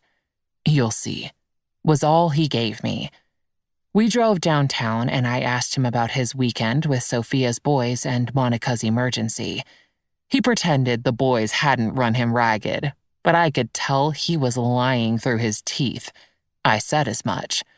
"Not true. We had a great time." "Oh, I don't doubt that. But I'll bet you were out of your mind by the time they went to bed at night." "I may have treated myself to a couple beers," he finally admitted. How much damage did they do? His eyes swung to mine. "Have you been talking to Sophia?" I laughed. "No, I just figured your place wasn't kid-proofed. I know from experience what a 3- and 5-year-old are capable of." He turned the car onto Elm. "Fine. One of them peed his name on the bathroom rug and the other fed glow-in-the-dark silly putty to the neighbor's dog." I covered my mouth and tried not to laugh at him. And that's just the beginning. We pulled into a parking spot on the street and he, once again, opened my door for me and led me with his hand resting lightly on my back. It sent a tingling warmth through my midsection, making me recall parts of my dream. We made our way to an Italian restaurant I'd been wanting to try. It was only a few doors down from Bistro 11. I hadn't even thought about the possibility that Sam may had inadvertently taken me to my sister's restaurant. Bullet dodged there. She would have watched us like we were bacteria in a petri dish. The host seated us, and our waitress approached to take our drink order. We settled on a bottle of wine to share and were soon left to our date, each with a freshly poured glass on the table. "A toast," Sam said, holding his glass up. "To first dates." He gave me a grin, but it dropped when he saw the uncertain look on my face. "What did I say?" I played with my napkin for a moment, trying to work up the nerve to speak. "Jenna," he continued in a somewhat commanding voice. I had to talk now, or who knew what he'd follow that with. "About the dating thing. We need to discuss that." I took a sip of wine to fortify myself before continuing. "See," I began and then let out my breath. "Okay, this was kind of embarrassing. Oh well, I'd just have to spill it all and let him know where he stood. It was only fair. So, Sam, I bit my lip. Here's the thing. I could hear my heartbeat in my ears. Just spit it out, Jenna. My words fell out in a rush. I've only ever had sex with my ex-husband, and I think in order to move on with my life, I need to have sex with someone else. Then I can take control back and not let him own that one part of me anymore. But I'm 100% not ready to start any kind of relationship. I only want sex, and only till my girls come home in 2 weeks. I grabbed my glass by the stem and practically chugged the contents, not daring to meet Sam's eyes. It was very quiet at our table. The diners around us chatted and the clinking of silverware and dishes could be heard. But our table? Fucking crickets. As I was about to call for the check, or a large pepper grinder to hit myself over the head with, Sam finally spoke. So, you're saying you want to spend the next 2 weeks having lots of sex with me. Do I have that right? I dared a look at his face and could not for the life of me discern his expression. Yes? I asked more than answered. His hands were folded on the table in front of him, and he eyed me for another moment before leaning back in his chair, casual as can be. Okay. He shrugged. Okay? My chin drew back. Just like that? Sure, why not? He shrugged again. Oh, okay. Great. I picked up my wine glass again, but it was empty. Sam leaned forward and poured me another portion from the bottle resting in a wine chiller on our table. I don't mind being the horse you get back on, so to speak. I don't mind at all. The sides of his mouth crept up in a sly smile. And it wouldn't be weird? He shook his head. Fuck no. These young kids do it all the time. Friends with benefits or some such shit. I paused with my glass halfway to my mouth. Are you aware you talk like an elderly sailor? It's the oddest combination. I shook my head slightly. He barked out a laugh, and suddenly my jangled nerves settled, and we were just 2 people enjoying each other's company over wine and dinner. The fact that we happened to be embarking on a somewhat unusual arrangement was of no matter. I gave him a smile, and we both opened our menus. After way too much food and just the right amount of wine, Sam took my hand and we walked down the street toward what I assumed was his chosen music venue. His hand was big and warm, his grip firm. I couldn't remember the last time I'd held a man's hand, yet it felt completely natural. We turned the corner and I paused, causing Sam to come to an unexpected stop. Ahead of us was a line of people waiting to enter a place called The Station.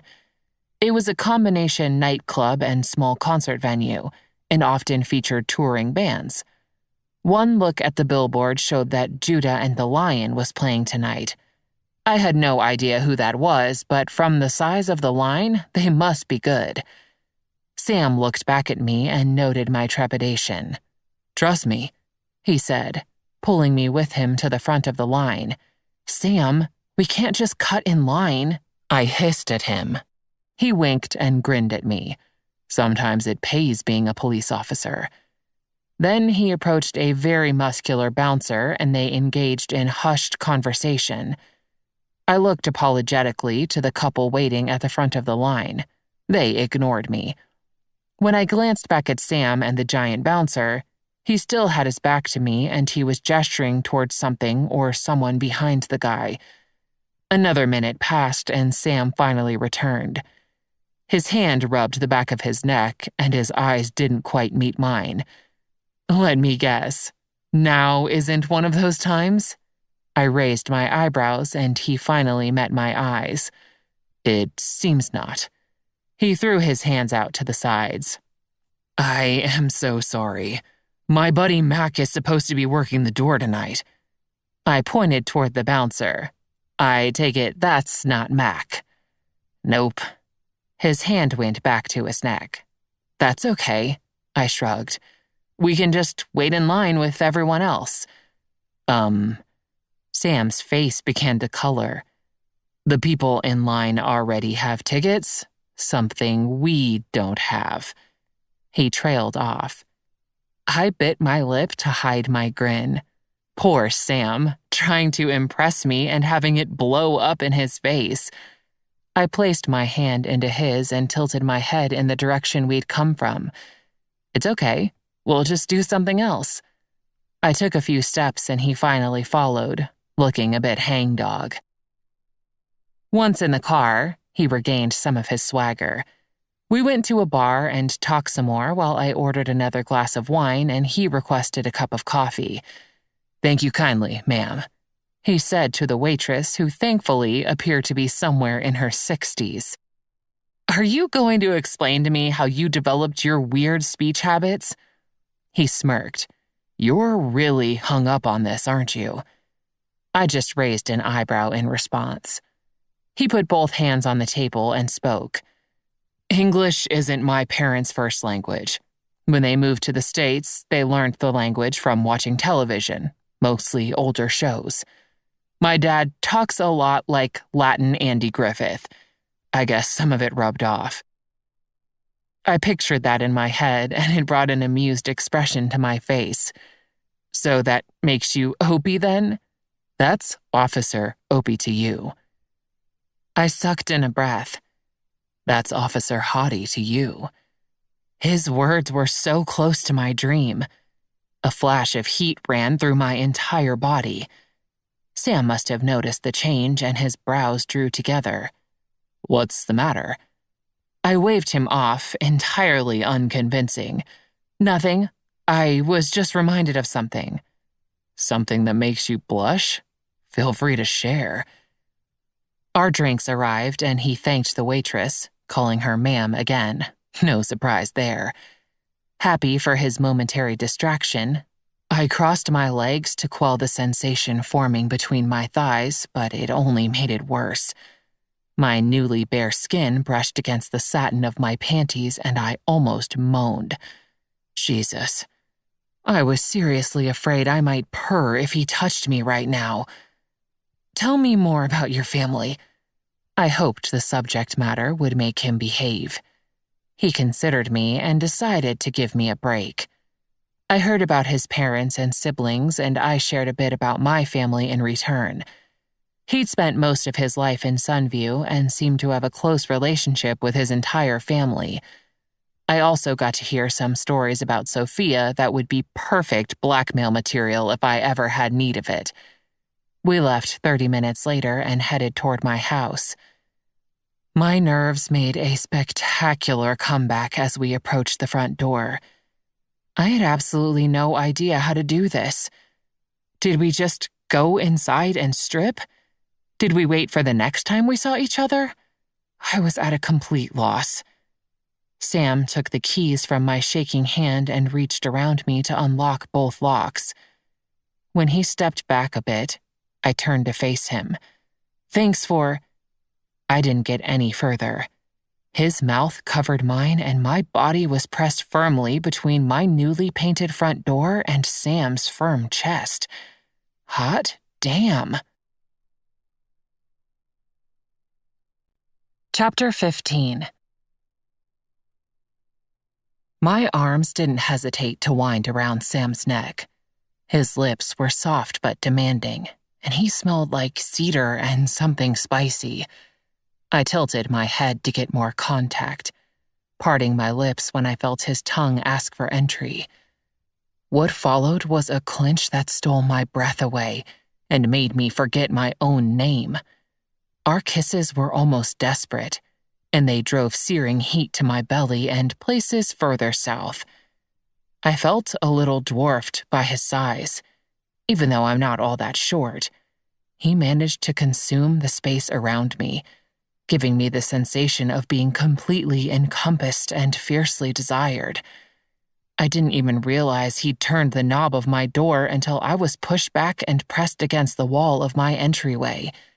The vague sound of a door closing registered in some distant part of my consciousness, but the rest of me was too busy drinking Sam in and basking in the sensations he was eliciting.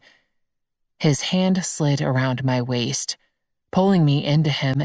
Holy shit! This was so freaking hot! His lips left mine and trailed to the sensitive spot behind my ear. "Jenna." His voice was all gravel. Oh God, Sam. I had no idea what I was saying. I moaned in his ear and then yelped as something cold and wet pressed against my bare shin. We broke apart, only to find my damn dog wagging his tail and trying to press himself between Sam and me. We were both breathing hard as we considered Reggie, with the tiny portions of our brains at words focusing on screwing each other silly. Oh, right. I finally got my wits back. He needs to go out. I sounded like I'd just run a marathon. I practically staggered toward the back door, still under Sam's sex spell. His voice was deep and brooked no argument. "I've got the dog. You head straight to the bedroom." Who was I to argue? I changed direction without missing a beat and headed down my hallway. I almost swayed into the wall on my way. I was really doing this. Reggie must have been similarly influenced by Sam's commanding tone because he did his business in no time flat. I'd hardly had time to take my shoes off and Sam was before me once again. "Let me help." His voice was softer now. I turned my back to him and swept my hair over one shoulder so he could access the zipper at the back of my dress. He pulled it down with excruciating care, running his lips down each small inch of skin as it was exposed. My entire body was covered in goosebumps, and I was sure Sam could hear me panting. This was probably the most sensual thing I'd ever experienced in my life.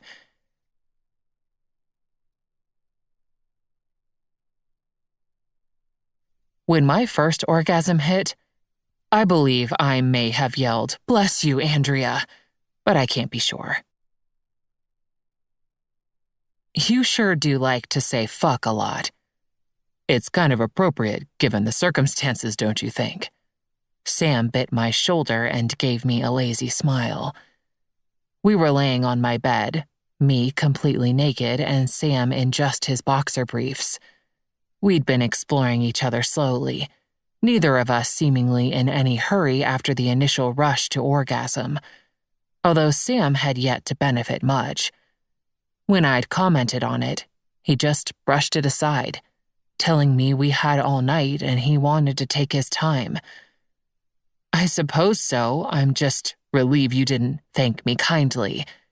There's still time for that," he teased, tracing my collarbone with his finger. His body was a thing of beauty.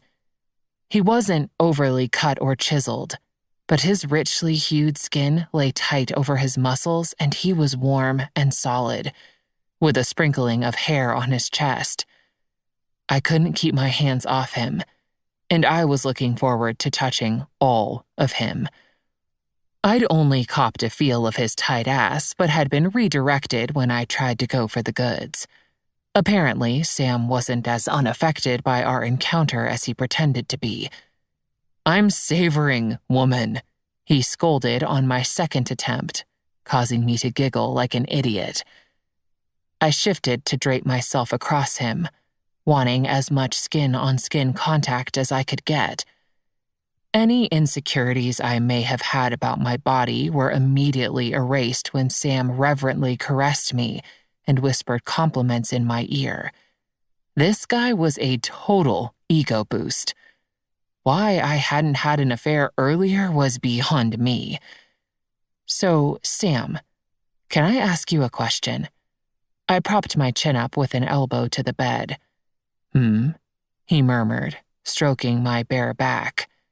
I took that as consent.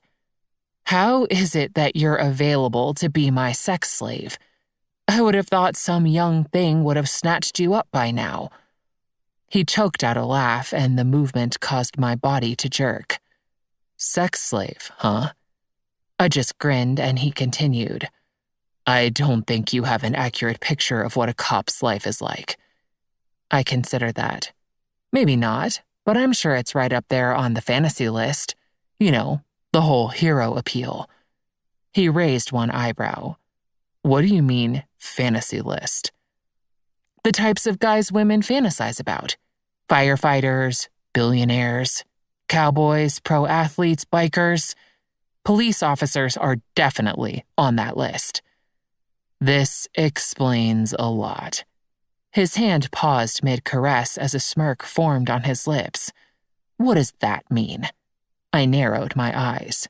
"Your choice in dates." The situation is becoming clearer. "Oh, that." I waved him off. "Yeah, that.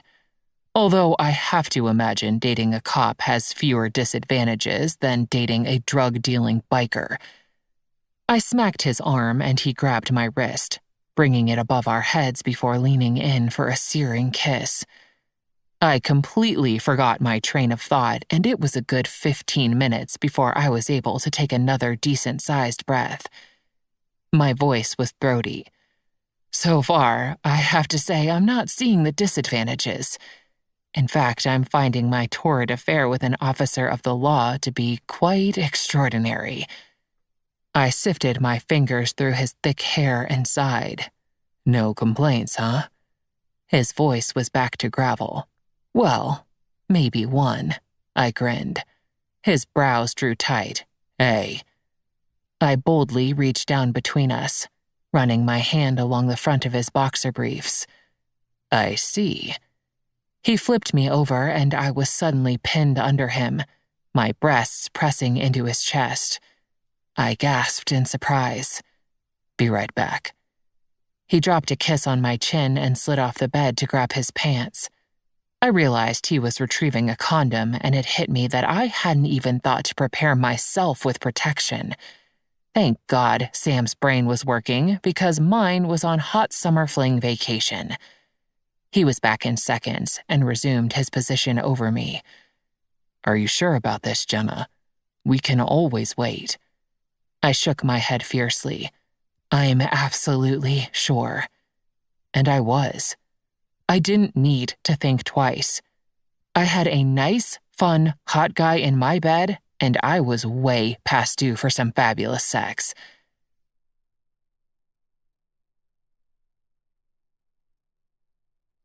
Sorry if my timing is inappropriate, but I just have to tell you your ex-husband is the biggest fucking idiot in all of humankind. We both lay panting and spent, our bodies coated in a light sheen of sweat. His comment made me start to laugh. I was obviously still high from my multiple orgasms given to me courtesy of my local law enforcement. I'll be sure to tell him you said so. No way. Sam rolled to face me. I don't want to give him cause to come sniffing around again. He blew his chance. "Sam," I began, not wanting to bring the mood down.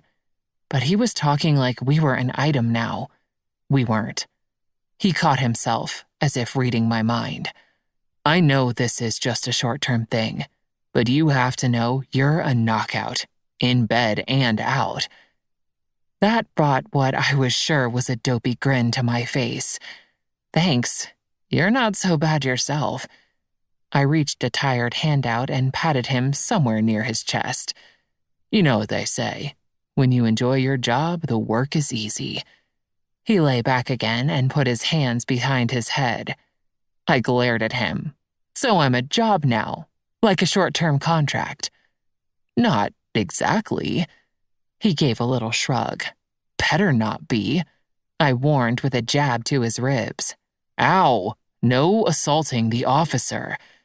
"Where did your manners run off to? You're supposed to be the picture of a gentleman. Do I need to call your parents?"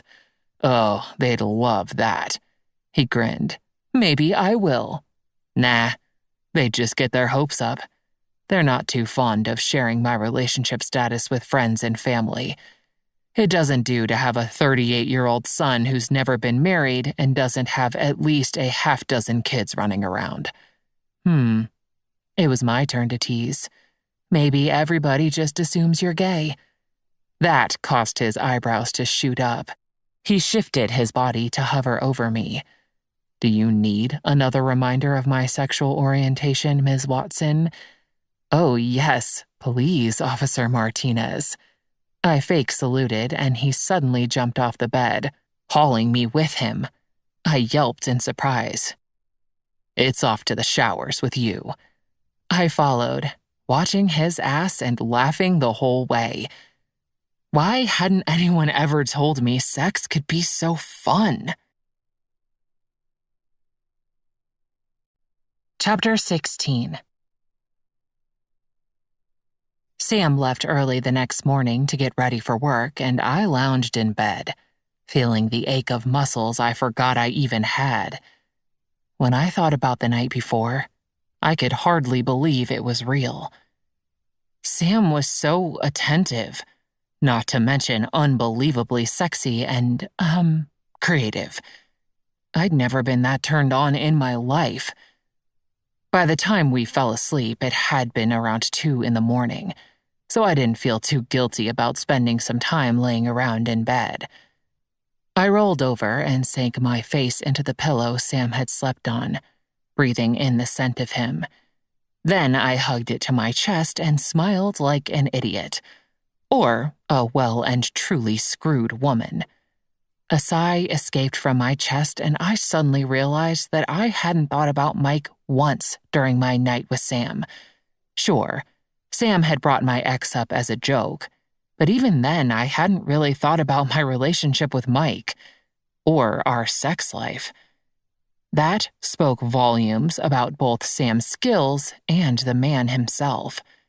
When I'd been interacting with Link and Will, I'd been unable to avoid comparing them to Mike in every way. At the time, I'd thought it was constructive.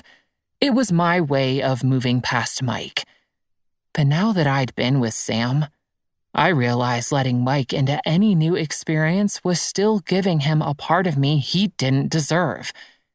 Sam had gotten all of me last night, physically and mentally, and there had been nothing left for Mike to hold on to. Except my heart, but that belonged to no one but me. I finally forced myself out of bed and got ready for my day.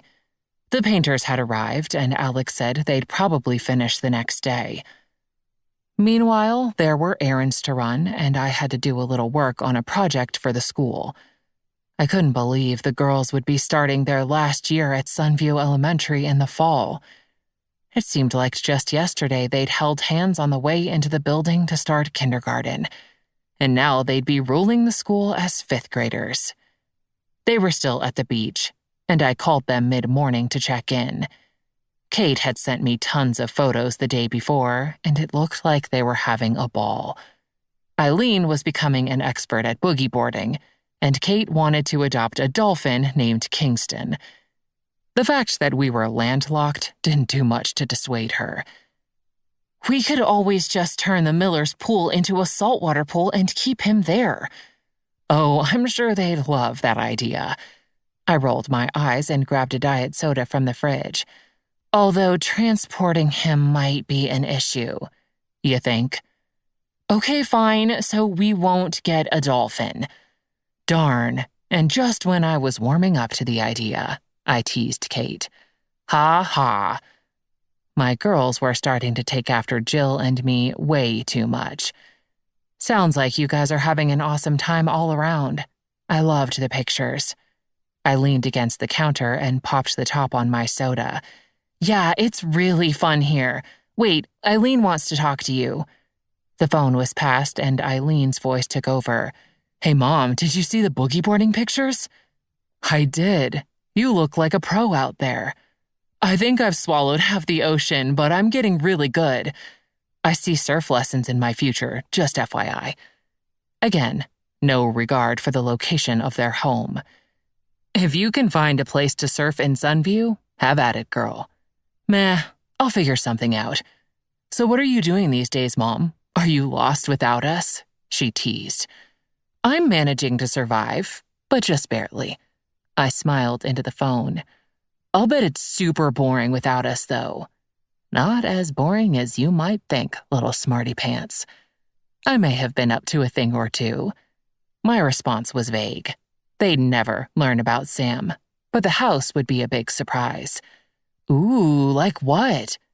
I definitely piqued her interest. That's for me to know and you to find out. I brought out my inner 10-year-old. She didn't bother moving the phone before yelling to her sister, Kate, Mom is keeping secrets. No fair. I heard Kate yell playfully, unless it's a new pig. It's not a new pig. Make sure she knows that. I told Eileen and she laughed. I will. Okay, you little chickies, have fun today. I could hear the grin in Eileen's voice. You too, Mom. Love you both. I made a kissing sound. We love you too. Bye. Hearing my girls' happy voices brought a warmth to my chest that just managed to edge out any tightness I felt at missing them. I spent the rest of the day running my errands and going over the school project. Midway through some files, I realized I'd spent the entire day with an indelible grin on my face. One put there by Sam Martinez and his sexy bod. He'd even sent a naughty text that had my nether regions clamoring to invite him for another Shagfest ASAP. I shook my head to try and snap myself out of it, and heard what I thought was a knock on my door. A glance at my watch told me it couldn't be Sam. He was working a long shift and wouldn't be done for at least another hour or two. I swung the door open and found Valley Archer on my porch, casually dressed in cut-off jean shorts and a form-fitting tank. I hadn't seen her since the pool party, when I'd really seen her. But given my night of abandon hours before, the discomfort of knowing the location of each of her birthmarks dissipated. I gave her a smile. Kid still gone? She asked before I could greet her. I nodded and she continued with a sigh. I just got mine back today. Guess my mommy-cation is over. I grinned and quirked a brow. Mommy-cation? I think I like that term. Feel free to use it. It's not trademarked or anything. It was only then I realized Valley seemed to be a bit on edge, which was totally unlike her. She was usually an uber-confident force of nature. I was just about to invite her in when she explained her reason for stopping by. I wanted to get your feedback on a couple of fabric selections. Oh, okay. For the media center, you mean? Valley was an interior designer, and she'd graciously volunteered to help with the redesign of the school's media center, one of the projects that had me going to school meetings this summer as well. I motioned for her to come in, but couldn't fathom how I could be of help. Valley had impeccable taste. In fact, I was a bit afraid to ask what she thought of my house makeover. She came in, and I closed the door behind us. I can't stay very long. I left the kids at home alone for a few minutes, she explained. Oh, David's working late tonight? Valley's husband was a busy architect, but it was unusual not to see his car pulled up before dinner time. What I thought was an innocent question had an unexpected effect on my neighbor. Before I knew what was happening, Valley was in tears in my entryway. To say I was shocked was putting it mildly. This was Valley Archer. Poised, unapologetic, take no bullshit Valley. My jaw may have been on the floor. Valley? She sobbed something unintelligible, and I immediately pulled her into my arms. Something awful must have happened to put her in this state. She continued to cry as I led her to the couch and pulled her down to sit with me. What's going on? I released my hold on her but stroked her back, trying to offer what comfort I could. David left, she blurted out through her tears. We got into a huge fight about our lifestyle. I forced a nod and pretended to be nothing but concerned, which I was. Truthfully, though, I was completely surprised at her admission. I'd heard murmurings at the pool party about the Archers dabbling in swinging, but found that difficult to believe until now. I knew absolutely nothing about that lifestyle, but I did know that Valley and David were utterly devoted to each other. So who was I to judge? I'd had an absurdly traditional marriage, and look how that turned out. "I don't know if he's coming back," she sniffled, and I handed her a tissue from the box on the end table. "I don't know if our marriage is over or what." I immediately shook my head. David adored Valley and the kids. He'll be back. He just needs time to process everything. You know how men are. They can't talk shit out like we can. I tried a grin, and it seemed to work a little bit. She let out a weak laugh before continuing. "He's in Denver looking for a new job." "WTF? Denver? He lost his job?" Valley nodded. "He was working on a big project for a church. Word got around that we were swingers, and they fired him." I sat straight up. "Oh my God, Valley, that's horrible. He's probably mad about that, sweetie, not mad at you. Getting fired is a huge ego blow to anyone, let alone a successful husband and father." She looked so sad I wanted to pull her back into another hug. "No, he blames me. He blames me for being so indiscreet, not to mention drunk at the Millers' pool party last weekend. Some people gossiped and it got back to the church board." Wow.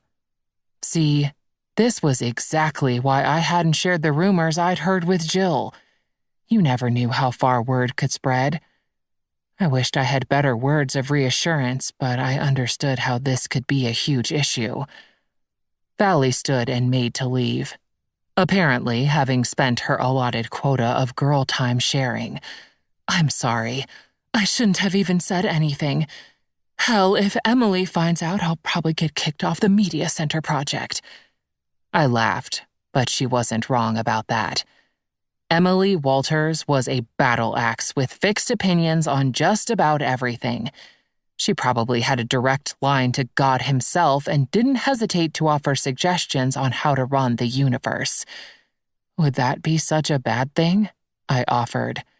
She laughed a little in return, but her pain was evident. "No, probably not." She took a deep breath and smoothed her raven hair, returning to the Valley I recognized. I stood and gave her another hug. "I'm sure you guys will work things out." And I was. The way she and David looked at each other told a story I'd never known myself. A deep and pure devotion grounded by unshakable love. They'd be okay, whether it was here or in Denver. "Thanks, Jenna. I hope so too." She pulled out of my arms and left for home. Try as I might, I couldn't shake the disconcerting feeling I had following Valley's visit. Relationships undoubtedly complicated things. But without them, life was flat and meaningless, right? "I need you to be 100% honest with me. Is there another woman?" My leg bounced nervously as I sat in the conference room at my lawyer's office, facing Mike across the expansive table. Our lawyers had yet to arrive, so it was just Mike and I. I couldn't remember the last time we'd been in a room together without the girl's presence as a distraction. I was beginning to suspect he'd been orchestrating it that way, and I had to ask. He shook his head, his light brown hair perfectly styled and not moving a fraction of an inch. "Jenna, you know me better than that." I almost laughed. I absolutely did not know this man. If I knew him as well as he claimed, I would have seen this divorce coming from a mile away. Instead, it had blindsided me. I honestly can't think of another reason you'd walk out on me and the girls without even giving counseling or trial separation a try. It makes no sense. I forced my hands to lay flat on the tabletop. His lips thinned, and I suddenly wanted to punch him right in the mouth. Just jump across the table and bloody his stupid lip. It would be so satisfying, both for the release and the look on his face.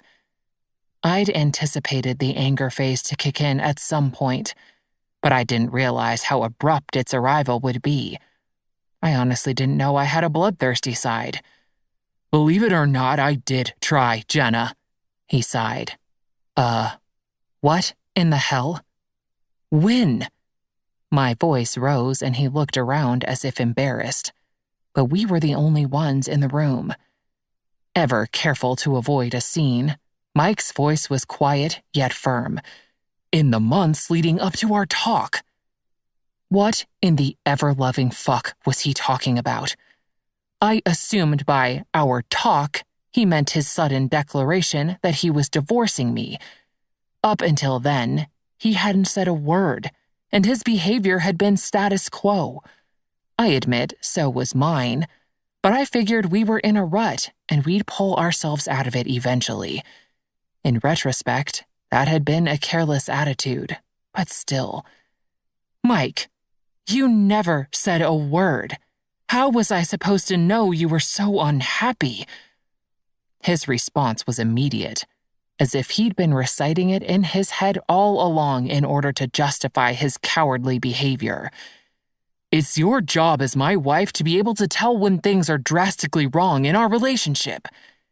It's your job as my husband to tell me what's wrong, I volleyed back just as quickly. Mike sighed and looked at me for a moment before speaking. We're going to have to agree to disagree. I was fuming by that point. He could undoubtedly hear my heel clacking on the wood floor as my leg bounced at a rapid clip. It had been 6 months since he'd packed his bags and gave me the old, "Well, it's been fun" speech. I'd spent all that time heartbroken, unable to understand how this man I'd loved for so long could just throw it all away. The girls were heartbroken too, and I did my damnedest to keep things upbeat for their sake. But I'd stopped counting the number of nights I'd cried myself to sleep. I had trusted this man, loved this man, had children with this man, and he threw it all back in my face because he was bored? He didn't deserve my tears, and he didn't deserve my heart or my time. Unable to look at his stupid face for one more second, I pushed my chair back and got up. Where are you going? We need to sign the papers. My feet took me to the door on shaky legs, but I refused to turn back. I guess you'll just have to serve me. And then I was gone. I managed to make it all the way home before bursting into tears. Yes, I had trusted him with my love and my girls, and he'd revealed himself to be unworthy. But almost worse than that was the knowledge that I had trusted myself, my judgment and my instincts, and I'd been so very wrong. I'd never have to put my trust in Mike again. But how could I go forward not knowing if I could trust myself? The next day, the final papers arrived. Jill handed me a pen and a glass of wine, and we agreed I had 18 months. Then there would be no more excuses to get back out and enjoy life. Until then, I'd focus on my girls, my job, and healing what Mike had broken, and hopefully learn to trust myself again. Chapter 17. So, Sam, how old were you when you lost your virginity? He barked out a laugh and turned to look at me. His dark eyes shone with amusement. I think it's been a decade since anyone asked me that question. Why do you want to know? He went up on an elbow where he lay on the bed next to me. Just trying to figure out how many years you've been honing your skills. I grinned at him. God, laying around in bed with this man felt utterly indulgent. Oh, in that case, I was 16. But rest assured, I was entirely unskilled. I believe the whole thing lasted about 15 seconds. I covered my mouth but failed to hold in my laugh. Well, when you've been obsessing over something 24 hours a day for about 3 years, overexcitement is bound to take its toll. I wrinkled my nose. That poor girl. Who was she? Sam answered without hesitation. Angelica Ramirez. She was the older sister of a buddy of mine. Angie was kind of known for, relieving neighborhood boys of their pesky virginity. I believe she knew what to expect. I stifled another laugh and bit my lip. What in the world had Angelica been thinking? Okay, so how about you, since we're on the topic? I shook my head. Sam gave me a look. Nope, I told you mine. You have to tell me yours. I covered my face with a pillow and he immediately pried it off, shifting himself to hover over me. Spill it, Ms. Watson. I sighed, refusing to meet his eyes as I spoke. Fine. You already know my first time was with Mike, my ex. I was 21. Seriously? Yes, seriously. I tried to shove him off me, but he didn't budge. I knew it. His voice was almost smug, and I glared at him. You knew what, Officer Smartass? He scowled, but otherwise ignored my comment. I knew you weren't that kind of girl. I gasped. What does that even mean, that kind of girl? He just barreled on. How long did you date your ex before he got in your pants? Ah, the elderly sailor was back. I smacked his arm. Almost 3 years, I reluctantly admitted. And were you or were you not engaged at the time? Jesus Christ, was I being interrogated?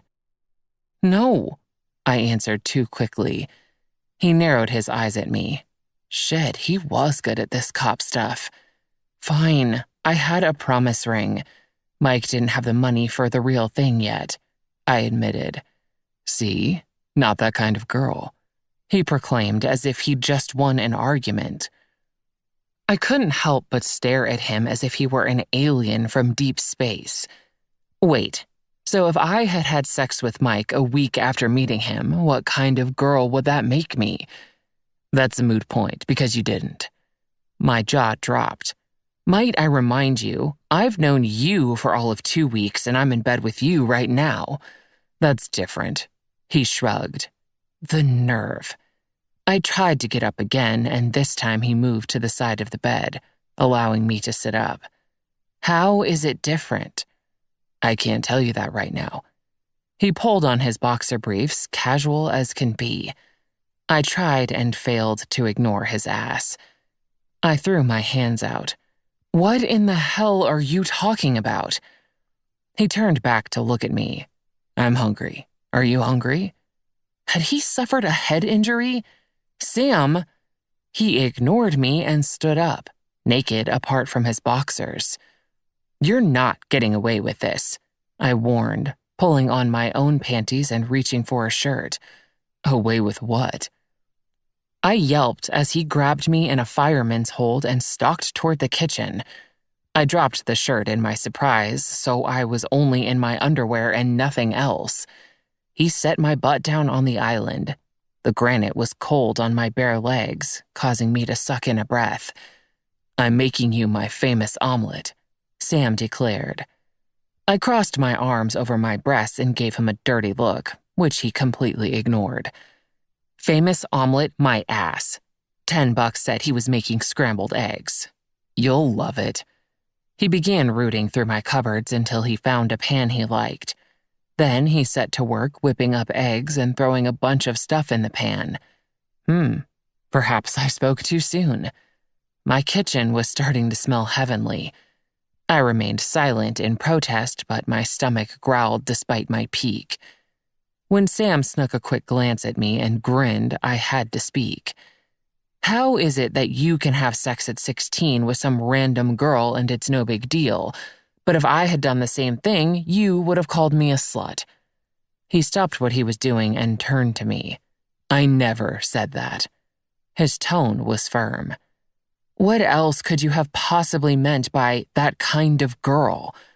My arms flew out to my sides, and then I quickly brought them back to cover my nakedness again.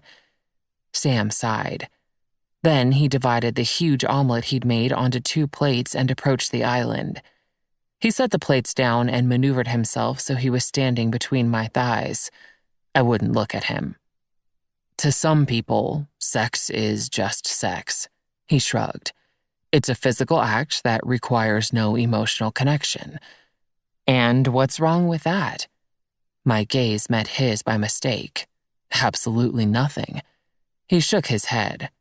I was so confused, but he continued before I could respond. Unless one of the people does require an emotional connection. Okay, this was baffling. Was he insinuating that one of us was injecting emotion into this affair? And was he saying I was that person, or he was that person?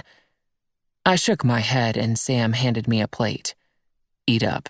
I'm not done with you yet. He winked at me and headed back to grab 2 forks. He handed me one and seated himself on a bar stool next to where I remained perched on the island.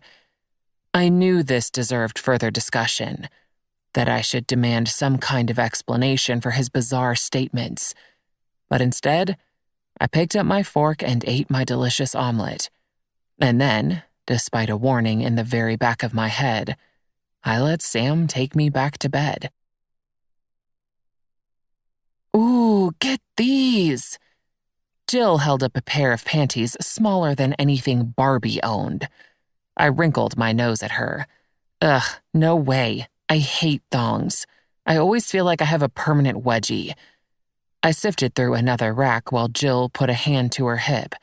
Oh, come on, sis. You've still got a perky ass. You may as well let it shine.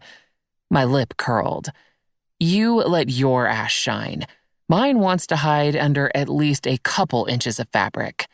Fine. She huffed and produced another pair. What about these? Now she was talking. Delicate red lace formed a wide band around the top, and the rest was a racier cut than my usual panties, but that was okay. I needed a sexy pair of red lace panties to go along with my sexcation. Hey, if Valley could make up mommycation, I could make up my own shit too. Perfect. I ran the lace between my fingers and knew it would do the trick. If Sam wanted red lace panties, who was I to say no? Now to find the matching bra. Jill grabbed me in an unexpected hug. I'm so happy you're finally getting some. She squeezed me harder, and I smiled apologetically to the 2 women attempting to make their way around us.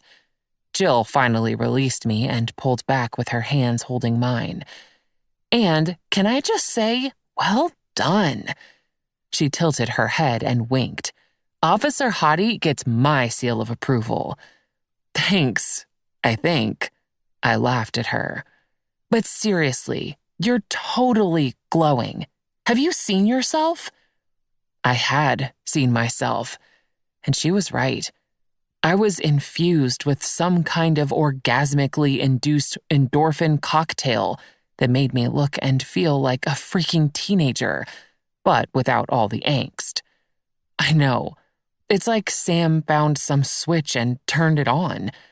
I pulled my hand from Jill's and turned to the display of bras. Just for future reference, it's called the G-spot, Jenna. 2 girls standing near us giggled, and I shot Jill a withering glance. Thanks, Professor Kingsey. Always here to help, she smiled.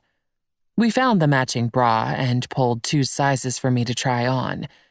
Jill stood outside the dressing room door while I stripped off my shirt and bra and tried on the first one. So, have you asked him at all about Emberly Peters? Jill was referring to Sam's ex-girlfriend Sophia had told me about. I saw her on Channel 6 the other day. Girl needs to ditch the ombre effect. It's definitely past its prime. Says the woman who helped me dye a hideous neon stripe in my hair. Hey, I was only doing what you asked, and you didn't answer my question. I fixed the bra's clasp in place behind my back. No, I haven't asked him. It's not really relevant. What do you mean it's not relevant? I've quizzed Hank about all his exes. That's because you're a glutton for punishment and a downright nosy bitch. What? It was so true. Meh, I guess. But aren't you curious? I don't know. Total lie. I was curious. Very much so. I mean, who wouldn't be? But it really was pointless. I didn't need to know about Sam's past, and he didn't need to know about mine. All we were doing was having a short-term affair and then calling it a day. Although, I admit, it did feel strange to be so intimate with another person in one respect while maintaining a distance in other areas. I mean, it wasn't as if Sam and I didn't talk, but we generally avoided any loaded topics, and exes were a heavily loaded topic. That didn't mean I wasn't curious. Well, if you ask me, I've always thought she seemed like a snob, and you're a lot prettier than her, too. I grinned at Jill's comment, even though she couldn't see me. With the bra straps adjusted, I assessed myself in the mirror. The bra fit well, and it was definitely sexier than anything I had in my closet. In fact, if I leaned forward too far, my boobs might be in danger of spilling out. But it was cute, and I knew Sam would love it. And, even better, it made me feel pretty. I opened the door a crack to show Jill. Thanks for the compliment, but how in the world could you possibly tell if Emberly was a snob? She gave me a nod of approval on the bra, and I closed the door again. I don't know. It's the way she reports things. She can be so patronizing. I'll admit, I'd never paid much attention to the local newscaster, but it was silly of Jill to be comparing me to this woman. I finished changing back into my clothes and exited the changing room. Jill was swiping at her phone. Sending hate mail to Channel 6? I asked. Come on, let's go check out. Chapter 18. Sam had to work another long shift, so I wouldn't see him again until Sunday. I had to settle for a few text exchanges and a couple dirty fantasies. The painters were finished, and the house looked amazing. I told Alex I'd definitely be recommending him and his crew to anyone who asked. The guys all waved goodbye, except for the one named Tyler, who still couldn't look me in the eye after his little peeping Tom incident. Not that it was really his fault. I spent the better part of Saturday planting brightly colored flowers in pots on the porch before adding more around the sides of the house. It was astonishing what a couple coats of paint and some bright colors could do. It was a whole new house. This was the vibe I wanted for our new life. Cheerful, positive, homey. My fears about Kate and Eileen's reactions all but dissipated as I gazed at my porch. While the house looked great, my clothes were another story. Dirt streaked my t-shirt and shorts, and I even found some potting soil in my shoes when I removed them in the garage.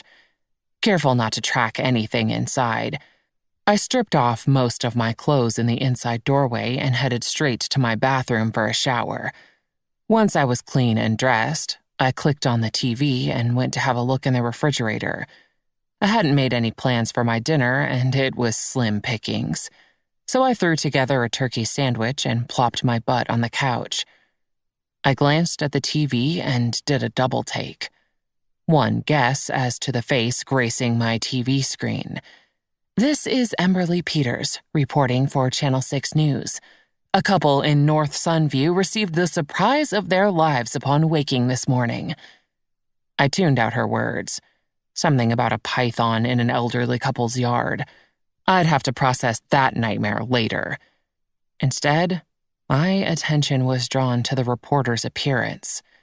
Emberly's rich auburn hair lay in a shiny cascade around her shoulders. I noticed the blending of color Jill had mentioned, but couldn't find anything wrong with it. The effect perfectly highlighted her flawless face. This woman was gorgeous, and probably about the same age as me, but she looked like the after picture to my before shot. I looked down at my tank top and the small, stubborn pooch of my belly. My hand pressed into it, trying in vain to force it back in. Another peek at the screen showed Emberly nodding understandingly to the older man as he told his harrowing tale. She towered over him at what I guessed was probably at least 5'10". The camera zoomed in as she wrapped up her report. Damn, there was not a single wrinkle on that woman's face. So unfair. I was beginning to side with Jill in her utter dislike of Emberly Peters. She was absolutely stunning. And she was Sam's ex. Oh, God. If this was what Sam was used to, what was he doing with me? I was a single mom with a ton of baggage and more than a few stretch marks, not to mention my general argumentative nature that unfailingly reared its head whenever Sam turned up. I quickly snapped the TV off, tossing the remote aside as if it were covered in fire ants. My sandwich lay forgotten on the coffee table. I drew in a deep breath and ordered my heart to stop racing. Better, not by much, but I was getting there. Okay, Jenna, cut this shit out. My eyes closed, and then I released a humorless laugh. Jesus Christ. I was behaving as if I were Sam's new girlfriend, not his temporary fuck buddy. What did he care if I didn't measure up to his ex? I'd invited him into my bed, insisting on no strings and basically guaranteeing a 2-week fuckathon. What guy wouldn't say yes to that? It wasn't like I was hideous. I knew I was cute at the very least. I wanted to smack myself for creating drama where it didn't belong. Yes, I understood that my experience with Mike had fostered feelings of deep inadequacy, but I'd been dealing with those and doing a pretty good job of it, I thought. Nevertheless, as I picked up my sandwich again, I vowed to only watch Channel 12 News in the future. Some lessons didn't need to be taught twice. I'll be out in just a minute, I called through the bathroom door. I'm not sure I have the patience. My body has become addicted to you. If I weren't in my cruiser, I probably would have been stopped for speeding on the way here. I grinned to myself. The day and a half we'd spent apart had been rough on me as well. Who knew it was so easy to get addicted to sex after just a couple days? I didn't even want to think about the detoxing I'd need to undergo when the girls got home. An investment in batteries was in order. That was a certainty. Sam had shown up at my door earlier than expected and practically mauled me in the doorway. I could only imagine what the neighbors were thinking. But at least nobody would be feeling sorry for me, that's for sure. I managed to eventually close the door, but our mouths didn't separate for a good 5 minutes. The taste and smell of this man melted me into a puddle of goo. When we finally broke apart, I remembered my plan for the evening, which had gone off course the moment of Sam's arrival. I'd planned to greet him at the door in my new bra and panty set, and hopefully knock his socks off. Instead, I was in a tank top and cutoffs. So I ushered Sam in and told him to wait on the couch while I went to sexify myself. Ignoring my instructions, as usual, he followed me to the bedroom, where I had to lock the bathroom door to keep him from entering. Big baby. So that's why you were here early? You didn't switch your car out? He usually drove his Jeep Cherokee when he wasn't on duty. Not tonight. I wanted to see you. That was sweet. And hot. My pulse picked up and I did an inward happy dance. I adjusted the bra cups and pushed my boobs up so they sat like apples on a plate, waiting to be plucked. Ha, that was appropriate. I'd already run a brush through my hair and swished some mouthwash around. I reached for the panties where they rested on my vanity. But when I put one foot through, I noticed something odd. Damn, were these ripped? I had paid good money for these and they had a rip down the… Oh, shit. That was no rip. These were crotchless panties. Oh my God. Had Jill known that? What was I saying? Of course she had. Her apartment was probably echoing with her peals of laughter at this very moment. Sexy underwear is one thing, but crotchless panties? Yikes. Sam was waiting for me, and I had to think fast. Nobody had to know my underwear had an easy entry feature. I'd show Sam my outfit and then just remove it before he noticed. That would totally work. Feeling better, I placed my other foot in and pulled the lace up. There. Problem solved. Stepping hesitantly from the bathroom, I could feel Sam's eyes on me before I saw them. If eyes could talk, his would have to be washed out with soap for all the filthy messages they were sending me. Hot damn. Fuck, you're hot, was the phrase that finally dropped from his lips. My cheeks warmed, as did the rest of me, and I forgot all about anything except Sam as he approached me. I reached out for him, but he brushed my hands aside. Give me a minute. I want to look at you. Without thought, my hands retreated and moved directly to my stomach, hiding my imperfections from his intense examination. He shook his head and pushed my hands aside again. Don't do that. Then he dropped to his knees and placed his lips to the left of my belly button, where my first stretch mark began. His soft lips whispered over my skin. My breath was coming out in ragged pants as his lips continued their journey across my lower belly, and then made a detour to my thigh. The next few seconds unfolded in slow motion. Sam's mouth descended, and my eyes went wide as realization hit me like a 2x4 to the face. I jerked back as Sam drew his head back, eyes firmly planted on my crotch, and grated out the words, "Fuck me." Before I knew what happened, I found myself on the other side of a locked bathroom door, my hand holding it closed as if robbers lurked on the other side, intent on stealing my naughty underwear. "What the hell, Jenna?" Sam grunted through the door. I covered my eyes with my free hand, my mind racing. What was he thinking right now? As far as I knew, only people in pornos wore crotchless panties, not 34-year-old suburban mothers.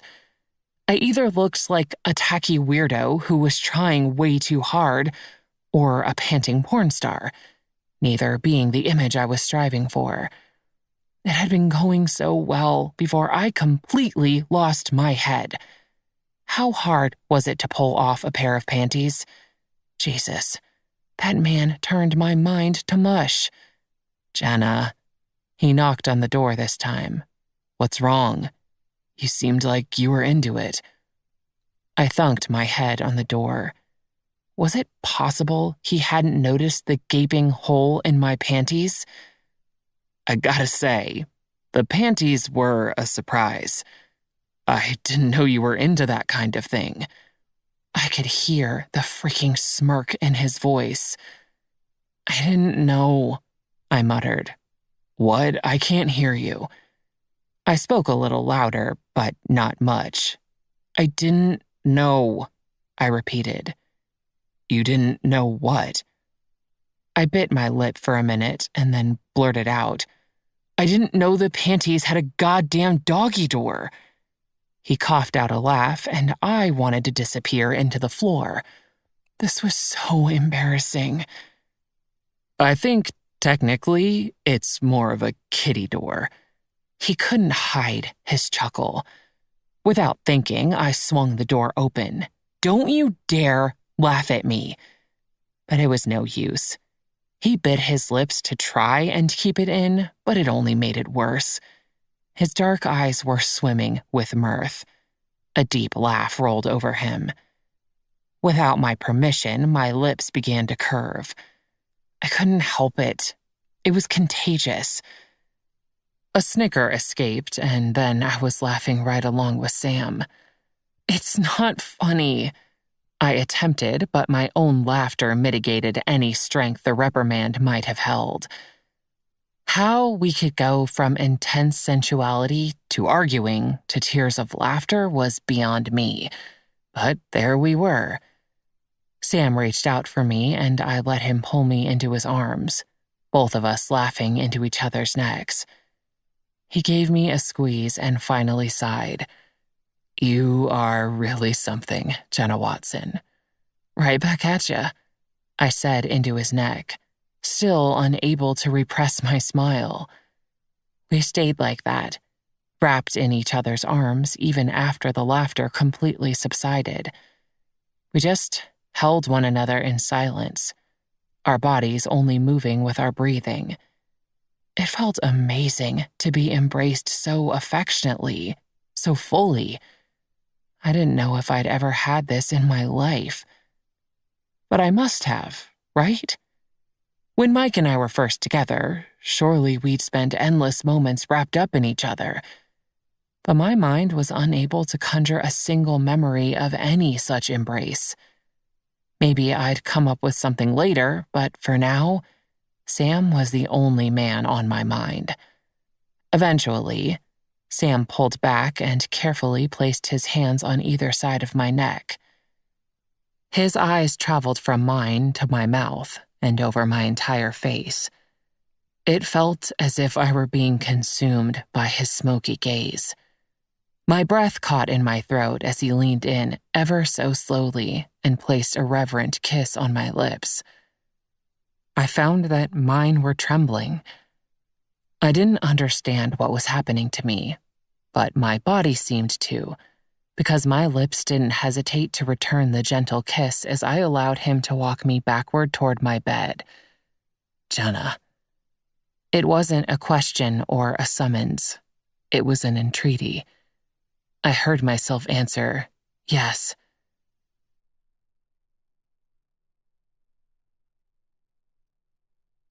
I groaned and stroked his back and hair, reveling in the feeling of this man in my arms, in my bed.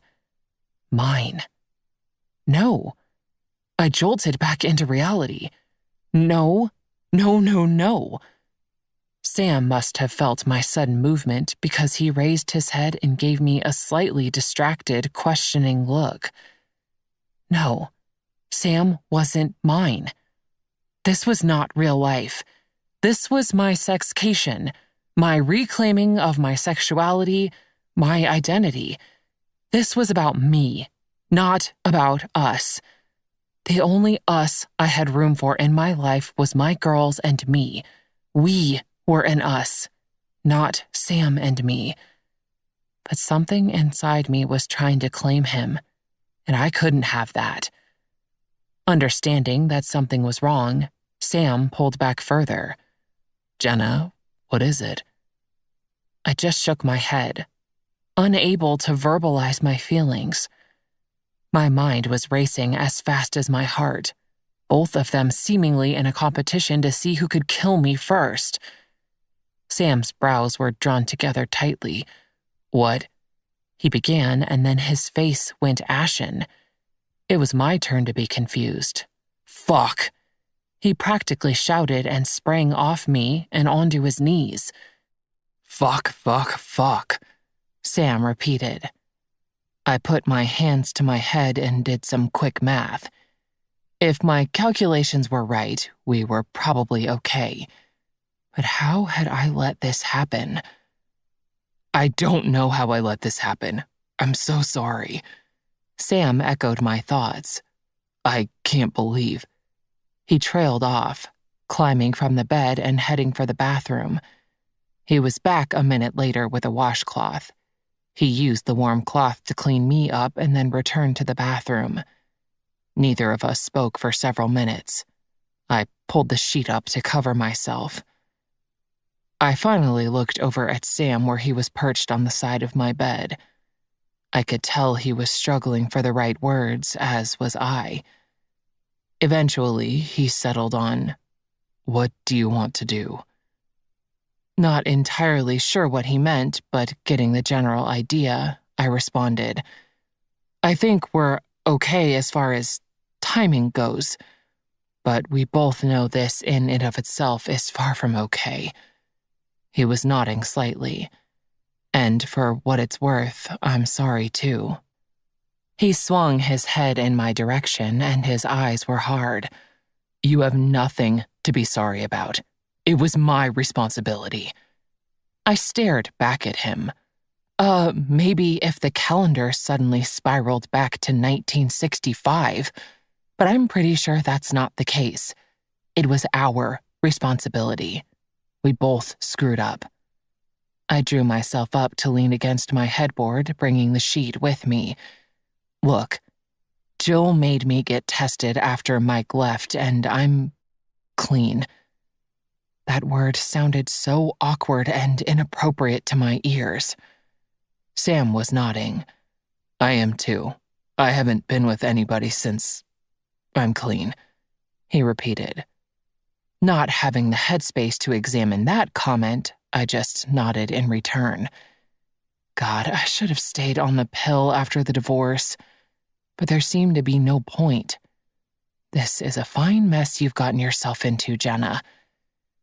An awkward silence settled over the bedroom, causing my skin to feel itchy and tight.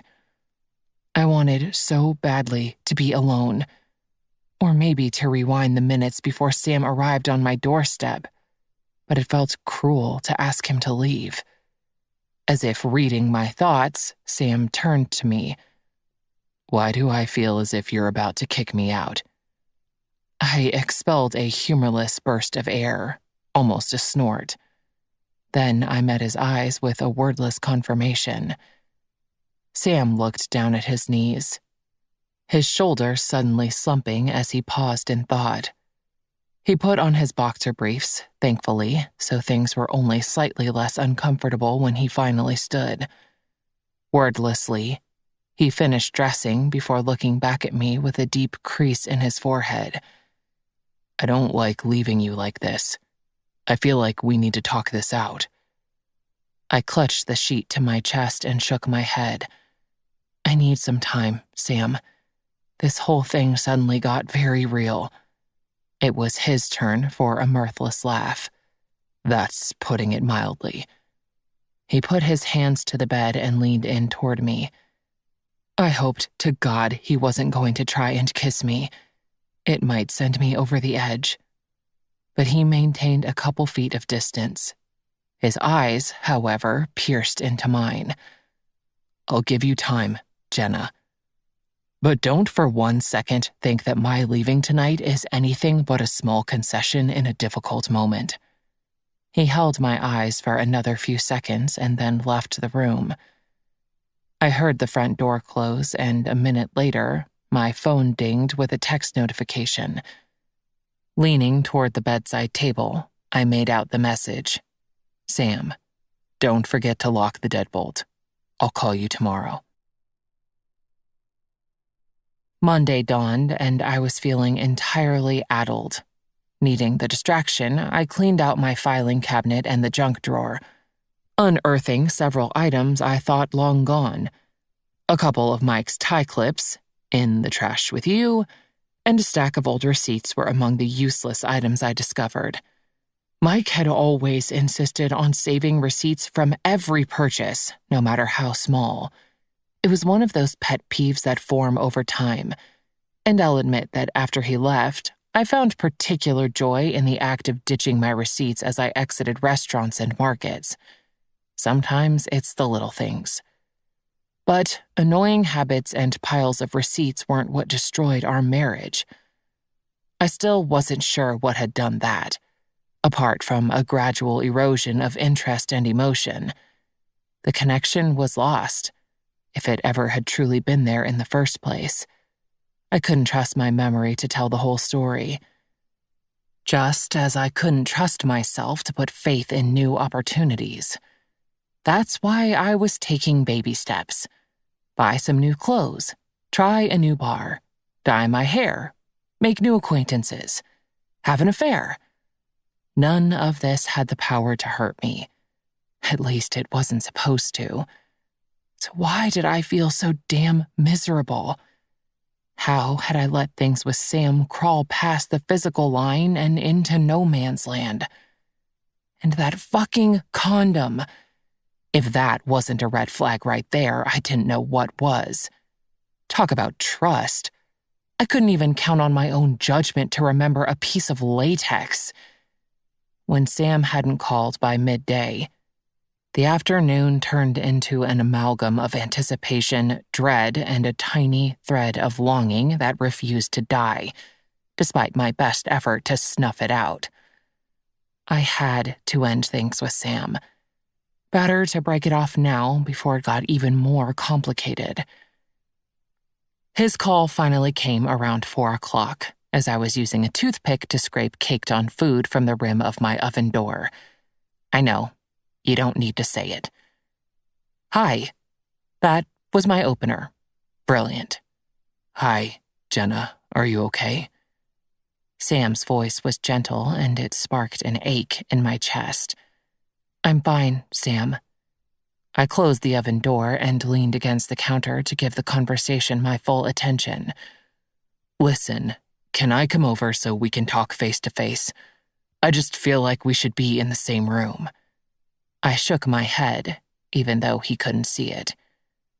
There was no way I could break things off if he were within touching distance. I don't think that's a good idea.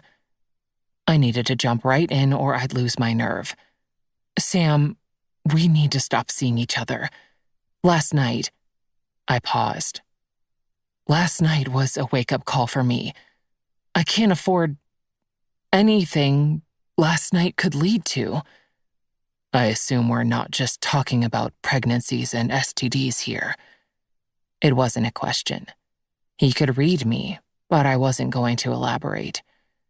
Kate and Eileen will be home in a week, and I want to focus on my time with them. I've missed them, and I want my girls back. I wanted peace of mind back, too, if I'd ever had it in the first place. I know. Sam's voice was defeated.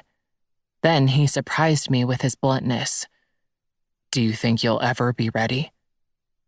My eyes teared up, and the kitchen became a blur. I really can't say. He sighed, and we were both quiet for another minute. You're a really wonderful guy, Sam. Take care. And then I hung up and let the tears take over. There wasn't supposed to be crying. No crying. Jill's pace picked up as she laid eyes on my blotchy face.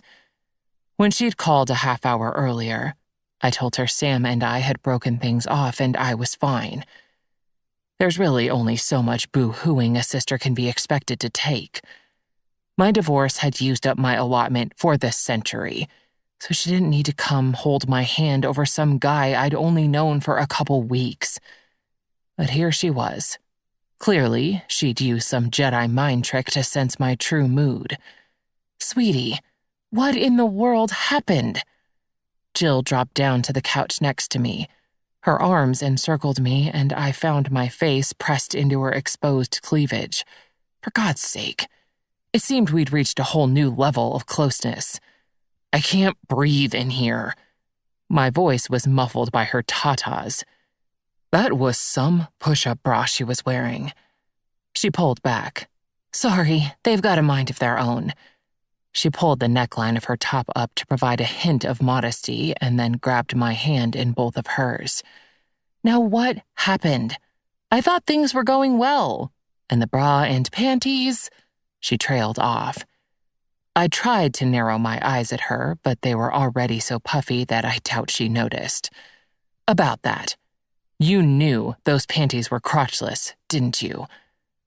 Her hand flew to her mouth and her eyes practically popped out of their sockets.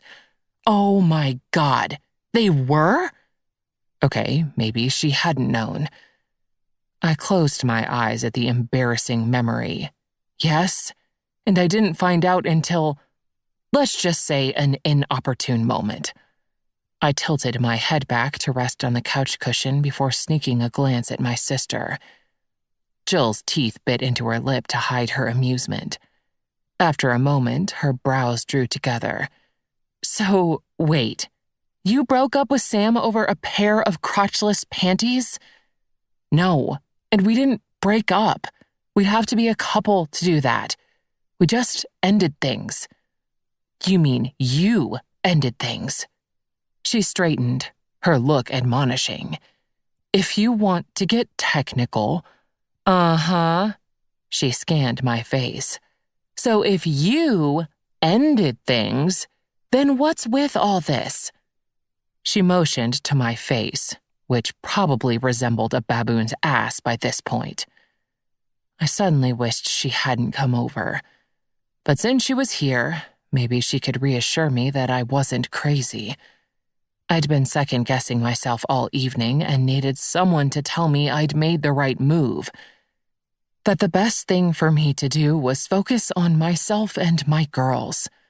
Men were a distraction I wasn't ready for. But Sam felt like more than a distraction, which was exactly why I ended things.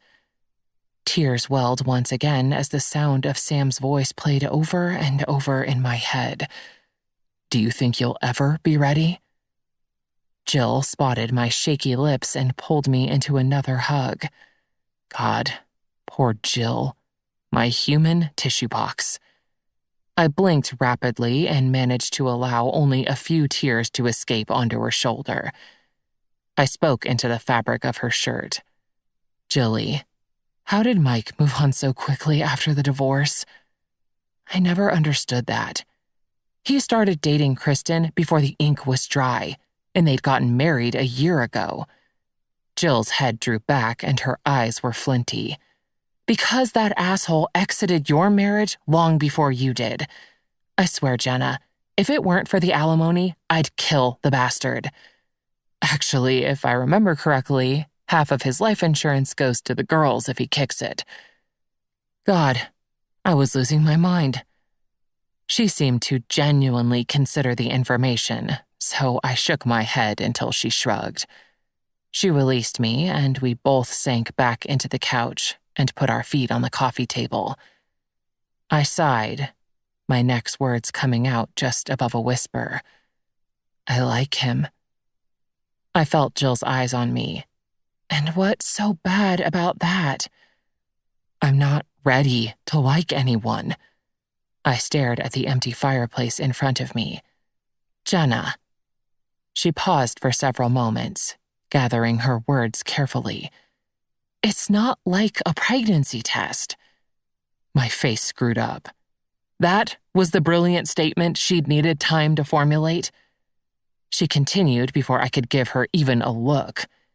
You're never going to get a clear plus sign that you're ready. It's not a yes or no. Sometimes you just have to take a chance.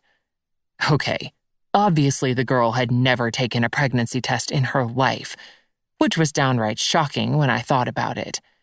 Those damn things are notorious for producing panic-inducing maybe results.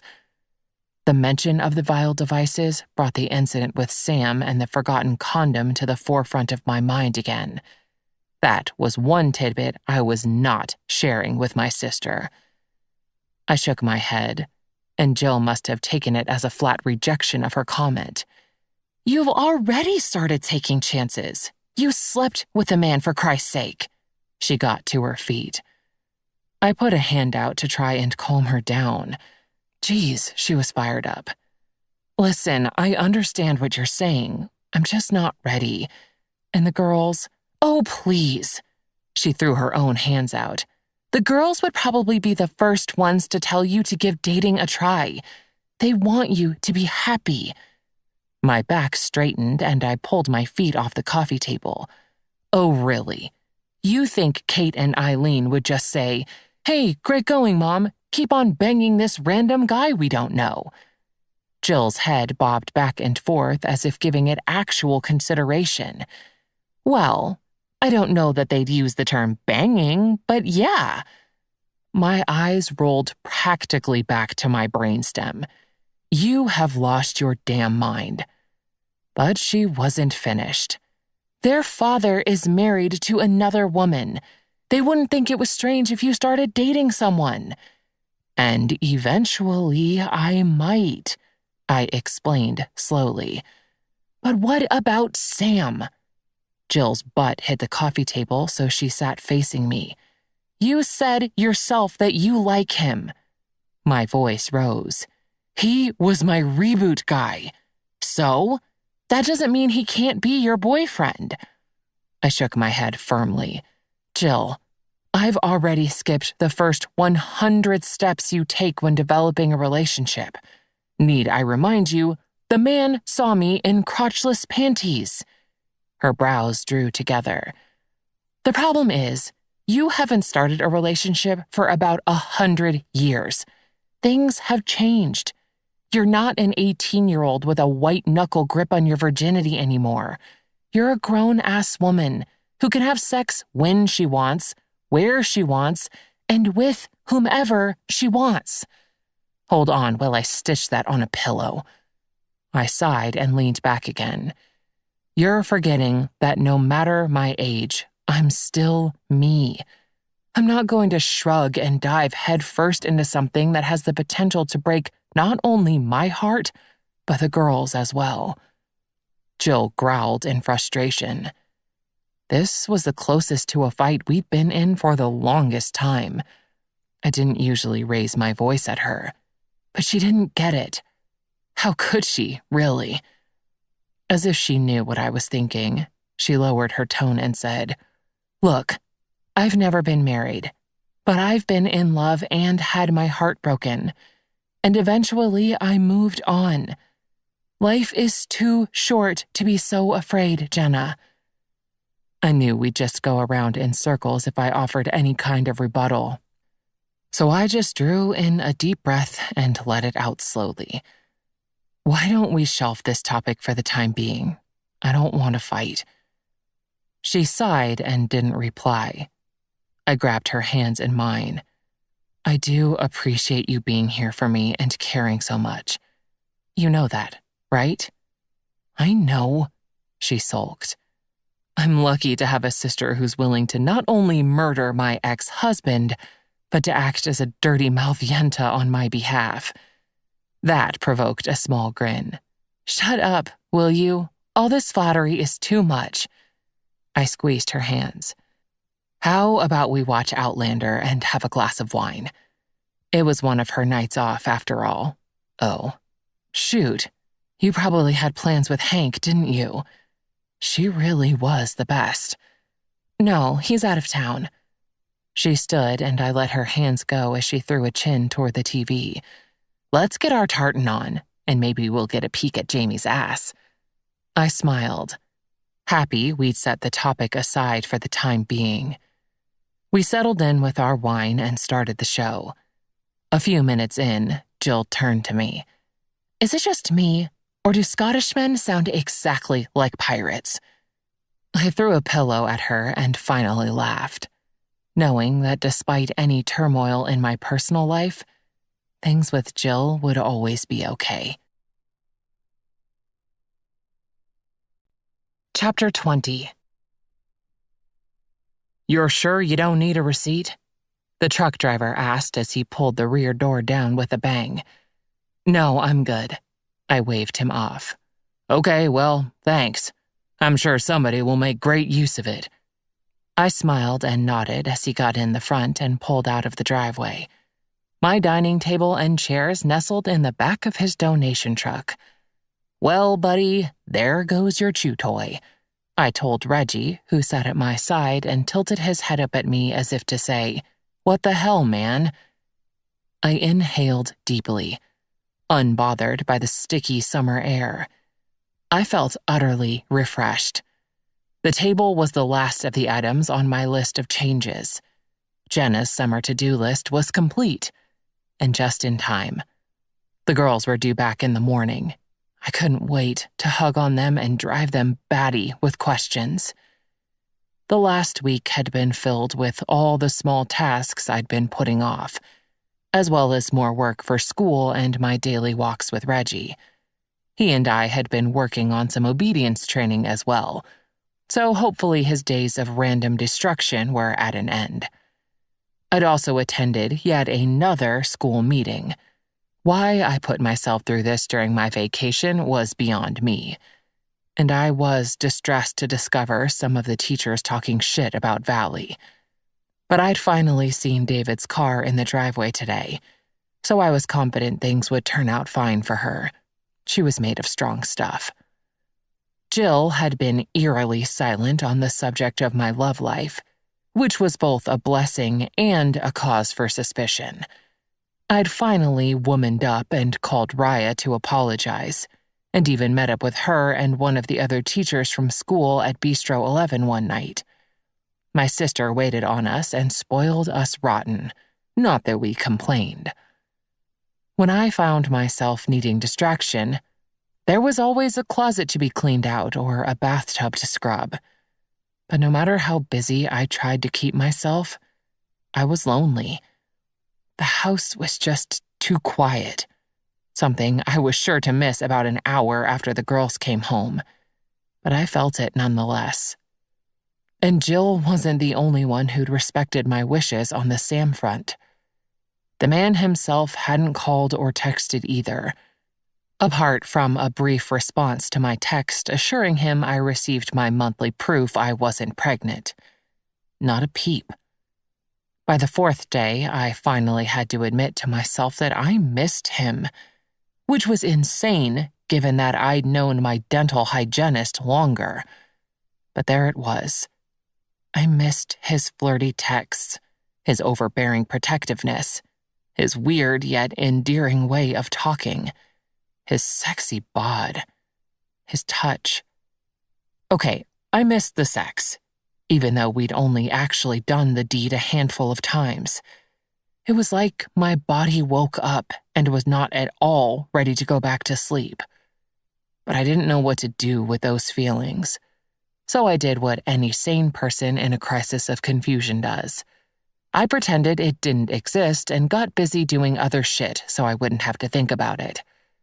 As predicted, my vibrator got a workout, but it seemed to have the opposite effect than intended.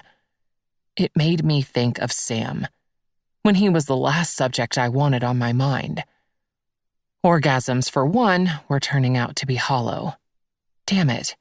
If the man had ruined orgasms for me, I was going to have to throw myself in front of a train. Excited for the girls to come home, I tucked myself in bed early with my iPad and looked at dining room furniture until my eyelids grew heavy and I drifted off. My time was up. My mommy-cation was over. My last thought before sleep claimed me was that I was starting to feel ready. But the notion lay unexamined as darkness swept it away. "Just what the hell is this?" Mike ground out by my ear. His voice was hard and his posture stiff. I reared back and turned to look at him. Damn, if he didn't loosen that jaw, he was going to lose a few teeth. "What the hell is what?" I asked in a low voice. The girls were running in circles on the front porch like crazy people, taking turns on the porch swing the painters had hung for me on their last day. Thankfully, they were out of earshot. "You know exactly what I'm talking about. Look at the house!" He gestured angrily. "I am looking at the house. It looks fucking awesome." His lip curled up at my use of the expletive. I'd almost forgotten how unseemly he found it for women to cuss. That should have been my first clue, now that I thought about it. "It looks ridiculous." My nose wrinkled. "No, it looks like happy people live here, not miserable people or corpses. What in God's name has come over you, Jenna? You've never been the impulsive type. It's one of your better qualities." He sounded both disgusted and genuinely perplexed. "Oh well, I guess it's good that we're not together anymore, because I'm really beginning to like spontaneity." I put a finger to my chin in feigned thought. "In fact, I'm suddenly feeling a crazy urge to buy the girls a pig. You don't mind time-sharing little Wilbur, do you?" Mike let out a long-suffering sigh. "Very funny.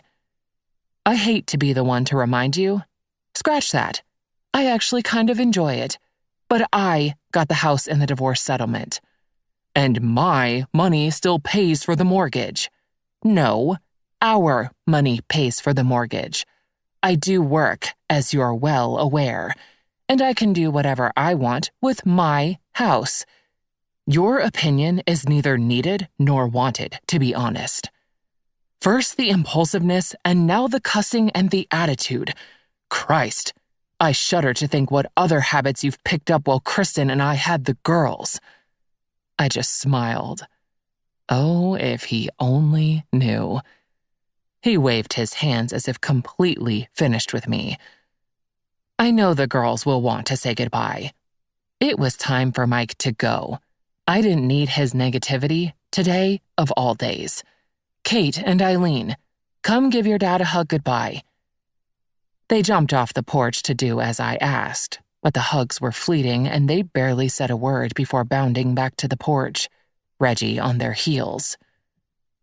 My ex took one last look at the house, shook his head, and left. What an ass. I mentally shook off the funk he left in his wake. "Okay, my little hummingbirds, tell me all about your vacation." "I just realized what this color reminds me of," Eileen exclaimed midway through her bite of apple. "Emerald ore. It's totally an emerald kitchen." "Yeah," agreed Kate, her eyes taking in the new wall color. "And the new dish towels and stuff, they're like other gems in ore. That one's redstone." She pointed to a towel in mixed shades of red. "And those are diamond and gold ingot." Her fingers indicated 2 other towels. "You totally missed us, Mom. You made a Minecraft kitchen." Eileen grinned. "It's not that bright," I protested, turning to look at the room again and reluctantly recalling Sam's similar observation. Okay, maybe it was a tiny bit bright. "It's really pretty, Mom," said Kate, "and the outside makes it look like a brand new house." "So it's a good surprise?" "Definitely," they answered in unison, attacking their sandwiches as if they hadn't eaten in weeks. "Phew," I ran a hand over my forehead, because I was not looking forward to spending the rest of the summer on a ladder trying to change the color back. No way. It looked like poo before. "Eileen, please, we're eating," I lightly scolded. "Just saying," she shrugged. Secretly, I had to agree with her, but I would have chosen a different word. Maybe. "So, what was your favorite part of your whirlwind vacay?" I took a bite of my own sandwich, awaiting the answers. Kate spoke first. "Definitely the dolphins." "That was pretty cool," Eileen agreed. "Sounds cool. I'm a bit jealous, I have to say. We should totally go back with you sometime. Not that we didn't have fun with Dad and Kristen, but it would be even more fun with you." My sweet Kate. I couldn't help the pang of joy in my chest at those words. It felt good to be missed. Eileen cut in. "Well, at least we had fun with Kristen." Her voice was a bit snarky. Huh? Shit, what did that mean? I'd talked to them daily, and they'd never complained about Mike. "Eileen," Kate admonished. "What are you not telling me?" I set my sandwich down and gave them both my best mom look. Kate rolled her eyes. "Dad said not to tell, that you'd overreact." I hadn't even heard the news yet, and I was ready to kill Mike. You know we don't keep secrets about important things. You can tell me. I won't be mad. At least not at them. Eileen was only too happy to share. The second day we were at the beach, Dad had to leave and go back home for work. We spent the rest of the beach trip with just Kristen. Oh my God. The man has his girls for a month and can't even take one day of vacation? What was the point? But Kristen was great. Don't worry, Kate reassured.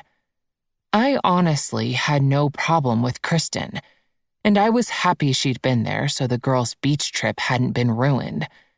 But I had no idea how she put up with Mike's behavior. God, I almost felt bad for her.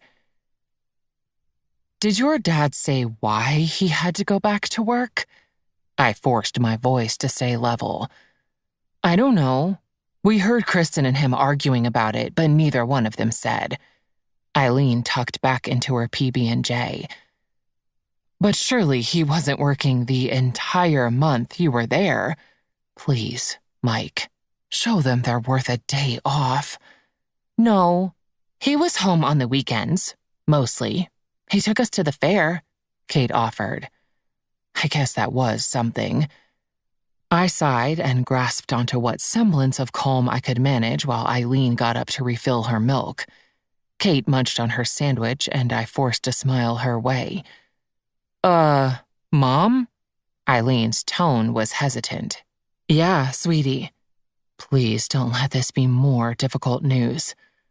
Where's the dining room furniture? Oops. That snapped me out of it for sure. I clapped my hands together, pretending I hadn't heard her. Well, I sure did miss you guys, and I'm so happy you're home. We're going to have a great rest of the summer. Later that evening, when the girls were settled in their bedroom, I kept turning the situation over in my head. I couldn't decide whether to confront Mike about it or not. The fact that he'd told them to keep something from me was reason enough to confront him. But what good would it do? If he didn't want to make time for his children, nothing I could say would force him to do it. If anything, it may have the opposite effect. At least someone in that house had their priorities straight. And it wasn't as if Kristen didn't have a job too. She did contract work from a home office, but she'd taken vacation time to go to the beach with the girls when their own father couldn't be bothered. And she'd adjusted her schedule for the month so she could take them to the pool and do all the activities the girls had shared with me over the phone. She must really love Mike. Either that or she was biding her time before taking her half of the life insurance policy. Have at it, girlfriend. I grabbed the TV remote and shook my head, unable to comprehend the idea of choosing work over my kids. Mike's drive to succeed had been a quality I'd admired in the beginning. Had I known what it could lead to, I wouldn't have been so impressed. I got up to grab some water from the kitchen, still completely distracted by thoughts of the dreaded ex. That was why it didn't register right away that a voice I recognized was coming from the TV. Water forgotten, I scurried my ass back to the living room to see Sam on my TV screen. He looked good. No, he looked great. But what the hell was he doing on TV? Stop gawking and pay attention, Jenna. The suspect fled, but officers apprehended him several blocks from here. His deep voice was all business, his jaw firm as he spoke into an extended microphone. The camera pulled out to a wide shot, revealing Emberly freaking Peters holding the microphone. Looking flawless as usual in a smart red blouse, she continued to question Sam. Officer Martinez, do the police have any idea of the suspect's motives at this point? A muscle ticked in Sam's jaw, and I couldn't tell if it was because of the question or because of the person asking it. I stepped closer to the TV, as if seeing every pore in Sam's face would lend an answer. Not at this time, Sam said, if you'll excuse me. He finished abruptly and nodded at the camera before stepping off screen. Emberly gathered herself quickly, but I didn't miss the brief surprise in her face at the swift dismissal. She turned to the camera to finish her report, and I quickly flipped to another channel. A few clicks later, and I was on Channel 12, where their reporter was covering the same story. From what I could tell, it was a shooting in a relatively affluent neighborhood to the north, right on the edge of Sam's beat. And while that was far from good news, it wasn't where my mind was focused at the moment. There, in the background of the shot, Sam was conferring with another officer. I drank in the sight of him, not caring what that said about me. Then a flash of red entered from the left side of the screen. Emberly's unmistakable head of auburn hair leaned in to speak in Sam's ear. His head swung her way, and even through the screen I could see his eyes narrow. Whoa. He was decidedly unhappy. Apparently unconcerned with her own health and safety, Emberly put a hand on Sam's bicep and leaned in again. He took a step back and gave a shake of his head. Then he disappeared again. I continued to flip channels but couldn't find my officer hottie anywhere. I flopped back onto the couch and switched the TV off. Then, before I could think about it, I picked up my phone and opened Sam's contact. Me. I saw you on the news. Hope everything is okay. I pressed send and dropped the phone to the cushion beside me. I knew he couldn't answer now and probably didn't even have his phone on him. But my knee bounced in nervous anticipation nonetheless. Sleep was elusive, and I chalked it up to getting too much rest the night before. I finally drifted into a fitful sleep around 2.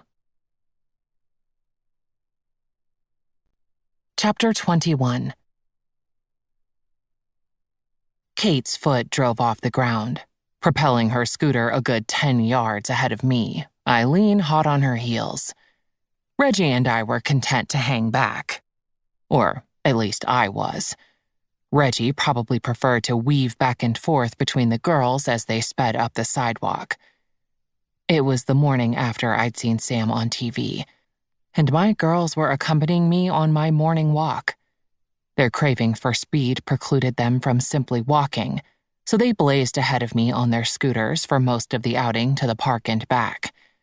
They were almost to the entrance of our neighborhood when I spotted a police cruiser heading toward us. As soon as it slowed, I knew it was Sam. Oblivious to his presence, the girls scooted on, leaving me to stand awkwardly on the sidewalk as he pulled alongside me and stopped. The passenger window lowered at what felt like a snail's pace, and then there he was, aviators and all. He tipped them down and one corner of his mouth quirked. "You look tired," I said without thinking. Super smooth. But he did. He also looked a bit scruffy and a lot hot. "You look beautiful," was his immediate response. I blinked in surprise and then looked down at my ratty t-shirt and shorts. I never did get around to buying those trendy workout clothes. Thanks, if you like that kind of thing." What was I talking about? His mouth spread in a full grin and my belly dipped way down. "Hello, Six Flags." He didn't need words to respond. His look said it all. "Did you get my text?" I hurried the conversation on. "That looked like a bad scene last night." "Just read it as I was leaving the station. The situation could have been worse. We got the perp and the victim is still breathing." "That's good to hear. I didn't stay up for the details." That was a lie. I'd stayed up for hours. I just hadn't watched the rest of the news. "That's probably for the best." His eyes went from mine to his rear window. "I take it that's Kate and Eileen?" "Yep, just got home yesterday." I couldn't help the smile on my face. "Look at you all happy. I'm glad you got them back." "Me too. Believe me." I just barely kept from scowling at the thought of Mike's behavior. "Sounds like there's a story there. Everything okay?" "Yeah," I waved Sam off. "Just complications of having an ex." He huffed. "I hear you there." I was tempted to ask about Emberly since he'd given me the perfect window. But before I could say a word, I realized the girls had turned around and were headed back our way. Shit. I'd have to think fast and decide how to play this. Kate rolled up first and peered shyly in the window. Eileen didn't hesitate to give Sam a wave. "Hey." "Hi." Sam waved back. "Girls, this is Officer Martinez. Officer Martinez, this is Kate and Eileen." I pointed to each girl in turn. "It's nice to meet you, Kate and Eileen. And I'm glad to see you're wearing helmets. Smart kids." He gave them a thumbs up and a warm smile. I grinned to myself. Officer Overprotective strikes again. "We'll let you go." I didn't want Sam to spark the girls' interest any more than he already had. But before he could respond, Eileen interjected with a grin of her own. "Ooh, Mom, did you get in trouble? We can't leave you alone for a minute." Little sassafras was going to find herself with no allowance if she kept this up. That made Sam laugh. "I don't know why I'm surprised. You're definitely your mom's child." I turned my glower from Eileen to Sam. "Ha, ha. Move along, Officer Martinez. Come on, guys." I motioned the girls in the direction of our house. "Have a nice day, officer." I waved behind me without looking back, but his laugh still reached my ears. We'd barely gotten to the neighborhood entrance when Kate finally opened her mouth. "Seems like Officer Martinez has got it bad." I stopped in my tracks, and Reggie plowed into my calves. Oh, Lord, what had I done? And for that matter, what had happened to my innocent little girls while I'd been on my month-long quest for regeneration? There they are. There was no time to even begin to think of a response to Kate's comment. As soon as we turned the corner, the girl saw Jill's car in our driveway and raced off at lightning speed. My sister ran toward them in a ridiculously dramatic fashion, leaping along the way like a Disney character on acid. "It's been so long. Come to me, children." All three of them were laughing their damn heads off by the time Jill gathered them in her arms, scooters ditched carelessly in the street. The three of them hustled inside, leaving me to pick up the scooters and tuck them in the garage.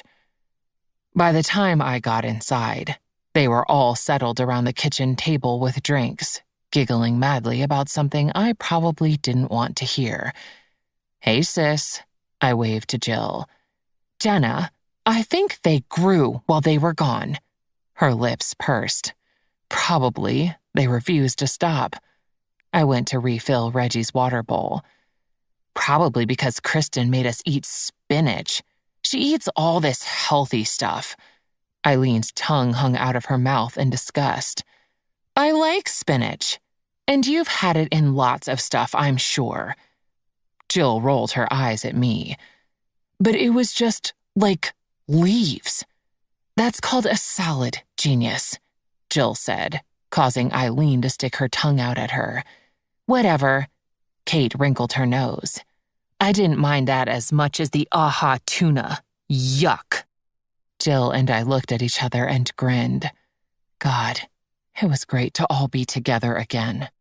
"What should we do today?" I sat in the remaining chair and raised my eyebrows. "We could go to the pool," Eileen suggested. "I didn't bring my suit," Jill frowned. "You can wear one of Mom's," Kate offered. "I'm pretty sure I'd get arrested if I wore one of your mom's suits. We're not exactly the same shape, and that's all I'm gonna say." "Oh," Eileen perked up. "Mom almost got arrested on the way back from the park." That girl was asking for it. I frowned at her. Jill's eyes were dinner plates. "Oh, please," Kate interjected. "He was totally flirting with her. He wasn't going to arrest her.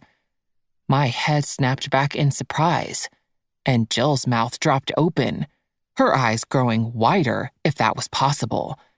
What in the world do you two know about flirting? I took in this strange creature who looked like my daughter, but couldn't possibly be my innocent little Kate.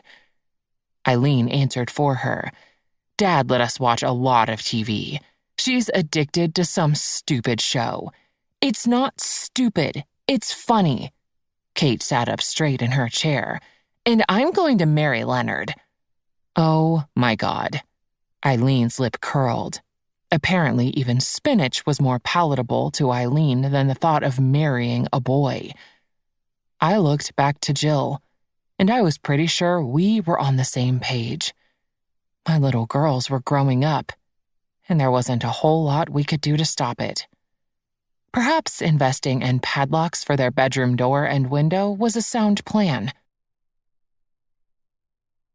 Jesus Christ, how did they grow up without me realizing it? Jill squinted and brought her sunglasses down over her eyes. We both watched Kate and Eileen as they stood in line for the diving board. I know. The attitude and the crush on a boy, that wasn't there before they left last month, was it? I turned to my sister. She'd gone home to pick up a swimsuit after our little conference this morning and was wearing a bright orange bikini. At least she'd chosen a relatively modest one. I don't know, but damn. Before we know it, they're going to be dating boys and testing all sorts of limits. I mean, I think I was 12 when I kissed a boy, and I pretty much never stopped after that. I pulled my hair back and secured it with an elastic. Please don't say that. My brain refuses to go there. Jill leaned back in her lounger and folded her hands on her bare stomach. Okay then, let's switch topics to another girl and her run-in with a cute boy this morning. Was all I said in response. My eyes tracked Kate as she cannonballed off the board. I know this topic is verboten, but it's not like I was the one to bring it up. Jill tested me. I glanced at her. Yeah, well, he was driving by and stopped when he saw us. It was Jill's turn to be cagey. What does that mean? Nothing, she sighed, using a tone that conveyed a whole lot of something. Just that it sounds like Sam hasn't really given up on you. Or he was just being polite? Even I didn't believe that one. I groaned and lay back. He looked good, Jilly. She didn't say anything in response, and I could have kissed her. This, right here, was prime I told you so material, the likes of which siblings the world over would kill for. I don't know. It's just nothing like I thought it would be, I said after a moment's pause. What do you mean? Because you like him more than you anticipated? Well, that too. I guess I had this expectation that Kate and Eileen would flip out at even the idea of me going on a date. But here they are, secure in their own skins and finding peace with whatever comes at them. Yeah, about that. What happened on their vacation? I told her about Mike ditching them at the beach and pretty much leaving Kristen to parent them the entire time. Seriously, if it hadn't been for Kristen, they would have practically been latchkey kids. They really like her, and from what I can tell, she's all in. Jill scowled. How does Mike keep scoring awesome women when he's such a douchebag? I gave her the side eye, but couldn't really disagree. He presents a great package on the surface, from my experience. Well, I hope, for the girl's sake, the relationship survives his asshole-ish tendencies. She tutted and checked her top to make sure it was covering all the necessary bits. So, the girls being all chill and Kristen stepping up to the plate is making you rethink Sam? Yes. No. Maybe? I don't know. It's not like I want to marry the guy. Calm your tits, I didn't say anything. Jill struck a defensive pose as if I would attack at any moment. I furrowed my brow and turned to watch the girls again. Eileen was preparing to execute a backflip, bouncing a few times to gather her courage. Then she sailed off the board, curling into herself and spinning like a pinwheel. She entered the water with toes pointed and hands straight in the air. Perfect. My lips curved at the elation in her face when she broke through the surface of the water. I sighed and took a moment before turning back to Jill. I miss him. She sat up again. At the risk of incurring your wrath, I'm going to speak my mind.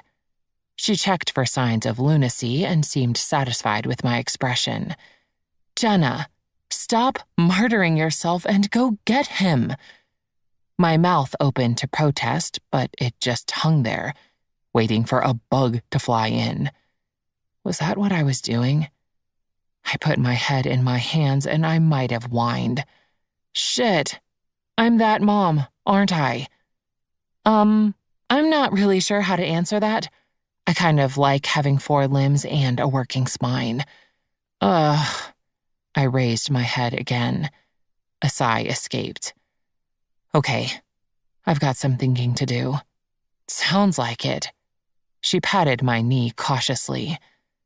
I texted him last night, you know. God, was I completely unable to keep anything from her? Well now, good for you. Her smile was huge and I managed a small one in return. I proceeded to fill her in on the strange interaction between Emberly and Sam the night before. Ha! Somebody's jealous. God, I don't know why I tell you anything. I shoved her arm and stood from my lounger. It's hot as Hades out here. Let's get in the pool. What's the matter, sis? You all hot and bothered? She stood and adjusted her bikini bottoms. I gave her the stink eye. You're going down, sis. Jill gestured dramatically to the pool. After you, ma'am. The little shit. I turned, casual as can be, and shoved her in the pool. Despite the borderline modest suit, I'm pretty sure a couple high school boys still got a show they'd be filing away for later. Chapter 22. My palms were clammy as I gripped the phone. The ball was most definitely in my court, and I needed to either volley it back or forfeit the match. Giving up was sounding less and less appealing, so I scrolled to Sam's contact and hit the green call button. Eek. He picked up on the second ring. Hi, Jenna. His voice melted over me like butter on a hot roll and left me almost needing to sit down. If just his voice had that effect, I was in huge trouble. And I didn't mind that idea so much anymore. Hi, Sam. Did my voice just get all breathy? Silence settled, but I could almost feel the crackle of electricity over the phone. He was really leaving this up to me, wasn't he? I guess merely dialing his number wasn't going to cut it. It was good to see you this morning. There. You too. Having the girls home looks good on you. Yeah, it's great to have them back. We went to the pool today and they're still going strong outside. I was standing at the living room windows, watching them attempt handstands in the yard. I needed a break from the sun. I'm glad you called. Damn, that voice. Silence again. And then I lost complete control of my mouth and blurted, So what was going on with Emberly Peters last night? You look pissed. You saw that. The melty tone was gone, replaced by something sharper. Yeah, you guys were in the background on another channel. I turned and leaned against the wall, biting my thumbnail. Shit. I definitely shouldn't have brought this up. Sorry. His voice dropped down again. No, not your fault. I'm just... Emberly has a way of creating drama where it doesn't belong. I'm bothered that it made its way on TV, that's all. Interesting. So she was bugging you? I hoped he'd elaborate. I was apparently channeling my sister because I was now wearing that nosy bitch hat. Sam's answer was slow, and I could have sworn he was smiling. What do you want to know? I rolled my eyes. Can't a girl be curious? Sheesh. I knew that was the lamest defense possible, but I gave it all I had. Sam's response was completely non-committal, but he surprised me by continuing. It seems my ex has been rethinking her decision to dump me. I gasped audibly. I couldn't help it. My skin got hot and my vision began to turn a bit spotty. I headed for the couch before I fell on my face. She's not happy that I don't want to get back together, Sam finished. My breath whooshed out. Jenna? Yeah, I'm here. I forced cheerful energy. You okay? Absolutely. Go on. God, I was so transparent. He made a sound that could have been a short laugh. I wasn't sure. That's it. There's nothing else to tell about it. Oh my God. Guys were the worst storytellers. I wanted details. What did she say? What did you say? Why did she grab your arm? Why did you break up in the first place? These details could fill a short novel, I was certain. I rolled my eyes again. Okay. So, not okay. Silence again. Whose turn was it to talk? I guess I should go check on the girls. I didn't know what else to say. Was there a manual on this shit? I have to go to work soon anyway. Crickets. His tone turned all low and smooth again. It was good to hear your voice, Jenna. Well, that was all kinds of sweet. It was panty-melting to hear yours, Sam. You too. And then he hung up. He hung up. What the hell was I supposed to do with that conversation? I was in the same limbo I'd been in before I picked up the damn phone. The cursed device dinged. Still scowling, I glanced down. Sam, you still like me. I sucked in a breath. Bastard. Another ding. Sam, good to know. Did I say bastard? I meant fucking bastard. Ding. Sam, as soon as you get a sitter, we're going out. That was it. Cocky fucking bastard. So why the hell was I suddenly grinning? Me? Whatever. God, I was absolutely brilliant. I squeezed my eyes shut and prayed for some measure of badassery to instill itself in my body. When nothing miraculous happened, I went and checked on the girls. But my grin remained in place. Me. Mike ditched the girls at the beach with their stepmom so he could go back to work. It was almost midnight, and apropos of nothing, I told Sam about Mike. I didn't know why I felt the need to share that, but I'd shared very little about my marriage up to this point, and it felt important somehow to open up. I knew Sam was working and wouldn't get the message until morning, but I'd let the impulse take over and send it. To my surprise, I got an immediate response. Sam, seriously? My thumbs worked a phone. Me. Yep, 10 days. Sam. Wow, what an ass. I coughed out a laugh. Me. That's the consensus. Sam. Is the stepmom good with them? Me. Yes, thank God. I settled back into the couch instead of heading to bed as I'd planned. Sam. Emberly told me I didn't fit with the image she was going for. Huh? What did that mean? And, side note, what a bitch. Me. Wait, last night? Sam. No, when she broke up with me. It was a good thing that woman had looks because she was obviously mental. Me. What does that even mean? Sam. She wants the anchor job, and apparently a patrol officer doesn't send the right message. Me. As opposed to? This is Sunview. What was she expecting? It's not like this place is riddled with celebrities and billionaires. A fact which didn't exactly work with my romance novel obsession, but what can you do? Sam. It remains a mystery. Me. She sounds like kind of a snob. I barely refrained from using a harsher, more accurate term. It seemed Jill had been right about her. Sam. That's the consensus. He tossed my own words back at me. Boldness took over. Me. Were you in love with her? I wondered for a minute if he'd actually answer. But then the 3 little dots told me he was typing a return message. I bit my lip and hugged a throw pillow to my chest. Sam.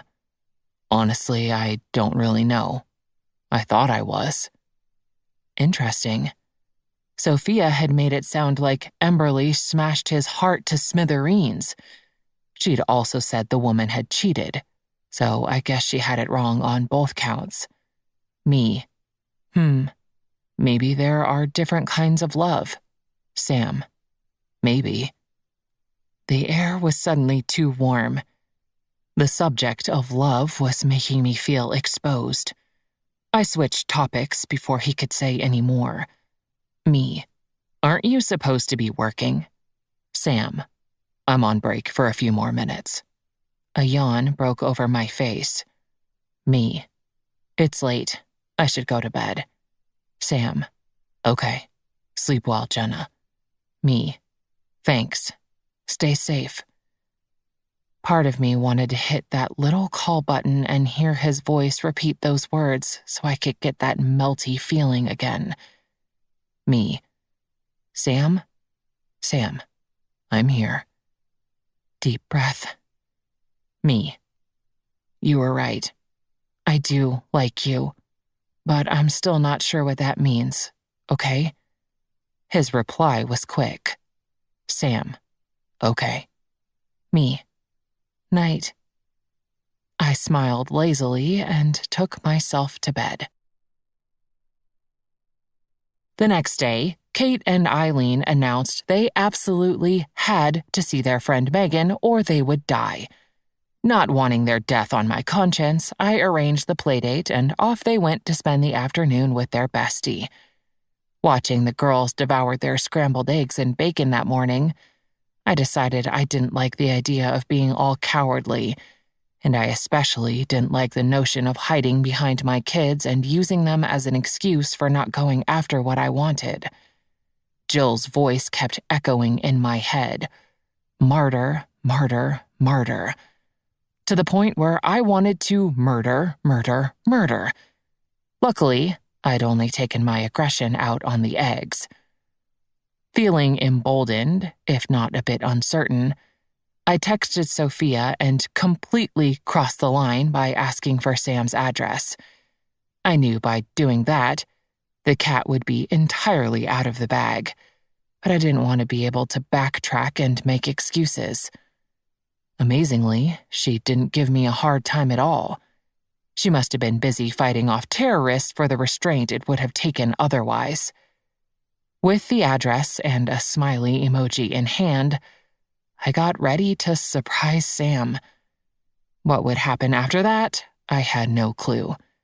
But I was doing it. I put on a flowy orange sleeveless top and an ivory knit skirt.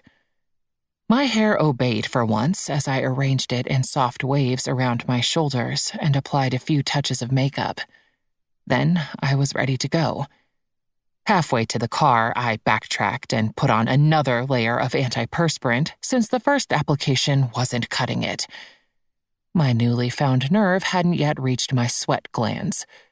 They'd better catch up, though, because this shit was happening.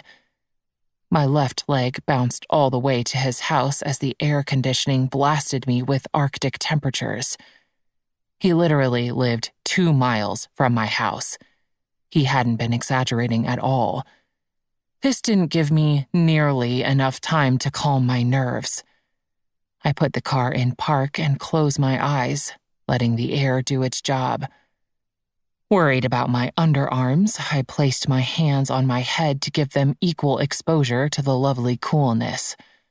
I had officially reached the heights of sexiness. A knock on the glass next to my ear sent me shrieking and nearly peeing my pants. I quickly dropped my arms and saw Sam leaning down to peer into my window, his arms propped on the roof of my car. Chapter 23. Wow, this wasn't at all embarrassing. How did I keep doing this to myself? A shit-eating grin spread over Sam's face. His scruffy, handsome, wonderful face. Damn the man. I had no choice but to lower my window. "What you doing?" he asked, knowing full well what I was doing. I gave him the side eye while I tried to formulate an explanation that wouldn't humiliate me further. Nope, nothing. I was in the neighborhood. Good one, Jenna. Aces, all the way. That's not what Sophia said. Damn it. I knew the terrorist thing was too good to be true. What was it with meddlesome sisters? I scowled and looked him over a bit more thoroughly. All signs pointed to a very recent shower. Of course Sophia had warned him I was coming. Jill would have done the exact same thing. Fine, I came to see you. That part is pretty clear. Were you ever going to get out of the car, or were you just doing some more stretching? Bastard! My lips firmed, and I had half a mind to pull right back out of his driveway. But that option became unavailable a second later when he opened my door and stepped back to let me out. I made sure to give him a well-deserved glare as I turned the ignition off and got out. How was it that he'd managed to gain the upper hand so quickly? Totally unfair. He looked even more pleased at my glare, if that were possible. Then I was being pulled by my hand up his walkway and onto his front porch. His house was one of those craftsman revivals with a huge front porch, tapered pillars, and a combination of brick and shingles completing the exterior. It was beautiful. Not that he let me admire it for very long before dragging me inside. Your house is... My comment was cut off by his lips on mine. Oh well, talking was overrated. Without another thought, I wound my arms around his neck and kissed him back, reveling in the feel of his soft lips against mine. He gathered me to him and kissed me so slowly and sweetly. I thought I might be happy just staying right there for the rest of the day. Or week. This wasn't a hurried clinch. It was more like a contented sigh. After a minute, Sam placed one more gentle kiss on the side of my mouth and pulled back. He didn't release me. Sorry, I had to do that. No apology necessary, I croaked out, my voice sounding like I hadn't used it in days. I wanted to burrow back into him and breathe in his scent. I'd missed that lovely combination of cedar and spice, combined with the warmth and firmness of his body. I almost whimpered. How could I miss him so much when we hadn't even been together in any real sense? His hand came up to tuck a loose wave of hair behind my ear, and it lingered there, his thumb stroking the side of my neck and making my pulse skyrocket. This man had the power to render me stupid. I'm glad you came over. There was that low, melty tone. I didn't trust my voice to speak again, so I just smiled. He grinned in return and then took me by the hand again, leading me more slowly this time. We passed a sitting room and walked into his kitchen. It was charming as well. with painted cabinets and a speckled granite countertop. At the risk of earning another glare, you look like you might want something cold to drink. He opened the fridge and pulled out 2 bottles of water. He had caught me in turbo air conditioning mode after all, so I accepted the water with a small thank you and no glare. You look beautiful, Jenna. His eyes burned over me, taking me in from my strappy sandals to my dark hair, which was surely out of control after both the air conditioning and our embrace. A blush crept up my neck. Thank you. I had no clue how to proceed. I'd come here with no real plan, just an overwhelming need to take action. Now that I was here, and after that kiss, my mind was drawing a blank. Thankfully, Sam seemed to have something in mind.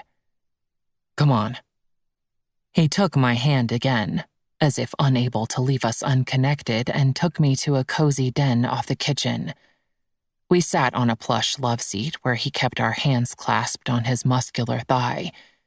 He was wearing gym shorts and an army green t-shirt, and neither did a thing to disguise his firm body. I swallowed thickly, remembering what that body looked like naked and aroused. Did he have air conditioning in this house? If so, his thermostat needed some adjusting. So, am I right in assuming you came here to talk? I suddenly found my voice. Well, I'm not selling Girl Scout cookies. He laughed, causing his smile to spread and the skin around his eyes to crinkle. Damn, he was handsome. I really do like your spunk, Jenna Watson. I bit my lip, unsure if I should let him know how cringeworthy Jill found that comment. I decided to leave it for later. I considered telling him I liked his too, but that crossed some line only Jill could traverse. What was wrong with me? Oh, right. Sam and his good looks, kisses, and warmth had turned me into an idiot. Good to hear, was what I finally settled on. When I didn't expand on that, Sam took over again. Where are Kate and Eileen today? They're at a friend's house.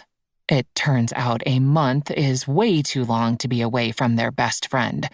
They didn't even say goodbye when I dropped them off. Well, time stretches on forever at that age. I nodded, vaguely in agreement, too distracted by his thumb making circles on the back of my hand. Can I ask you a question? Sam's body turned more fully toward mine. My head snapped up, his voice bringing me out of my trance. I raised my eyebrows. Sure. Why did you and Mike get divorced? I didn't know what I'd expected him to ask, but it most certainly wasn't that. Sam saw the surprise on my face. I just thought it might help to get things out in the open. I mean, we never really talked about past relationships until yesterday. He was right, of course. I squeezed his hand to let him know he hadn't overstepped. He wasn't in love with me anymore, I confessed, unable to look at Sam for fear I'd see pity there. I wouldn't be able to handle that. And he didn't see the point in trying to fix things. When Sam didn't respond, I finally chanced a glance at him. His mouth was tight, and he was definitely holding himself back from saying something. What, I couldn't imagine. Finally, his jaw loosened. Were you still in love with him? Are you still in love with him? I shook my head fiercely. No. I mean, I'm definitely not in love with him now. The remaining tension drained from Sam's face, and I continued. It's like I said yesterday. Maybe there are different kinds of love. I was in love with Mike when we got married. At least I think I was. But it was all so easy. We dated, got married, had kids, bought a house. I never really thought about it. Mike was never the demonstrative type, so when we started growing apart, I just assumed we were on the same page. Our focus was on the girls, and we'd switch back to us when we weren't so busy and tired. I paused and took a sip from my water bottle. Turns out, that strategy doesn't work so well. So by the time I realized that, Mike had given up. It wasn't until later that I understood my feelings had changed as well. How much of that was due to his behavior during the divorce is unclear. But no, I'm not in love with him. I could never have... with you if I were. Feeling awkward, I gulped down some more water. Wow, once again, that was probably more than you wanted to know. I let out a self-deprecating laugh. Now it's your turn. He shifted, so he was leaning back in the love seat, one hand still holding mine. What do you want to know? How long were you with Emberly? 7 years. His answer was immediate. My jaw unhinged itself. 7 years? Yep. And you never thought of getting married? Sam shrugged. Sure, I thought about it. It just never felt like the right time. That, right there, was a sign I shouldn't have ignored. I pulled a knee up onto the cushion and faced him. I don't think I know a single woman who would be okay with dating for 7 years without at least a ring. Did you live together? He nodded. For the last year we did. I think that was what eventually undid us. My brows drew together. I thought you being a cop was what undid you. I think that was a convenient excuse. We realized we weren't compatible living under the same roof. Things you don't consider before cohabitating crop up, and it just wasn't working. But she broke up with you. He finally released my hand so he could open his bottle of water while gathering his thoughts. Maybe I was like you, figuring we'd work it out when we took the time. Then one of the other reporters got engaged to a pro athlete and Emberly unraveled. Like I said, she thrives on drama. Do you think she's still in love with you? I eyed him carefully. No, I think she's lonely. Either that, or she figures she needs a husband to get the anchor job, even if he's a lowly patrol officer. His tone held no self-pity or even disdain. It was almost as if he found the whole thing laughable. How did you meet? We actually met back in college. She was a freshman when I was a senior. She and her friends were always showing up at our house parties, drinking booze and flirting. So you were with her back then? Why had I brought this up? No way. She was just a kid. Or, at least that's how I saw her. Besides, my dad would have kicked my ass if I'd taken up with an 18-year-old when I was 22. I think I like your dad. I think my dad would like you. He reached for my hand again, and I let him take it, squeezing back. I smiled like an idiot. Then I remembered I still didn't have the whole story. So, how did you start dating? About 8 years ago, I was at the scene of an armed robbery. The store owner was one of those local favorites, so the news crews all showed up. Emberly was the reporter for Channel 6. She stuck around after things wound down and we caught up. Then we started dating, I guess. He shrugged.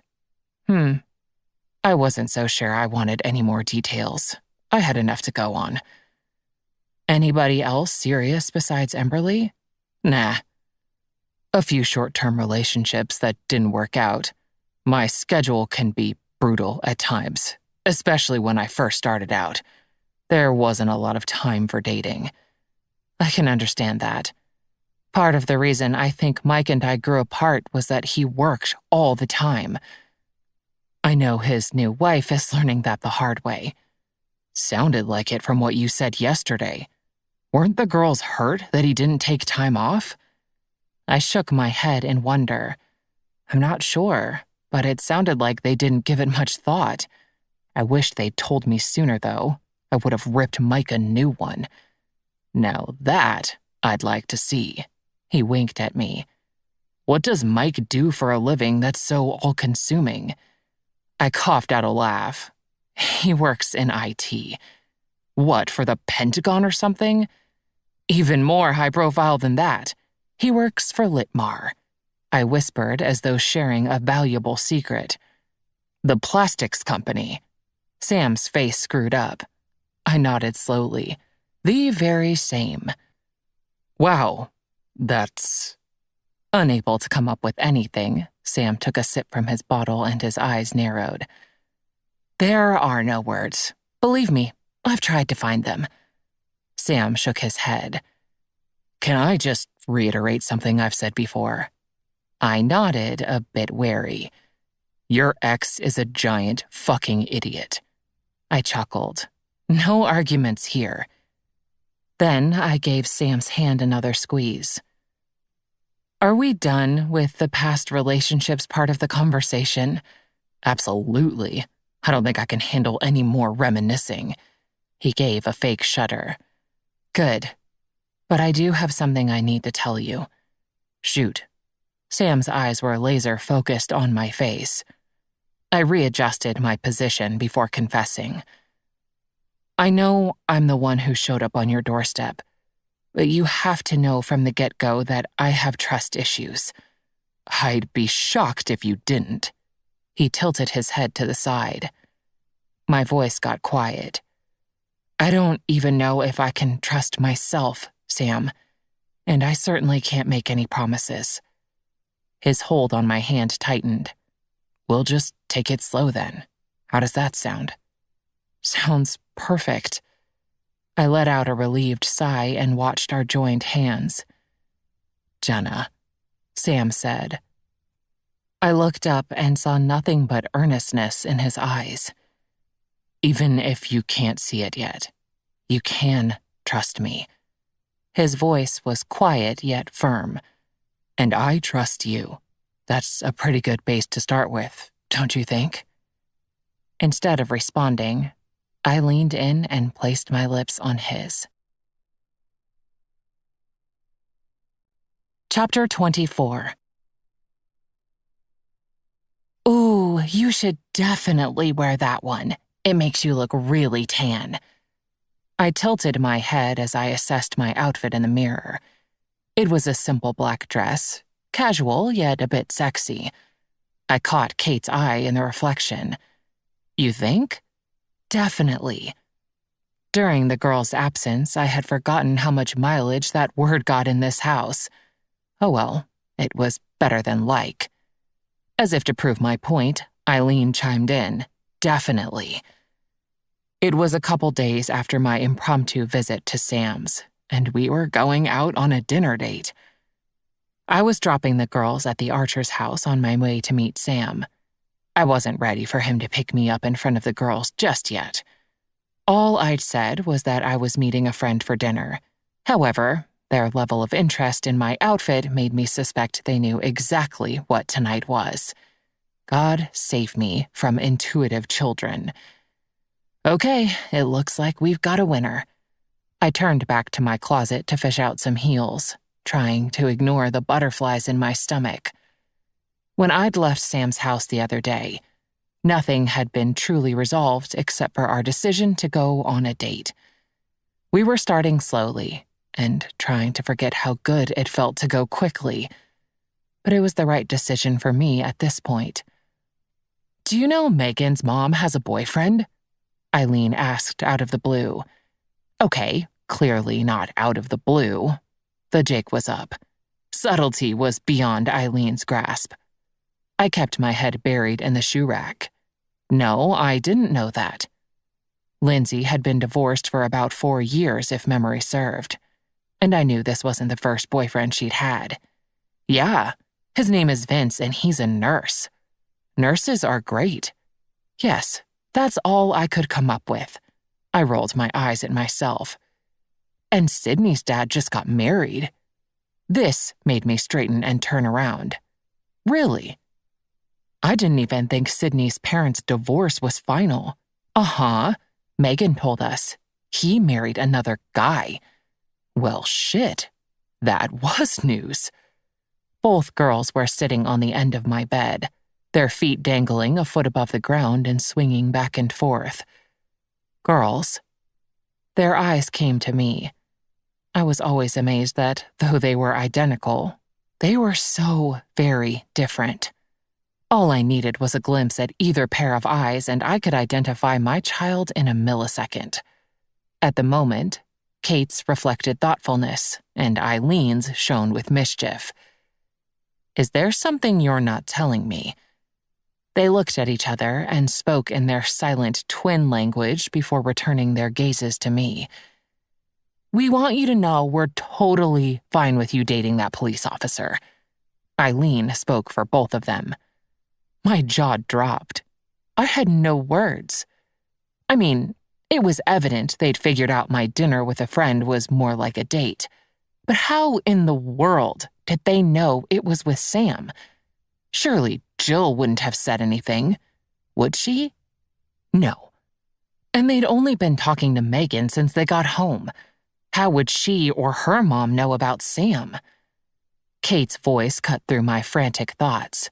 "You were both so obvious the other day.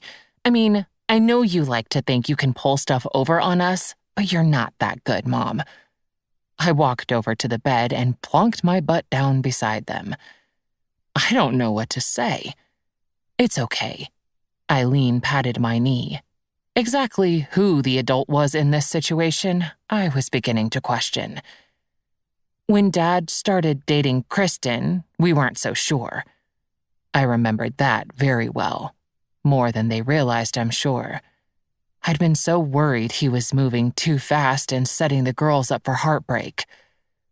But being at his house is so much better now than it was before he was with Kristen. So, I guess we just want you to know we're totally cool with you getting a boyfriend. Thanks. Who were these mature creatures, and where were my little girls who needed mommy all to themselves? Kate lay down on the bed and rolled over onto her stomach, propping her chin up with a hand. "So where's he taking you to dinner?" Her eyes developed little stars. "Oh, God." Eileen covered her face. She's totally imagining that Leo guy taking her out on a date. Kate's eyes cut to her sister. "It's Leonard." "Okay." I broke in before they started fighting. "We're just going to the Vine, and it's just a date." I looked at them both earnestly. "Listen, I appreciate you being okay with me dating, but you have to know that I'm not jumping into anything here. I don't have a boyfriend, and I'm not going to let anyone into our home and our life without careful consideration. You two are the most important people in my life, and that's not going to change." "We know." They chimed in unison, perfectly executing a verbal eye roll. God, did I sound like a parenting PSA or what? I had to catch up with my girls because they were outpacing me in the personal growth department. "All right, scoot now. Let me finish getting ready. Go grab whatever you want to bring to Aubrey's house and get your shoes on." They grumbled, but rolled off the bed and headed to the hallway. To think I'd been worried about my date. I should have been more focused on surviving girl talk with my 10-year-olds. The thought of them as teenagers was terrifying. Well, this isn't nearly as awkward as I thought it would be. Yes, that's what I said when the hostess left us at our table. The Vine was a casual wine bar and tapas place midway between my neighborhood and downtown. When I'd parked my car and walked in, Sam was already waiting for me, looking all kinds of delicious in charcoal pants and a V-neck t-shirt the color of storm clouds. He kissed me on the cheek in greeting, and his hand never left my back until I sat in my chair. Sam chuckled and winked at me. The things that wink did to me, it was his secret weapon, I was sure. I felt the wink in the center of my chest and had to work hard to maintain normal breathing from the 1-2 punch right after his hand on my back. Before we could say more, our waitress approached to take our drink order. We decided to share a bottle she recommended, and then we were left to resume our reacquaintance. "You're a knockout in that dress, I gotta say." He raised one eyebrow and let his gaze roam over me. Of course, I blushed and tucked my hair behind my ear, even though it didn't require any adjusting. Thank you. Kate and Eileen helped me pick it out. His brow furrowed at that. I thought they didn't know you were going on a date. I pursed my lips. Turns out they're a lot more perceptive than I give them credit for. He looked concerned at that, so I was quick to reassure him. It's fine, don't worry. So you told them? I laughed. No, they actually told me. They even knew it was you. I shook my head. How is that possible? Apparently we're so obvious. I quoted my girls, mimicking their sass. Wow. Sam appeared truly surprised. The furrow resurfaced, and he put both hands on the tabletop as if bracing himself. And they're okay with that? I smiled. Actually, I'd say they are more than okay. Sam looked a bit dumbstruck. The waitress reappeared with our wine, causing a pause in our conversation. When she proceeded to uncork the bottle and pour a taste, Sam gestured for me to sample it. I never actually knew what I was supposed to be checking for, so I just took a sip, and when the taste registered on the upper end of the yum scale, I nodded. By the time the waitress filled both our glasses, Sam's shock had subsided. Much obliged, he said to her as she placed the bottle in a cooler, making me grin from ear to ear. She walked away, and Sam gave me a double take when he caught a glimpse of my smile. What? Nothing. I was still grinning like an idiot. He eyed me for a moment and then opened his menu. I'll eat anything, so we can order whatever you want. I followed suit and opened my menu, quickly choosing several portions to share. Once our order was placed, Sam lifted his glass and then paused, turning serious. To first dates? It was a question this time around. I lifted mine and clinked it to his. To first dates. So, how was it? Jill possessed some magical sixth sense because her phone call came the moment I pulled out of my parking space near the Vine. The urge to look around for her was strong. I wouldn't put it past her to be hiding in the bushes. Hey, aren't you at work? I turned onto Jefferson Street, hearing background noise through my car's speakers. I heard an impatient huff. My break is only 15 minutes, so spill it. Okay, sorry, Your Majesty. If only. So, it went well, I take it? I sighed. Better than that. It was like we'd never been apart. But even more than that, it had just felt right. Exciting yet comfortable, if that was possible. Sam and I had spent 2 hours talking and snacking on the tapas and wine while exchanging flirty comments and looks. I was pretty sure I downright ogled him when he got up to use the restroom. His ass was a sight to behold in those dress pants. There may have been some drool involved.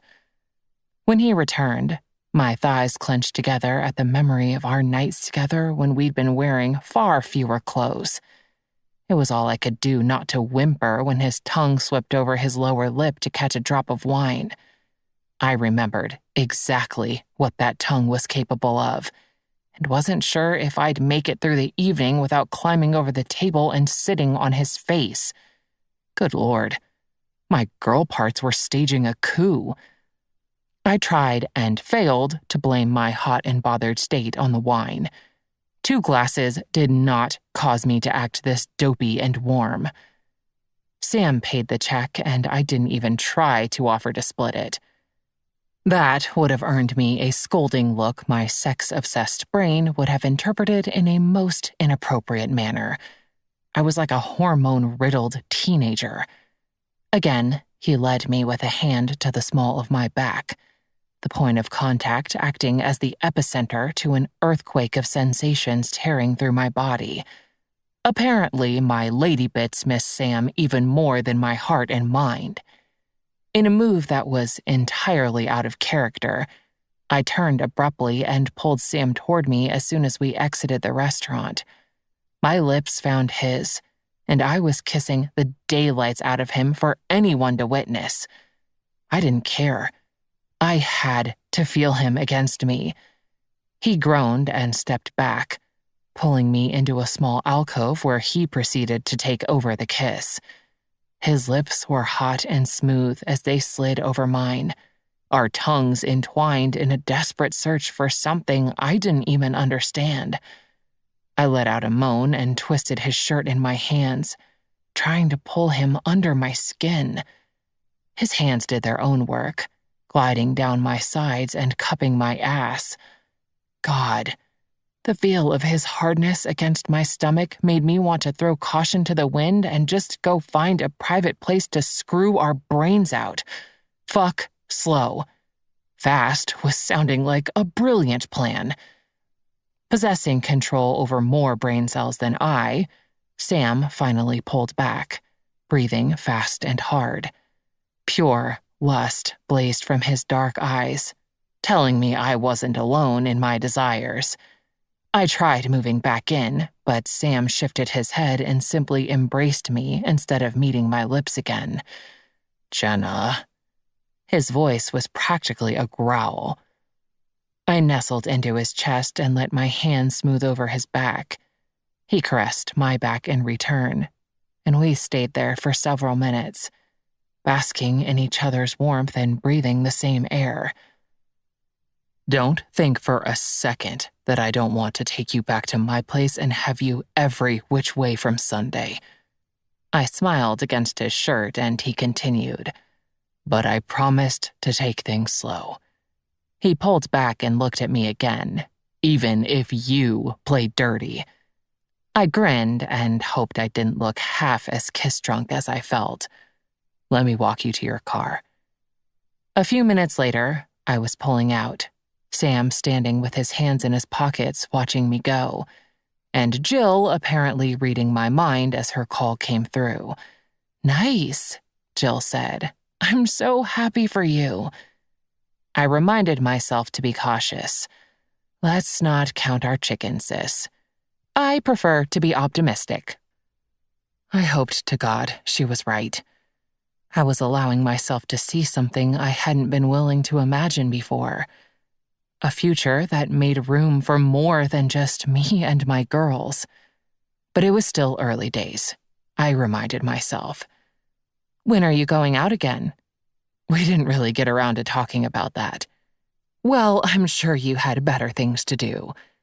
When I didn't respond right away, she cackled at me. Ha! I knew it! I had to laugh too. My hormones and serotonin levels wouldn't allow anything else. Then I told Jill about the girls and their reaction to me dating. Predictably, she was unsurprised and happy for me. We hung up a few minutes later when she had to get back to work. My smile was unbreakable, and I just hoped my heart would be the same. Chapter 25. The sight of Kate's tears sent my stomach plummeting. Thus far, Eileen had managed to stave hers off, but I could see even her eyes brimming. It's going to be okay, I reassured, using my most confident voice, even though I felt the farthest thing from certain. But he's not wearing his collar, Kate wailed. How is anybody going to know to call if they find him? Look, sweethearts, if we don't find him on our own, we'll make up signs and posters and put them everywhere. He'll turn up, and somebody will call us. It's going to be fine. I was a broken record. True to form, Reggie had pulled a naughty disappearing act sometime that morning. I knew he'd been in the house when I got up, because I'd taken him out and fed him. But around noon, Kate discovered his collar on the kitchen floor and Reggie was nowhere to be found. Not to point fingers, but the girls were less than reliable when it came to closing doors after themselves. So it was no real surprise when a room-to-room search of the house turned up empty. If I panicked, they would surely unravel. So I forced an aura of calm to settle over myself as I racked my brain, trying to come up with the best strategy. Okay, dry your tears and go grab your scooters. We scoped out Juniper Court, but he was nowhere to be found. It was time to broaden the search. The girls obeyed as best they could, but the tears remained. I fished my phone from my pocket and dialed Valley, Nina, and every other neighbor who might be home, asking them to keep an eye out for Reggie. Everyone promised to be on the lookout. By the time I was done, we'd reached the main road and my gaze scoured the street, hoping to God I wouldn't find him lying in the middle of it. I was half tempted to send the girls home, but they couldn't be alone, especially now. I randomly chose to turn left and we continued on, calling out Reggie's name, our heads swiveling as if we were spectators at Wimbledon. Nothing. We turned back, switching to the other side of the road and headed for the park. My phone remained clutched in my hand, ready to answer should anyone call with news.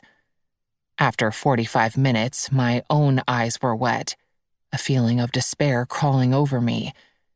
Without even stopping to consider, I hit Sam's contact and brought the phone to my ear. Hey, beautiful, I was just thinking about you. I didn't have the headspace to let his greeting melt over me like it normally would have. Sam. I croaked out his name. The change in his tone was immediate. What's wrong? He was in cop mode, just like that. We lost Reggie, and he's not wearing his collar. We can't find him anywhere. I dropped my voice to a whisper. The girls are losing it, and I'm about 10 seconds from joining them. I don't know what to do. Where are you? Again, concise and to the point. I told him our location. I'll be there in 5 minutes. Stay put. And then he hung up. Knowing he was coming lightened the rock on my chest in a split second. It would be okay. Sam was coming and he'd know what to do. I didn't even hesitate before opening my mouth. Officer Martinez is on his way. He's going to help us find Reggie. The spark of hope lighting their precious little faces made tears prick again, this time for a different reason. I hardly had time to hand out another round of tissues before Sam's cruiser did a U-turn and pulled up beside us. He must have driven like a crazy person to get here so fast. He parked and got out, coming around to the sidewalk. He leaned in and kissed the top of my head, then greeted the girls by name as if this were an everyday routine. I couldn't examine this to the degree it probably deserved, though. We had bigger issues at hand. Right. So tell me everything. When and where did you last see him? The graveness and formal tone of his voice made me suddenly want to laugh.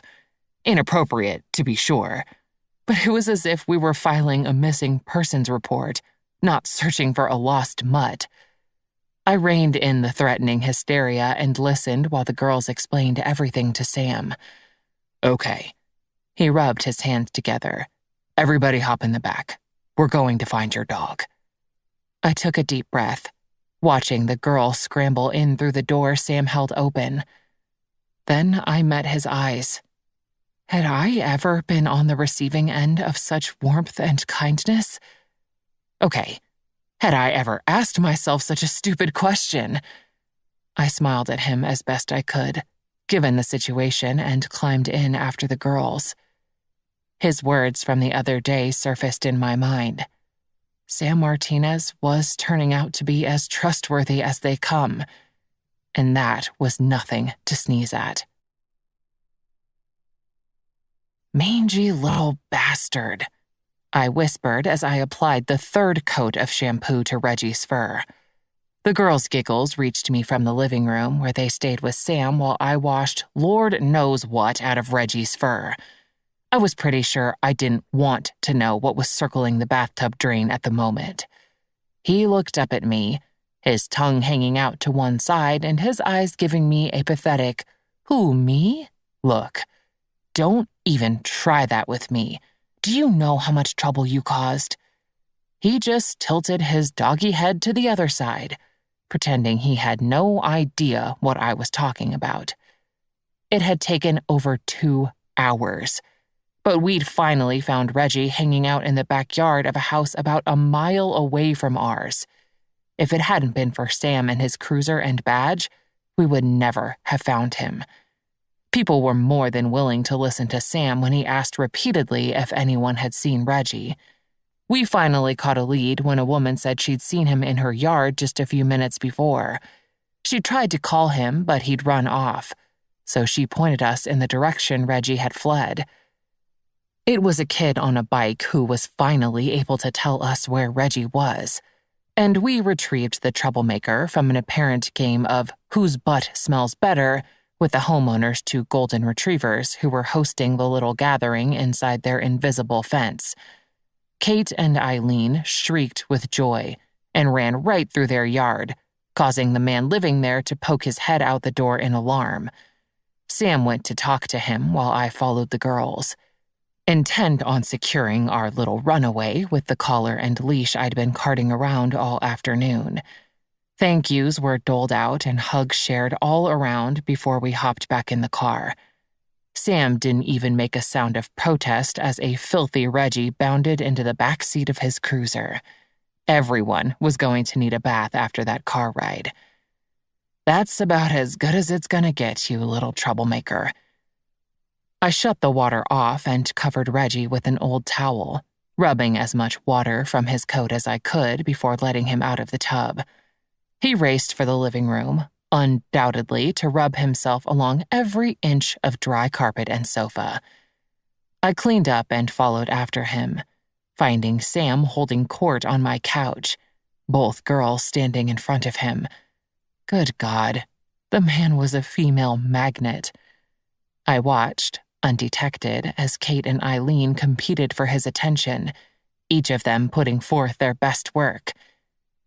"Did you know I can do 3 cartwheels in a row? I would show you, but there's not enough room in here." That was Kate. Somehow, she'd managed to style her hair with a ribbon while I'd been washing the dog. Not to be outdone, Eileen was quick to add, "My friend Megan said I'm the absolute best redstone engineer in our grade. That's a Minecraft thing, if you didn't know. I could totally have my own YouTube channel if my mom would let me." "Don't you mean our friend Megan?" Kate's hands went to her hips. That was my cue to end this little session of show and tell. Give the man a little breathing room, would you? I shooed the girls back from Sam. He was repressing a grin and doing it poorly. "It's fine. I'm actually learning a lot." Sam winked at the girls. Okay, he needed to stop that. 1 Watson female under his spell was enough. "You want to stay for dinner, Officer Martinez?" Kate asked, and I could have sworn there was color in her cheeks. Christ on a cracker. "No, I began just as Sam said, "You can call me Sam." Our gazes met, him realizing he probably should have run that by me first and me confused about where to go from here. He didn't want to stay for dinner. Did he? Although I already knew it was his day off, I still felt obligated to let him off the hook. His look told me otherwise. Damn, what was I supposed to do now?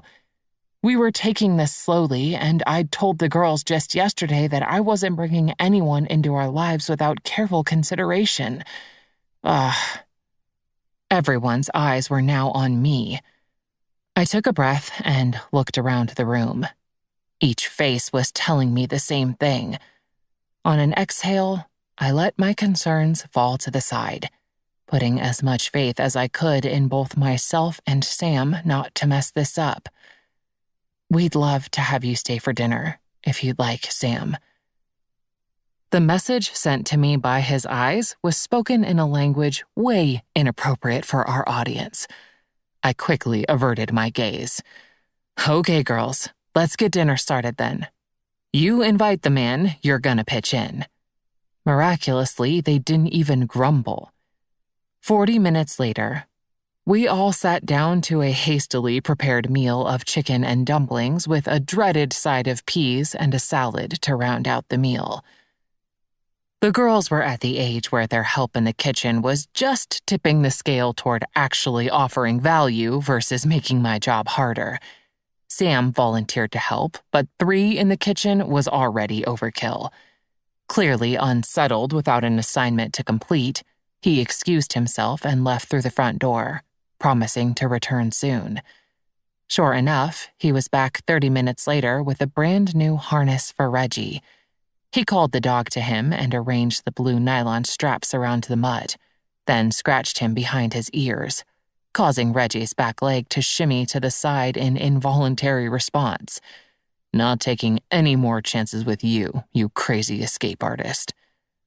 The girls looked at Sam and the blissed-out Reggie before their eyes shot to me. Good Lord, the man's charm worked across multiple species. It was a bit disconcerting to realize he could render both me and my dog panting messes. Nope, I was not going there. Okay, soup's on. So, on a scale of 1 to 10, exactly how freaked out are you? Sam took a swig of the beer he was holding and leaned back into the couch. I stood by the armchair and took him in, having just returned from tucking in Kate and Eileen.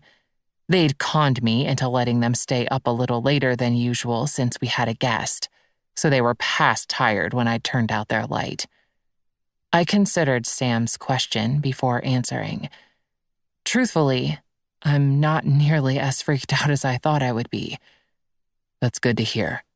I thought the day went great. Apart from Reggie's disappearing act, I mean. Speaking of which, I need to thank you again for all your help. We would never have found him without you. Our night would have ended much differently. I leaned against the chair. And thanks again for the harness. I'll pay you back. His pleased look turned scolding, and I immediately put my hands up in defense. Sorry, I forgot. You don't want my money. So, thank you. I'll leave it at that. You can pay me back in other ways if you want. His grin was wicked. Are you seriously trying to barter dog collars for sex? From what I've heard, collars and hot sex go hand in hand for some couples. Ha, that'll be the day. Oh, I don't know. I'll bet there are a lot of things you might be willing to try given the right motivation. He waggled his eyebrows and took another sip of beer. I barked out a laugh, completely smitten with his charm and humor. Not to mention his goddamn natural hotness. He motioned for me to come sit with him, and I didn't hesitate. Next, my leg was going to start vibrating. I had a great time tonight. Kate and Eileen are terrific, and complete lookers, just like their mom. I enjoyed a private smile at his chosen expression and then looked up at him. Me having kids really doesn't freak you out? He shook his head. I'm 38, not 18, Jenna.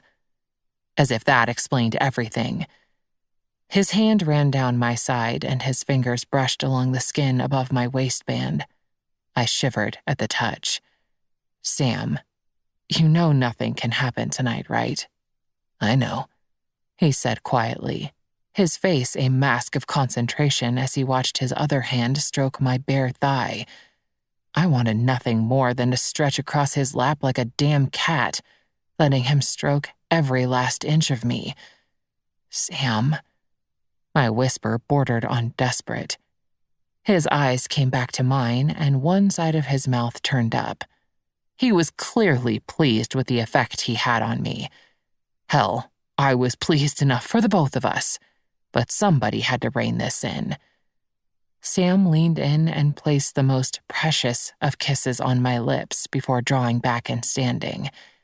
His erection was obvious, and the sight of it made me feel both regret that we'd go no further tonight and satisfaction that I'd affected him as well.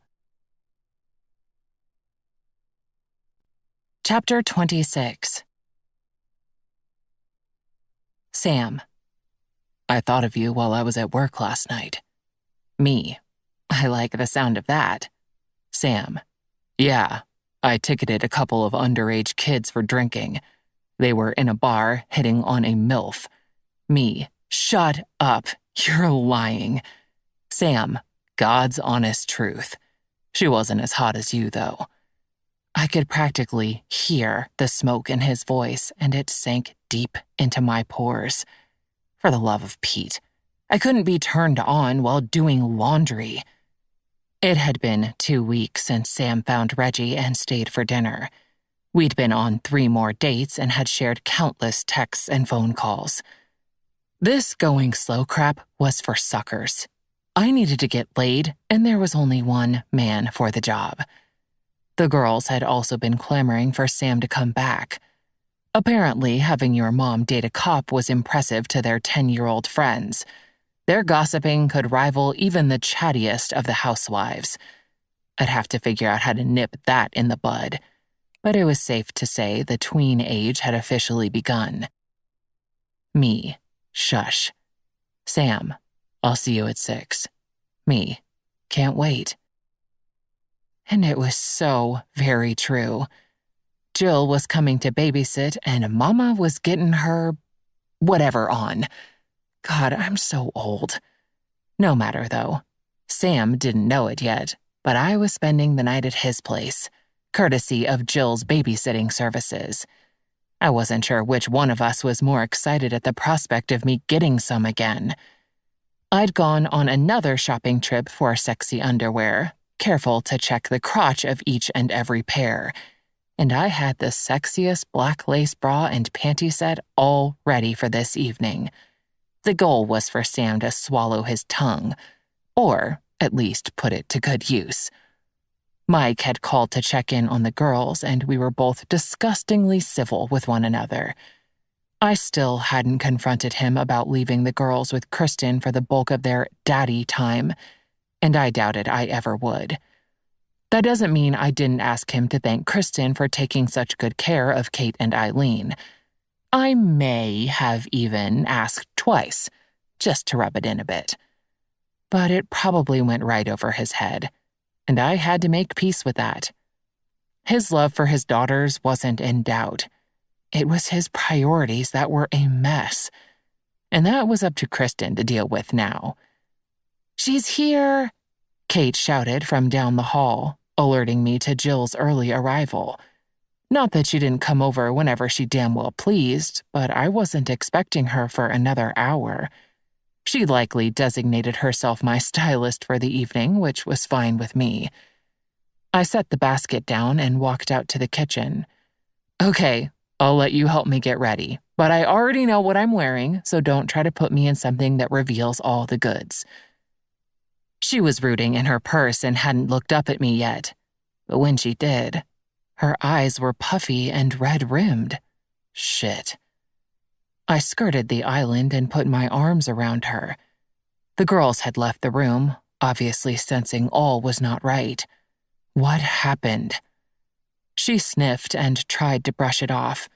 "Oh, Hank and I broke up, but I swear it's not a big deal." "What? Of course it's a big deal." I squeezed her again and stroked her hair. "Jenna, it's not like I was in love with him or anything." She tried to scoff, but hiccuped instead. Big, fat liar. Sweetie. I left it at that, continuing to hold her for a few more moments.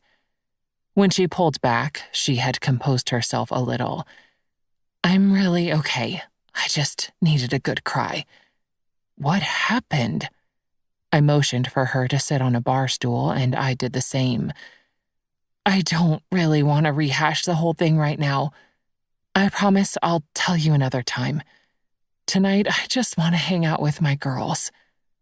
I shook my head. "Well, I'm canceling with Sam. We can get in our pajamas and have a proper girls' night with popcorn and ice cream and stupid movies." She was shaking her head right back at me. "Not a chance. You are going on this date if I have to drive you there myself." Jilly, seriously, Sam and I can go out another night. And I'm sure you will. But you're also going out tonight, and I won't take no for an answer. I wanted to argue some more, but when Jill made up her mind, trying to sway her was like nailing Jell-O to a tree. I'd just piss her off. Are you sure? Absolutely. Well, at least let me order delivery for you guys. That I will allow. She nodded dramatically. Many thanks, my queen. That earned me a weak smile. I wanted to strangle Hank for making her cry, but until I got the whole story, there wasn't much to say. Jill splashed her face with water in the bathroom and then called the girls to come pick out which restaurant to order their dinner from. It was clear from their extra cheerful behavior that they understood their aunt needed to pick me up. Their kindness made me want to scoop them both up into giant hugs. When Jill spotted me looking almost longingly at their little trio, she shook her head meaningfully. I put both hands up in surrender and went to take a shower. Okay, now are you going to tell me where we're going? When we'd arranged our evening together, I told Sam I wanted to plan it as a surprise, so he had no idea where we were going. We said goodbye to Jill and the girls, and he opened my car door for me before hopping in the driver's seat. I watched him with a smile. He smelled so good. I just wanted to lean over and sink my face into his shirt. I'll give you directions. He narrowed his eyes playfully, but put the vehicle in gear and drove out of Juniper Court. When you get to Broad Street, take a left. He obeyed, ignoring my private little grin. By the time I'd given him 2 more instructions, he'd figured out exactly where we were going. So your big plans are happening at my house, are they? Not wanting to give everything away, I improvised. We just need to grab something and then we can get on with our evening. Still giving me the eye, he made the last few turns to his house and parked. We both got out, me following him to the door, where he let me in and closed it behind us. My pulse spiked now that we had privacy. The sudden silence made the moment all the more nerve-wracking. It's in your bedroom, I told him, biting my lip. I see. I felt him approach from behind. You know, Jenna, since the day we met, you've been a terrible liar. It's kind of good to know you'll never be able to pull one over on me. I was too nervous and excited to even care that my plan had been discovered so easily. Sam snaked an arm around my waist and pulled me back into him. I laughed nervously and tried to turn, but he kept me there, bringing his mouth down to the side of my neck. I'm going to be cranky when summer is over and you start covering up all your delicious skin. He nipped at my neck, making me yelp in surprise. Well, good thing the warm weather lasts around here then. I didn't even know what I was saying. I was too distracted by his lips and teeth on the thin skin at my pulse point. Surely he could detect how he affected me by the thundering pace alone. Sam. I couldn't keep his name from escaping, and I tried again to turn in his arms. This time he let me, and I immediately sought his mouth with my own. Our mouths clashed in a frantic battle to see who could meld us together the fastest. His tongue swept inside my mouth, dominating me with his strokes and licks. I moaned into his mouth in return, tasting his lips and tongue and longing for everything he could give me. It wasn't enough. My hands went directly to his waist, pulling his shirt up to feel the warmth and firmness of his chest and stomach. God, I could stick a flag in him and claim my territory Old West style. I'd be quite comfortable here for a very long time. It seemed Sam was just as impatient as I, even more so, really. Before I knew what was happening, my sundress was up and over my head, and I was standing in his hallway in nothing but my sexy new underthings and my sandals. Damn, he had quick hands. I let out a gasp, but it was swallowed as he closed his mouth over mine again. My head spun with adrenaline and lust, and I wasn't completely confident I could walk straight if given the opportunity. Luckily, that wasn't part of Sam's plan.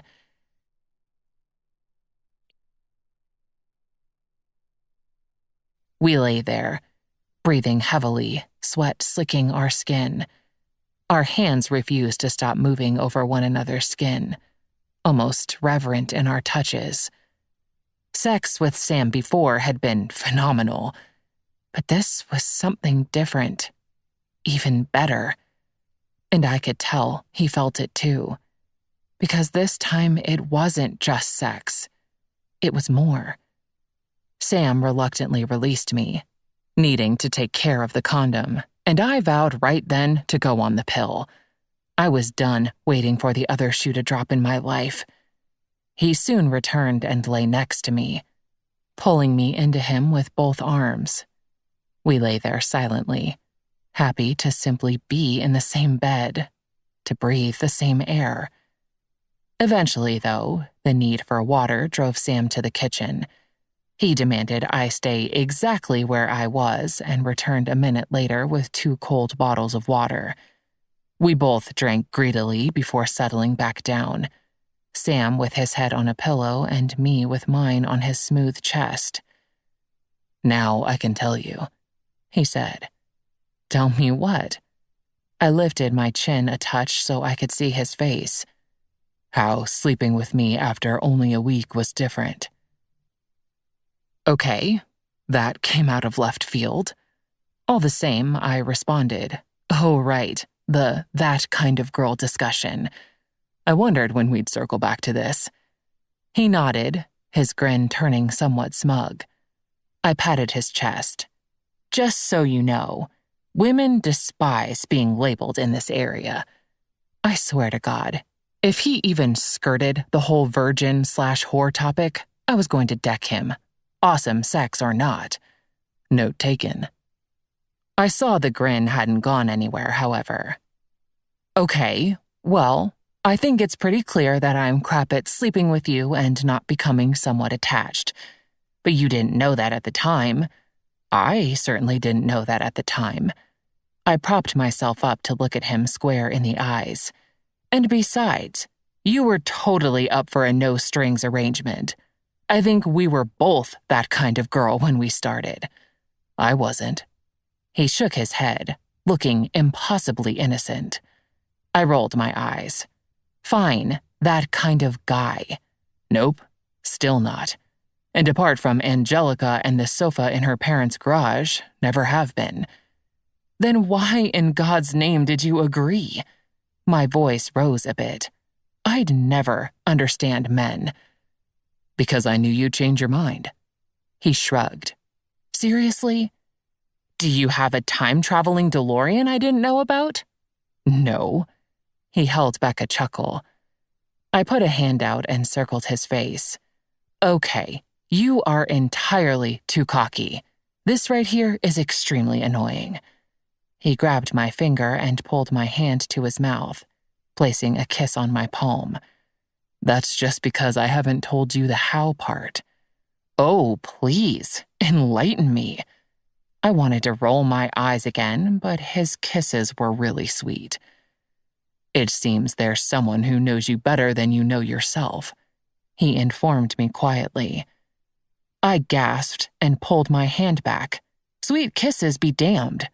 God, your arrogance knows no bounds, does it? I glared at him, and he just shook his head, his eyes practically twinkling with mirth. I pointed to his face again. "What does that mean?" Sam cleared his throat and propped his own head up.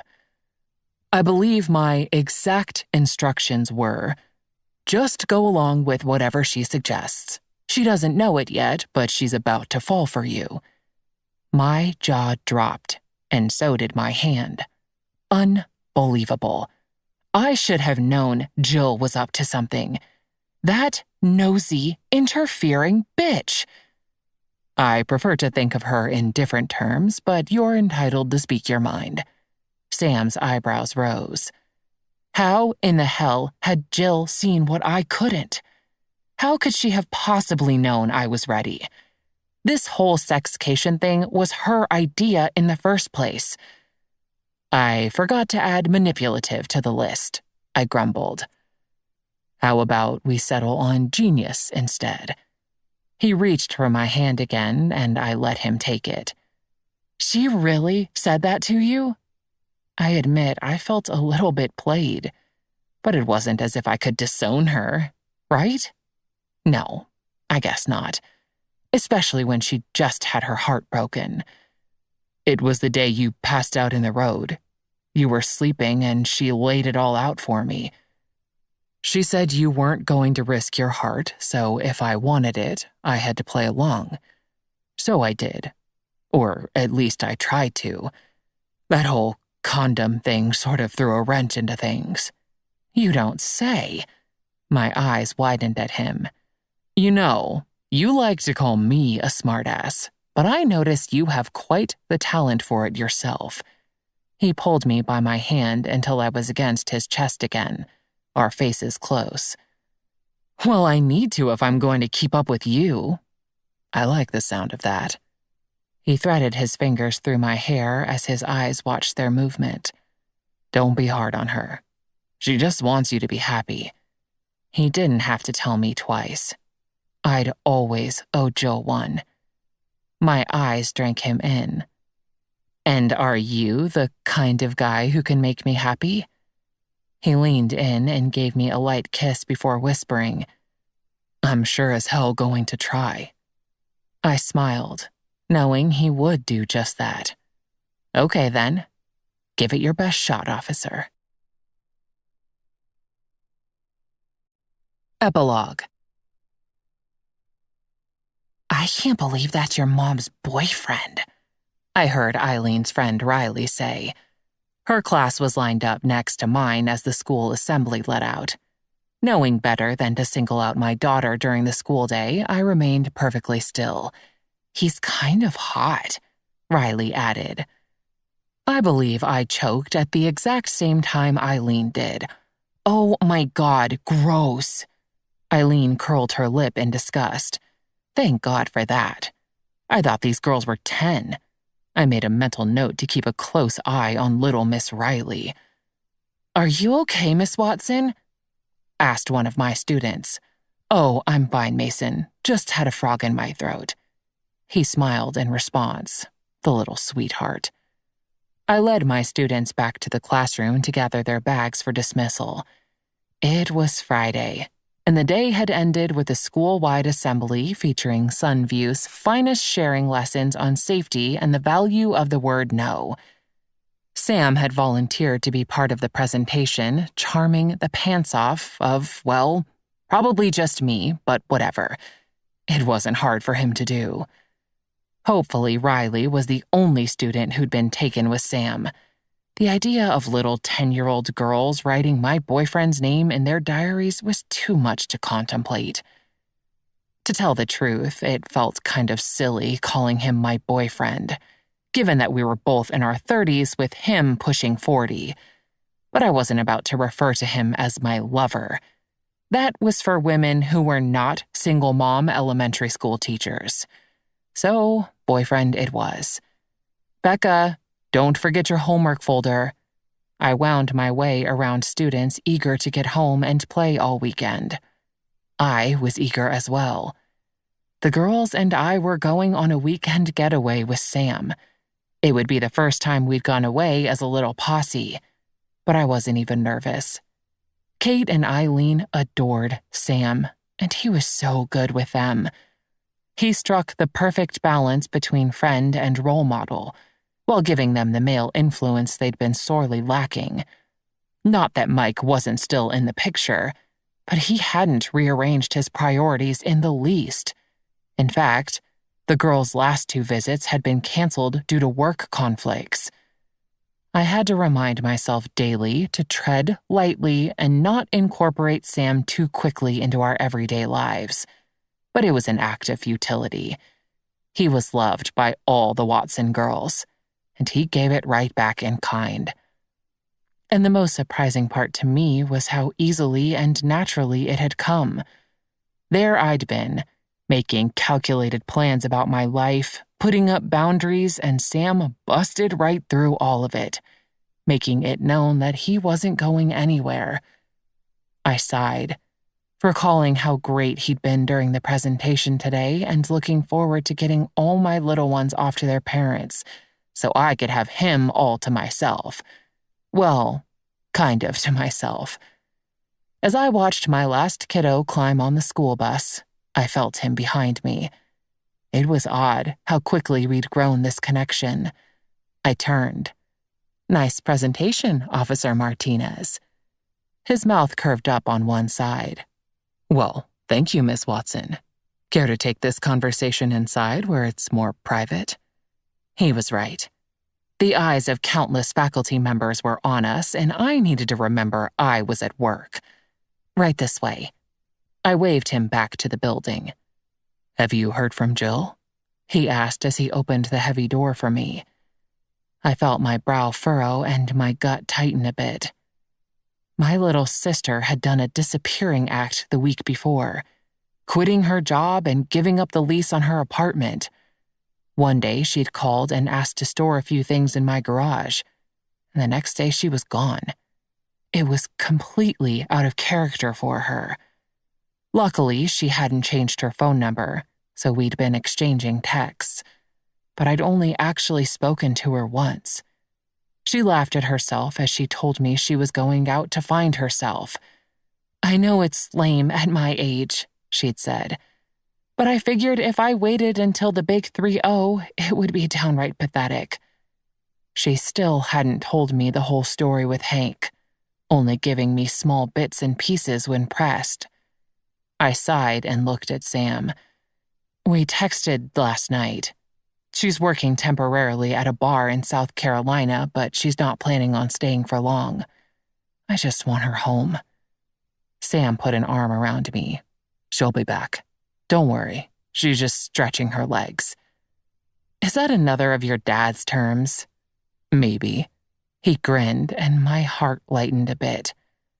I knew Jill was just going through a phase, but that didn't mean I didn't miss her like crazy. When we got back to my classroom, Sam followed me in and shut the door behind him. "Oh, so he was in that kind of mood, was he?" I wagged my finger at him. "Sam, there will be no hanky-panky at school." It did nothing to slow his approach. Now who's been talking to my dad? Hanky-panky. Okay, so it was catching. But his dad was so charming, it was hard not to find his little phrases rubbing off on me. Yes, I'd met Sam's parents, and as predicted, his mother had gone apeshit at Sam bringing a girl home. My presence was now required at every family function, and I'd been warned that his mom would come and get Kate and Eileen herself if we didn't bring them along next time. The thought didn't scare me nearly as much as I'd imagined. Like I said, everything had been so simple with Sam since I finally allowed myself to open up to a relationship. Sophia acted as my protector when the entire family was together, saving me from questions about when Sam and I were tying the knot or having a baby. I almost blacked out the first time those topics were raised, but Sophia had my back and told everyone in no uncertain terms to shut up or they'd scare me away. Sam just laughed, making me want to punch him in his handsome face. So, apart from Jill pulling a runner, things were great in the world of the Watson family. And once Jill found what she was looking for and came home, I was going to set her up with Sam's brother, Mateo. He was in his early 30s and almost as handsome as Sam. But that would have to wait. When Sam finally had me backed up against my desk, I put a hand to his chest. Whatever you want to call it, it's not happening here. I warned him with my best teacher look. Relax. I'm just going to kiss you. Ha!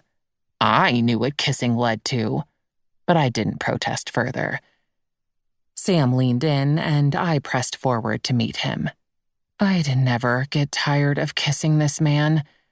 His lips moved expertly over mine, but as promised, the kiss remained chaste. No tongues, no teeth, no wandering hands. Damn. Geez, not again. The little voice caused us to break apart. Kate and Eileen stood in the doorway. We hadn't even heard them open the door. Way to maintain that professional image, Jenna. I think it's sweet, said Kate, flouncing in and dropping her backpack on the nearest desk. You would. Eileen rolled her eyes and then turned to Sam. What is it with you? I stifled a laugh, recalling Riley's comment as Sam looked simultaneously confused and guilty. What does that mean?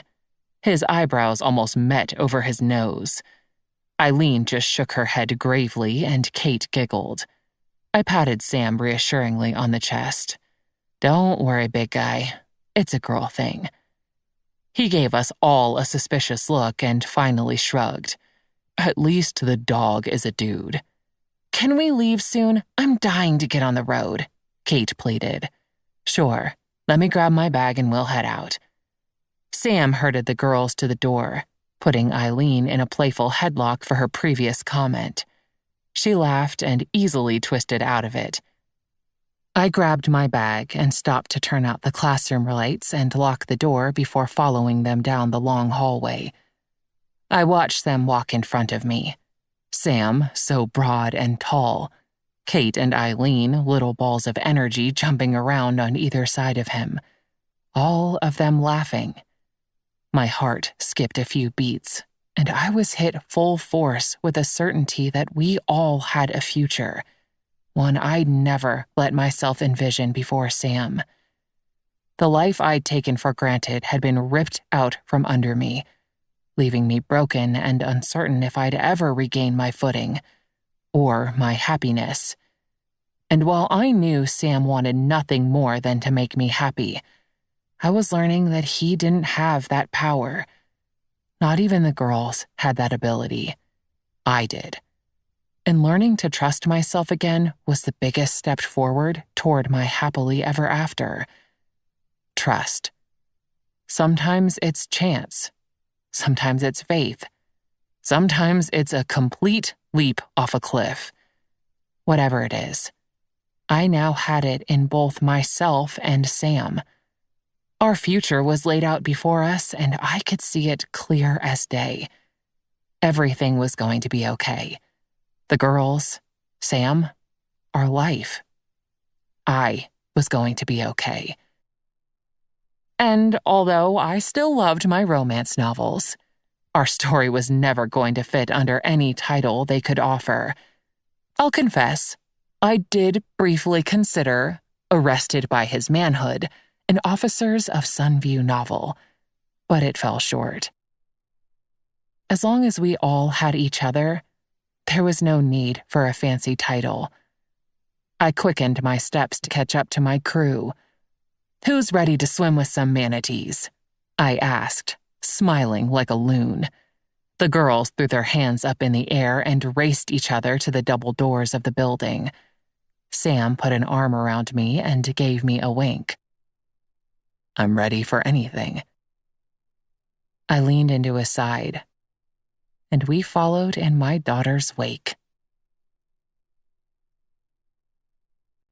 This has been Then Again, a small-town romantic comedy